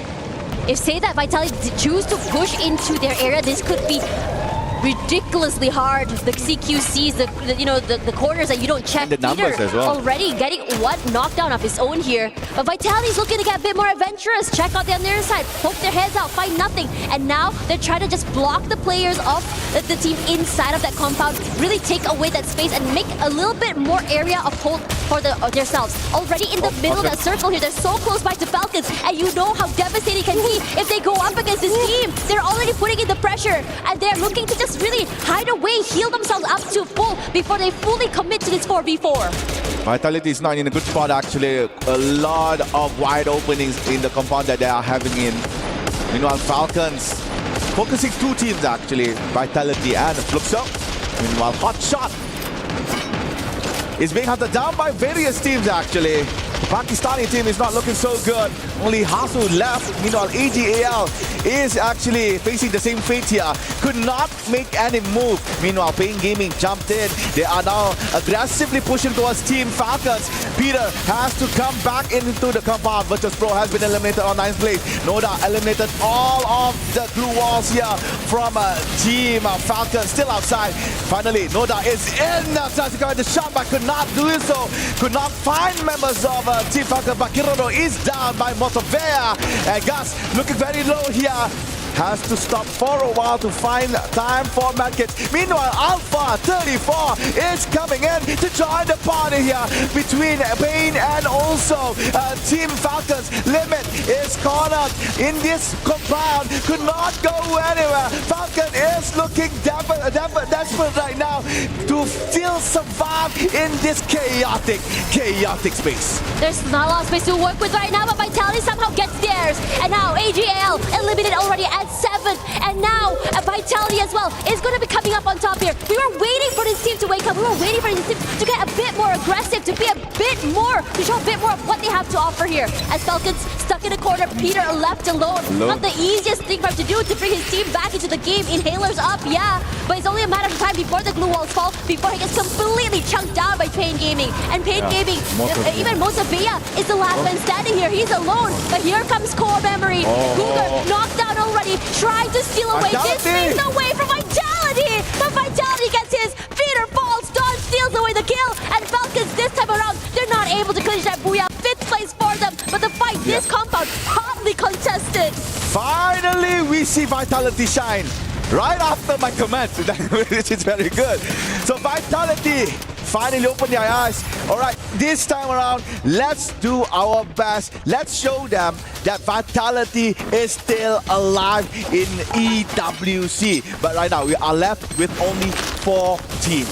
Core Memory KOG guarding outside the vicinity of Vitality, but at the same time, being careful of Team Fluxo, which is right behind that white bus. Core Memory trying to widen their position. Meanwhile, Vitality still waiting for that moment to come up from their compound, waiting outside for Memory and also Fluxo. Meanwhile, Motovea for Pain Gaming is just watching all of this happening slowly. So good that Core Memory is managed to actually widen their plane of view so they could catch anyone that is coming outside. Yeah, Core Memory is doing great. They're out there in the open, gives them a lot more space to work with as well. But they're looking to challenge. They want these points because the players of Vitality cannot move. They have the glue walls, they have the space, but Don has other things in mind. He's trying to be very sneaky right now. He shows himself out there. He throws in the nade. It hits 2. Motovea falls. Koja's looking great right now, but Don's been spotted. He's all alone, but somehow his movements are just too much to deal with. And now Core Memory looking to chop them down. No, they're falling because Vitality is looking to change the trajectory. Fluxo falls. Vice putting in all that pressure onto Bunsen, and Bunsen gets taken away. Fluxo with only 1 player left. Oh, Koja is now down. Vitality bringing the pride of Indonesia. Pushing towards Team Core Memory KOG. Zed gets by, but Dix goes down to Prox. Oh no! Core Memory Zed is now on the floor. Holds the line denied by Koja. Now Koja has time to revive both Dix and Faiz. It's gonna be 3v1. Will it be Fluxo for the 1v3 clash, or will it be Vitality redemption arc after 4 devastating games? Right now pushing forward towards Prox. Prox is now fighting against Diva. Koja from behind, and they got Prox. Booyah for Vitality!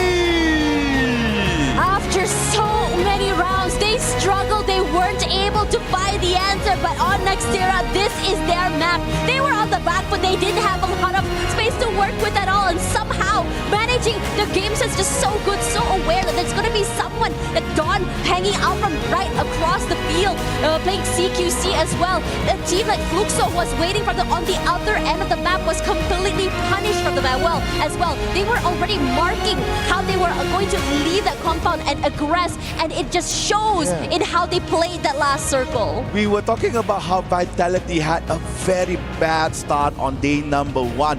4 games, they do not manage to actually rake in a lot of points. But coming into game number 5, Vitality finally found their own vitality to redeem all the mistakes that they have made throughout game number 1 till the game number 4 with a very magnificent booyah and high elimination count as well. Yeah, but for now we're gonna go for a quick break, and after this, more Free Fire EWC coming at you. Quadra kill.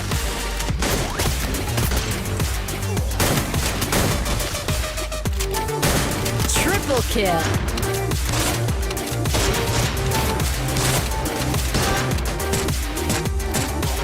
Double kill.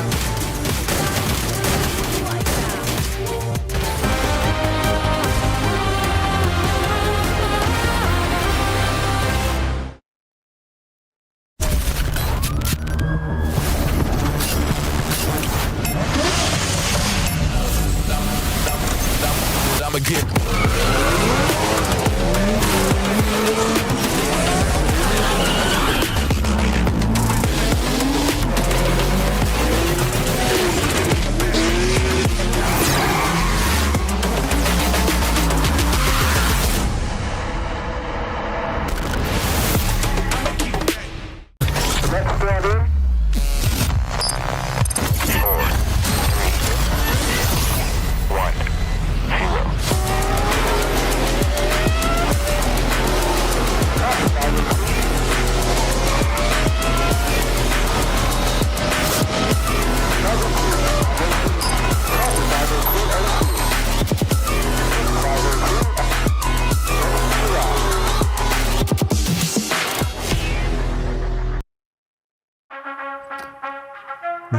Não trava, por favor.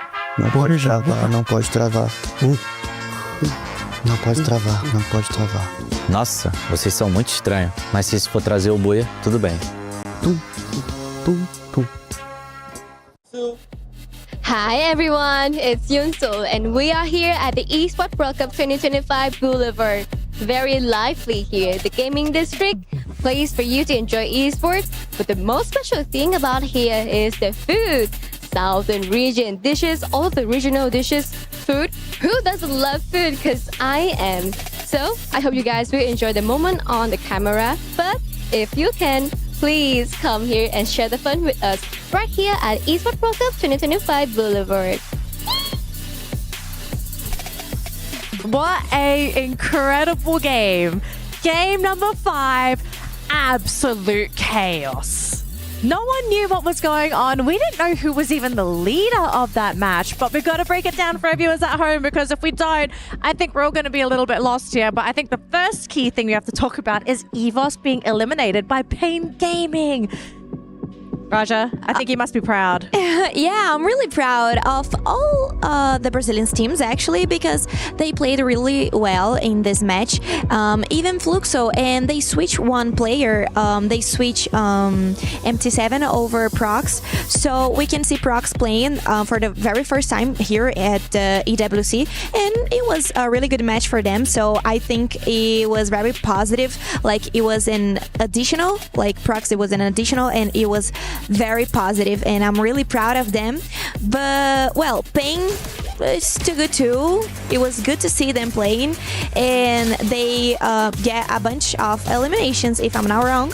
Yes, they got a lot of eliminations, so they got a lot of points for that round. Sure, they didn't get the booyah, but who cares if you're getting so many heads in the round? We also have to talk about Party and Falcons compound. So many teams stormed that compound, and poor Falcons, The escape strategy, Neptune, that wasn't going to work there. Like, where were you going to go?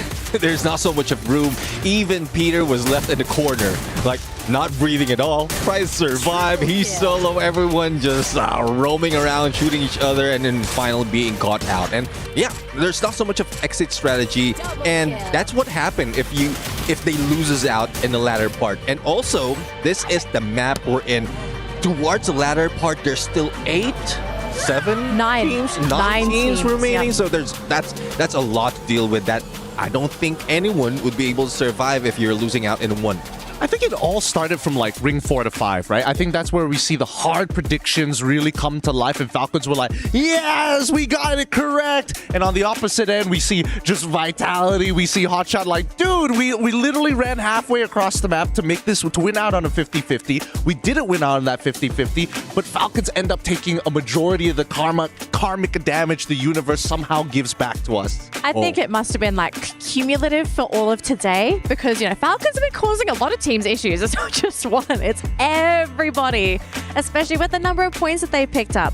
But we're not done here, folks. We've got one more map to go, and it's going to be a bit of a chaotic one because it's the newest map for Free Fire. It is Solara, and we kind of did talk about this before Nextera, right? It's a brand new map. A lot of teams are still not comfortable playing on it, but this might be a map that decides the fate for some of these teams, because day number 1 is almost over. This is the last match of the day, last time to grab points. I was saying about Solara that I am not really into Solara, but actually I think it can be like a good, I mean, it's not a star, but maybe Brazilian teams can do what they just did in the last match, and then they can get more points. So I think it's gonna be a really important map for them, and they really need to play. So they need to do like Solara very, very well. Yeah, I do agree. I mean, if the momentum of the Brazilian teams, as you did mention, is coming from slow in the beginning and then hard on the end, and Solara, I think this is where they're going to bring it on. But there's a lot of factors that could throw off even those from other regions apart from Southeast Asia, Brazil, because I know there's also a few that doesn't have that Solara map in their qualifiers. So it would be difficult for them to play against these teams. I can only imagine what scrims are going to be looking like for the most part, because I think there's no real optimal strategy. I think for teams who like to play inner ring, there's, again, a little too close for comfort if we're talking about like the best cover possible. Right in the center of the map, you got 2 giant hills. Literally, how many, if I remember counting correctly, like 5 slide rails heading towards that center of the map as well, with not much line of sight to play with. Those are the main 2 structures you want to kind of sit around with. And the problem is for inner circle teams, being able to dominate that side of the map is going to naturally cause tension with other inner circle teams. And I think that's one of the few problems as to why some teams are like, yeah, maybe this isn't the best. So maybe we're going to see a different strategy just because of the slide rails. So maybe instead of focusing on the middle, teams slowly come in from the outskirts, right? Make their way around, try to catch teams off guard. Maybe just focus on elimination points until maybe that 4th, 5th circle, when you start to figure out like, okay, where are all the players and where's the free real estate? Where do you kind of want to be when you do get later on into the game? Yeah, exactly. I mean, slide rails, it's a good entry and exit strategy. It just speeds up your movement, but also it triggers that someone is using it. So definitely everyone would be at their toes. Everyone will be looking out on both ends of those slide rails, and it would be the downfall of a team who just rely on it so much. And we'll have to see, because as you did mention, there's still a lot of compound. Inner circle teams might be targeted, especially the TV tower, who's part of that, dead smack in the middle. So if everyone aims for that height advantage, TV tower has it.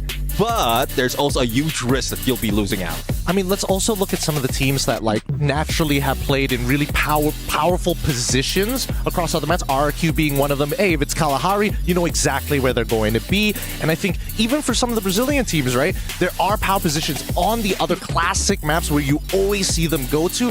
But then when you cut to Solara, it's just, hey, if you control that, all the other teams are going to get punished, but winning it is such a problem.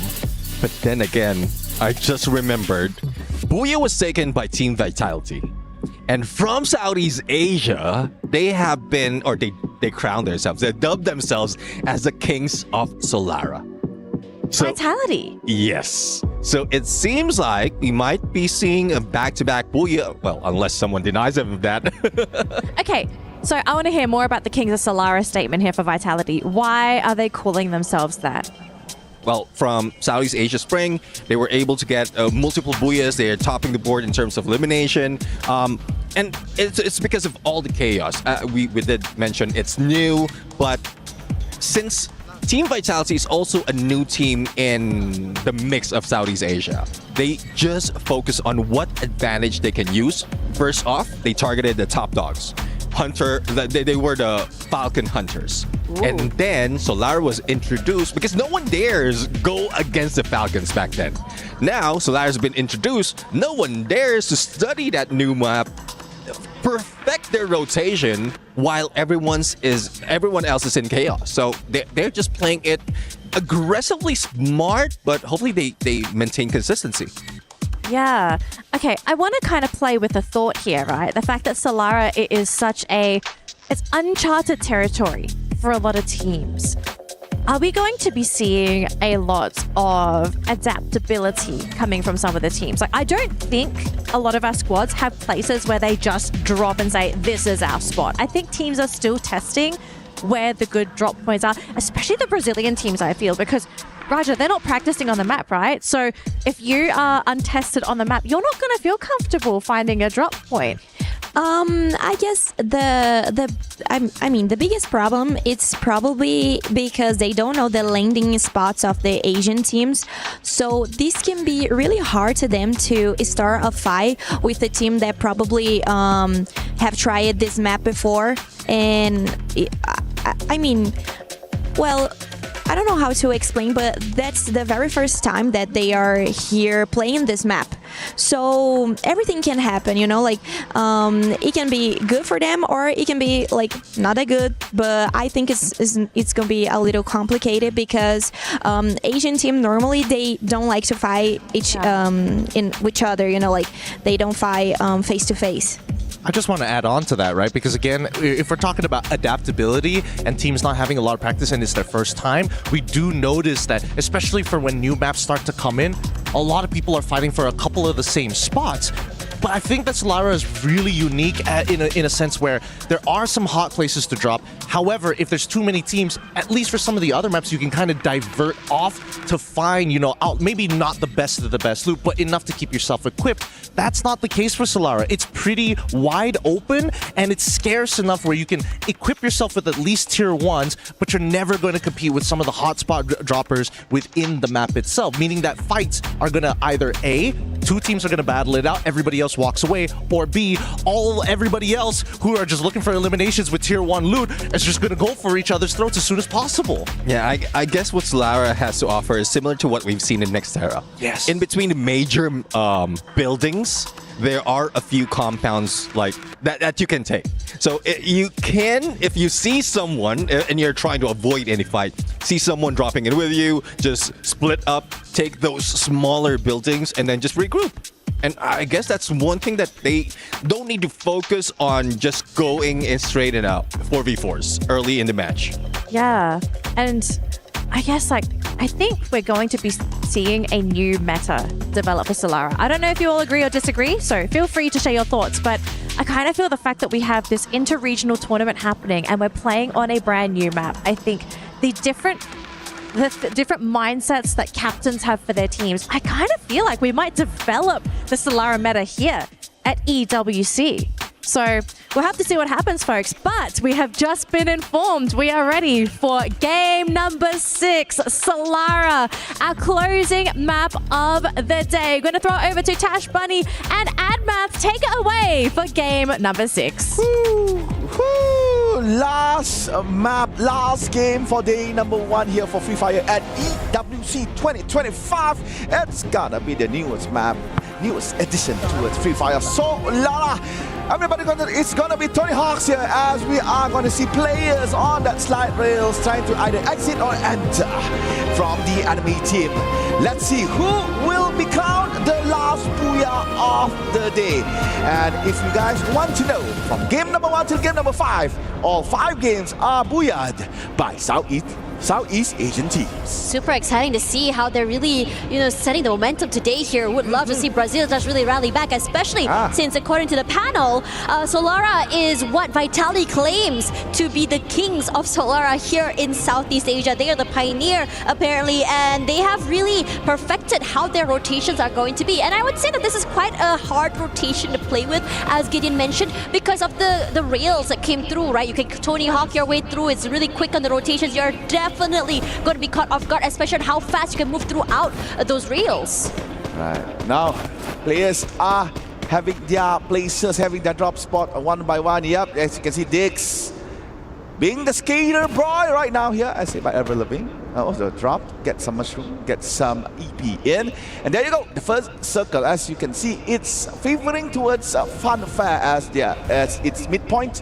And not much can be said right here. I can see that Red Hawk is actually fighting against one player from Alpha 34. Other than that, no other team is intersecting one another. And it looks like Red Hawks managed to actually take down that player from Alpha 34.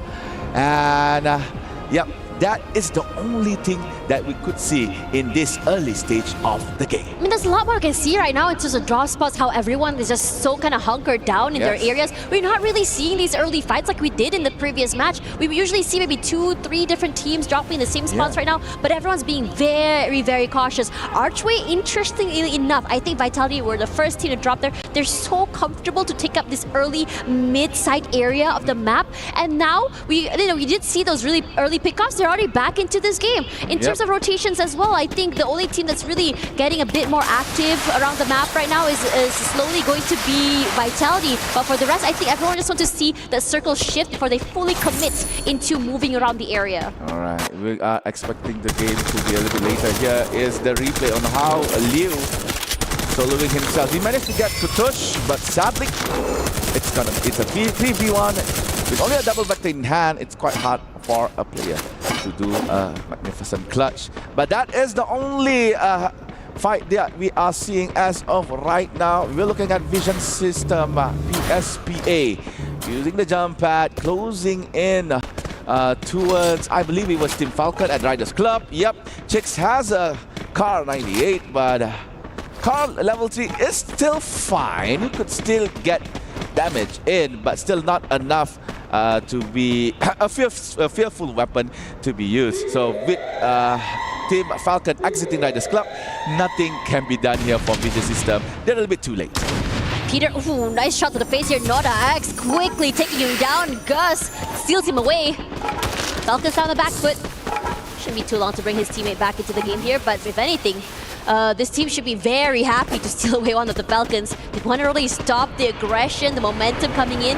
And for Pain, I think they've been doing such a great job today in terms of aggression, in terms of taking fights. In fact, they are the type of team who would really chase you to the ends of the earth if they really want your fourth. So be careful of this team. Right, airdrop is nearby to Team Alpha 34. And they are not looking to take it just yet. Meanwhile, Red Hawks has entered Delta Isle one by one. Delta Isle is actually occupied by Team Alpha 34. You can see R7 is spotted by Flicker. Tries to go with the M24 shot, but was blocked by a glue wall. Meanwhile, Funfair, the brightest and funnest place to be in, Solara, is now being occupied by both Hotshot and also Core Memory KOG. Shots has been fired by the Pakistani team. Meanwhile, Core Memory is trying to spot where are the shots coming from. A little hard to say. I mean, there's a lot of things happening right now, including Linz managing to steal away a kill very early here. Again, these are not really full-on fights. Okay, hold that thought. This is going to be almost one of that. R7 brought back into the game here. Again, not really full-on fights. They're not really going on a 4v4. If anyone, everyone's just trying to reposition themselves. That's a very, very ballsy move. Kutush left alone here. It's best to just really, you know, cut your losses, try and bring your team back into the game. All right, Nejat is the only member left here for Team Red Hawks, and apparently Linz could not get that final kill in. So there is actually one or maybe two eliminations here for Team Red Hawks. And Nejat really needs to run. Run, Nejat, run, as said by Forrest Gump. But in Free Fire. Meanwhile, Liu finally spots Nejat wide open. Only a glue wall here. Not so sure how many glue wall Nejat had. Finally in the clear, had to enter the building of Windmill. However, inside Windmill, I can see green color there, but no, Nejat goes down. Liu with the hurrah! Takes down Team Redhawks at 12th place. Unlucky for him. Wasn't able to run away from the side. They chased him to death. Earth as well. And Hotshots as well. Is another team to be knocked out very, very early. Two of these teams that we had praised fairly early had great potential today. Not going to be able to live out their last hurrah and make it to it at least to the middle side of this game. Early night for them as well. But for the rest of the teams, it's just business as usual here. Virtus Pro has been showing a lot of aggression, especially in this game. They see a moving target. They go and fully just commit onto this fight. And it's been doing a lot of dividends for them. They have 4 eliminations already on 7th right now, and they're looking to try and overcome where Hotshots and Pain are right now. Fuarak we knocked by Team Vitality. The Kings of Solara finally gets one from Team Virtus Pro. Virtus Pro, meanwhile, is trying to move to a different position. On the other side of the map, the hub, you can see Pain Gaming facing off against EWC Divine. 2 members of Team Pain is now no more. Milan Aimgod could still be saved here. So Indonesia versus Brazil. Gus and Motovia has a lot of work needs to be done, and it looks like Gus managed to find space to go and fall back, trying to be the anchor here for Pain Gaming. Meanwhile, Motovia left alone, guarding Team EWC, not allowing them to actually move out of their position. Rasha, that was knocked, finally has been revived back. Motovia got space, and this is the time for him to actually fall back, save more time and more survivability here for Team Pain Gaming. This is making it so hard for the team to really just bring themselves back online. This off angle is just ridiculous. He's fighting so many of them. I'm not too sure if EWC had actually marked him quite yet. I think they do. He has a nice angle to just go for these long range pickups. But for the rest of EWC, they're looking to collapse, not allowing this isolated 1v1s. Aimgod with the rush forward here, looking to play that first contact. And Motovia quick to move away. He's so low right now, but I don't think that EWC wants to push this issue.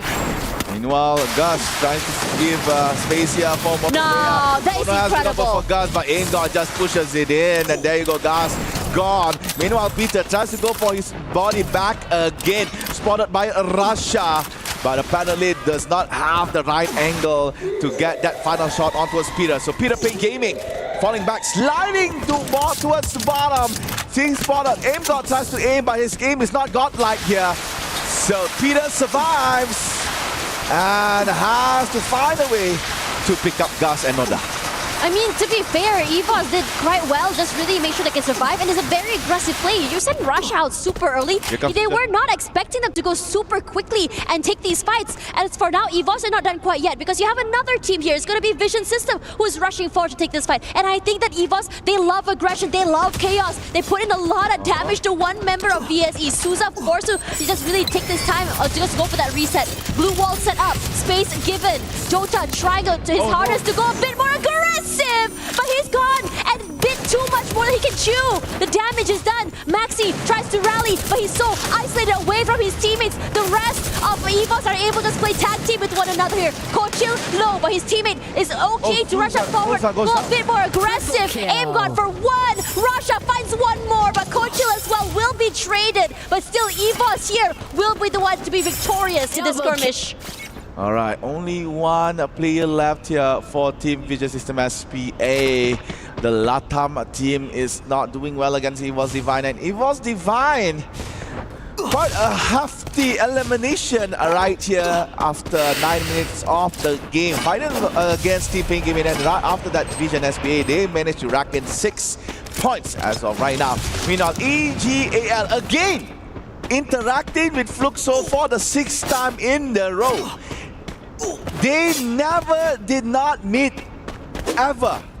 So it's always EGAL, Fluxo, one way or another, one shot against each other. But this time around, you can see that EGAL is gatekeeping Fluxo very well, not allowing them to take the shortest route right here. Has to force Fluxo to maybe detour towards the back in order to be a bit safer, unless Fluxo dares to fight AGAL head on. Interestingly enough, I think a lot of teams are going for these later rotations. Pain Gaming still not in the zone. You know, EVOS, even Vision System as well, are really taking their time there. But Fluxo needs to take the spike as AGAL. It's not going to be the easiest way to get into this circle as well, because you do have this team waiting in the compound. You have to flush them out. Bob's the first contact play. They were waiting for it, but they were so quick to set up those blue walls. Gives them a bit of space to reposition. But Chino and Dew, they bring devastation. And Fluxo cannot hold on. One by one, they fall. Double kill for Dew. And the rest of Fluxo are just running away for their lives. But these shots from Chino today have been incredible. What a major mistake. What a bad decision, I could say, done by Fluxo. As I said, they could actually just rotate towards the back, avoid AGAL. They had the mini jump pad. They can just mini jump pad away from the Thailand team. But nah, they wanted to fight. They wanted to try. Maybe it's because it's the last game of the day. I'm like, okay, why not? We try one last time. Maybe we can get points. But nah, AGL was like, yeah, give it on. Give more, boys, more. Yeah, 4 free points towards AGL. And that is that. Now, we're looking at EVOS Divine and Core Memory, KOG. EVOS now on fire. Might not know that Core Memory is camping here. Has to rotate towards the side from outside, but they have spotted Vision System. 10 points difference between Falcons and EVOS, and they're really trying to make up for lost time and points as well here. But we look up toward AGAL, who has their sights onto the other members of the team for Alpha 34. Tries to put the shots, a bit more pressure onto them as well, but you can tell that for Alpha 34 is super wary right now. Yep, hit some chip damage onto WU, but not enough to take him down. So making sure they don't stay around alone is going to be key here, as the other members of AGL look to play a little bit more aggressive. Shinoy, I would say the Slayer for today, is doing incredible. He's putting in the pressure, Saifa rushes forward, but he has enough door that he can chew.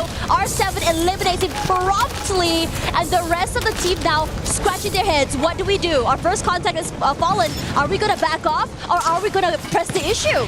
AGL challenging yet another Brazilian team. However, they have lost Saifa, and then, Chinoy tries to go for the smart glue wall on the slide bar, but sadly Chinoy is not trapped on the balcony in front of members of Team Alpha 34. However, Liu and Luan goes down. R7 is doing as much as he can, but it looks like AGAL maintains dominance in the compound. R7 has to fall back. However, Barros was hunted down. Nice shotgun by R7, but R7 again with the shotgun, with the clutch. Dew is not there. R7 managed to get Luan in the same process. Now Dew with the grenade, will it enter? However, Falcons is coming. They are coming. The Green Falcons is gonna go for the party. Now Dew all alone, facing Falcons, facing Alpha 34, and Dew finally found a whole bar and a car as well. Peter and On Fire was hit by the car, and Dew finally has been gone down. Well, 59 holders alive, and AGAL is now no more. And Falcons leaving at Peter, red color on the bar, being hunted down now by Pain Gaming. Third party, the name of the game. And Falcons are doing it so perfectly, but Limit falls. They're not done quite yet, because Pain Gaming is looking to put their hands into the cookie jar. But both of Bea and Luan get one each here, and Falcons cannot hold. With only one player left alive, no space to work with. On Fire here all alone, not enough space, taking a lot of damage from those ice nades as well. Looks to reposition. He pressures an area, looks to push up forward, trying to break this blue walls as well. But if you break it, yeah, sure, you're out here in the open with so many teams on the outside. It's a very ballsy play, and he tries to make it work. Nice shifts, nice movement as well from both these teams. It's just a game of ring around the rosy here. On Fire, Luan wins this. There's going to be Pain Gaming waiting for them on the bottom side. Both players forced to hit that pause button. And also Vitality wants a piece of the pie. Alright, the king of Solara is now here. Let's see whether or not Vitality leads up to that title. Pain Gaming patiently waiting on the first floor, while Vitality decimating Team Virtus Pro. Core Memory has been eliminated on the 6th place, EVOS on 7th, Virtus Pro as well on the 5th. Now we are left with only 3. We have Alpha 34, Vitality and Pain Gaming. 2 Brazil, 1 Indonesia. Will we have another Southeast Asia Booyah as the closer, or will finally we have Brazil slotting in on first day as one of the teams that gets the Booyah? Let's just see. Vitality waiting on top, Alpha 34, only 1 lone survivor left, and Pain Gaming has a lot of resources to play with.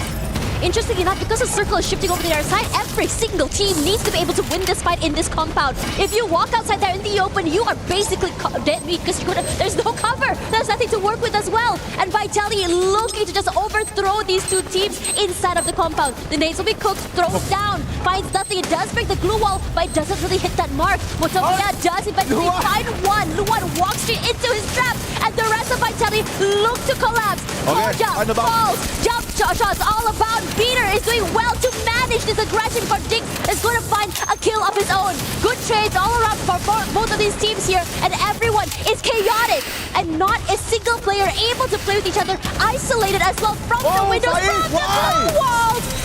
Every single corner is managed as well, and Peter, the gatekeeper of the outside of the compound, gets on so many eliminations, and a booyah happened right out of the blue here. The king has been dethroned. We have the new king for Solana here at EWC 2025. Booyah for Pain Gaming. After 5 games in a row dominated from Southeast Asia, we see the fangs rise here by the Brazilian team. And I think it's really incredible to see that it could have been anyone's game. That compound was so hotly contested because everyone was stuck into it. Everyone had to take this fight in order to rotate to the right. But Pain Gaming, knowing how much value, how much advantage you can have by having a lot of control of the outside of the compound, when a lot of utility is thrown inside, they run for their lives, and all they have to do is wait for these players to walk outside with their shotguns with open arms. You could see how patient Pain Gaming was, holding the first floor, not allowing anyone to come by, because everybody was jumping in towards the second floor because they know, okay, we have seen players on the first floor. Why not we just go on the second? Maybe we have a chance. And that is what Pain Gaming has done. They funnel everyone towards the second floor, leaving them a lot of space on the first floor. Nobody wants to be outside because that's the only compound in that zone. And patiently waiting, patiently decide whether or not should they engage. Now, they stayed. Hearing shots from above, they don't care. For as long as they are the final few teams left, that's when they shine. Once Luan stepped on Motovia's landmine, that is it. And Pain Gaming closing the game very well. Vitality could not control them. Vitality was like, huh? Well, that Pain Gaming, many people, what? Yeah, I think what's really great about Vitality, honestly, is the fact that they were able to survive for quite some time here. But the problem was they were just completely overcome. You saw how when Vitality came, a lot of teams were already anticipating their move. They were already anticipating for them to just, to receive them. And for now, let's talk a little bit more with an interview there over the stage. I wonder if it's going to be Carol. So let's see. Let's go, interview. Welcome to Amazon post-interview show. And wow, what a great match. What a great matches today we have watched from Evils Esports. Congratulations, Guy. And we have here one of the players for Evils, Russia. Congratulations on today's matches. And we want to know, you were waiting for 1 year to compete on the stage because of the age regulation, of course. And now you managed to compete on the world stage in EWC 2025. How do you feel right now? Jadi tentunya di sini congratulations atau selamat buat tadi di map terakhir, dan tentunya di sini Russia sudah menunggu kurang lebih dari 1 tahun lebih ya, karena adanya batasan umur tentunya di EWC. Tapi sekarang Russia sudah di sini gitu. Bagaimana perasaannya? Menurutku sangat senang karena ini pertama kali dan ya hasilnya lumayan, alhamdulillah hasilnya lumayan bagus untukku, dan mungkin kedepannya aku bakal nyoba lebih improve.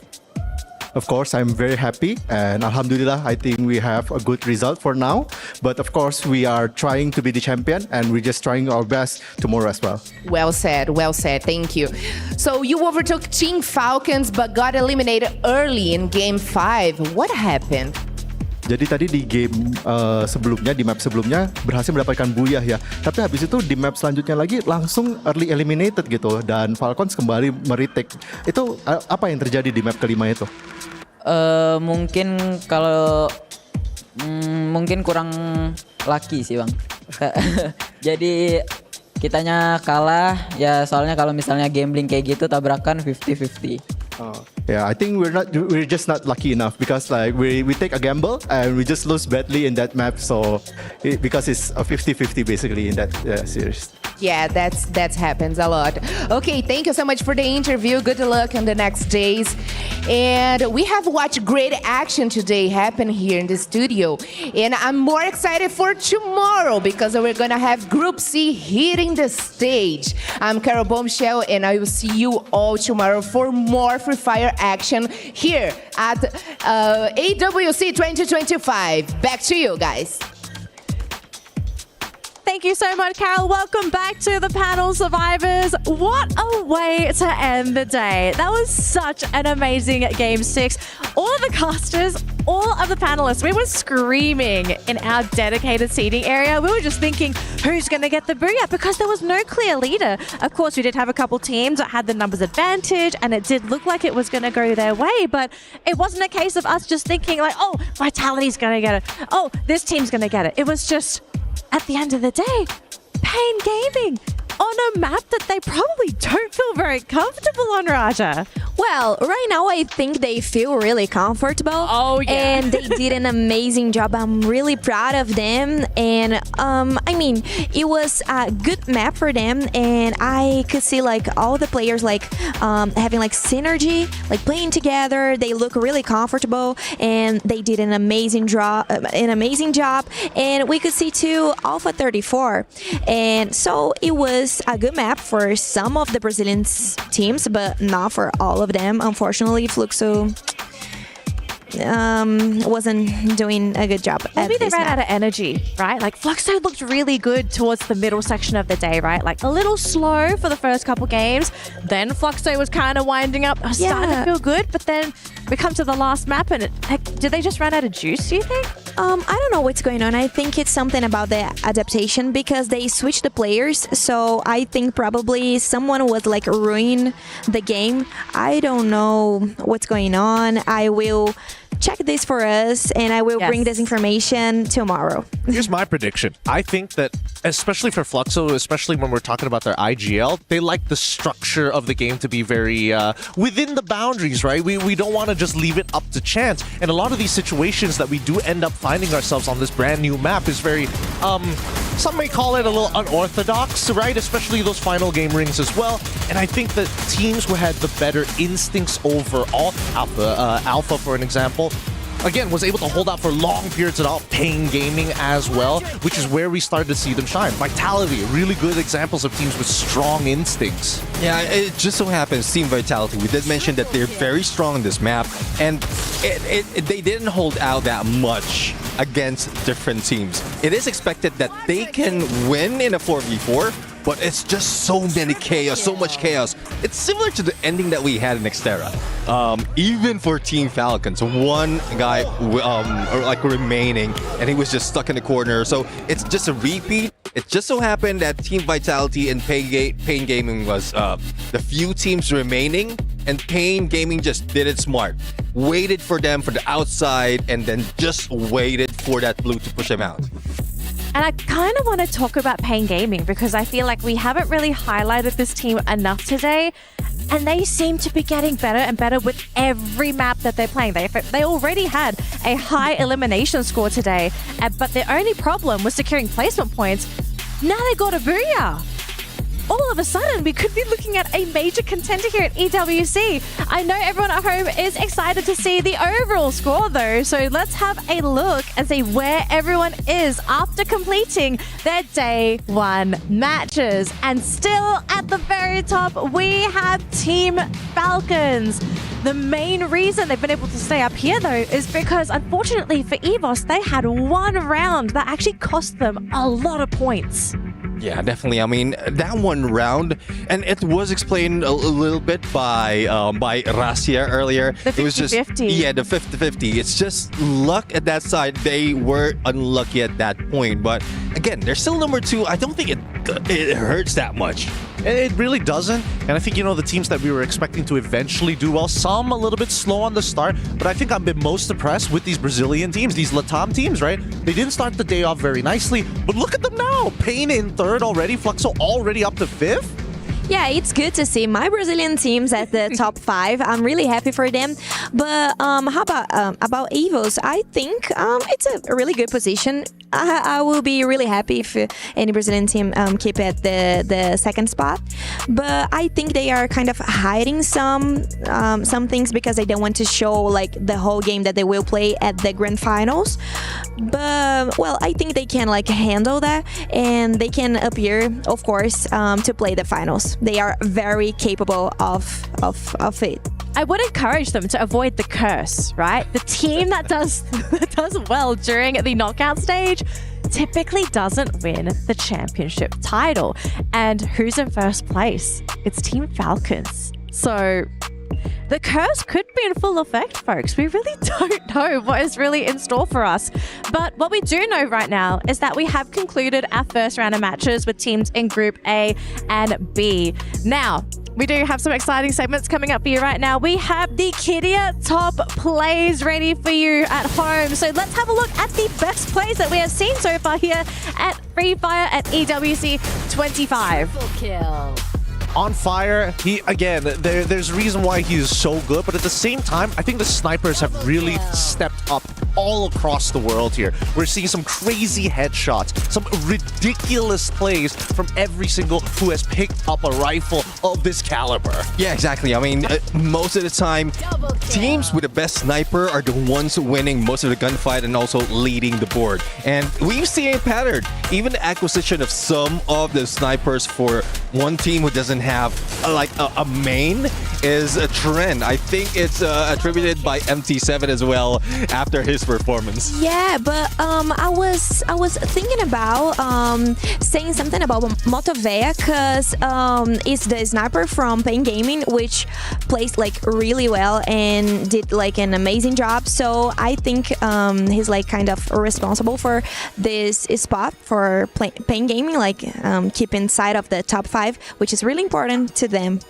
Now, we do have to wrap up our matches for today, but of course, we do have a special shout out for our Sony MVP of the day. It is none other than Rasia from EVOS. This man has worked for the team. Yeah, I would say that. He's getting close to man, but he has worked for the team today. I think we had a bit of a discussion at first. This was off camera, and we questioned whether Rasia really was a good fit for EVOS, but I think after today, we're really starting to see this team really come into its own, and they're ready to take the EWC title. Absolutely. I think that at least for Rasia, his best pairing is when he's with Ray, right? The energy, because again, they are, I don't want to say exactly the same age, but they're pretty similar in terms of build. There's a lot of relatability, but the communication between those two players alone gives, it almost feels like Rasia has eyes at the back of his head thanks to that. Yeah, and also I think he made those adjustments like after losing all those gunfights,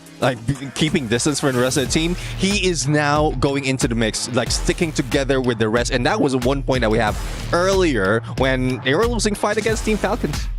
Yeah, I agree with everything you guys are saying. I think, and I think it's so cool to see like a kid, like a young boy, doing everything doing this type of things in the tournament. I mean, it's really good to see that he's confident. I mean, it's pretty good, especially at such a young age. Yeah, I mean, it makes us feel pretty bad, don't we? He's so talented. I'm hurt. All right, analysts, thank you so much for sharing your knowledge of Free Fire on the panel for today. It's been absolutely amazing. Thank you, Raja, Neptune, and Gideon. That's going to be it for us here for day 1 for Free Fire at EWC 2025. But we still have 4 more days of Free Fire to go. So make sure you come back tomorrow at the exact same time as we get ready for our next round of matches. But until then, have a wonderful rest of your day and enjoy the rest of EWC 2025.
Picture impossible. Lenovo Legion.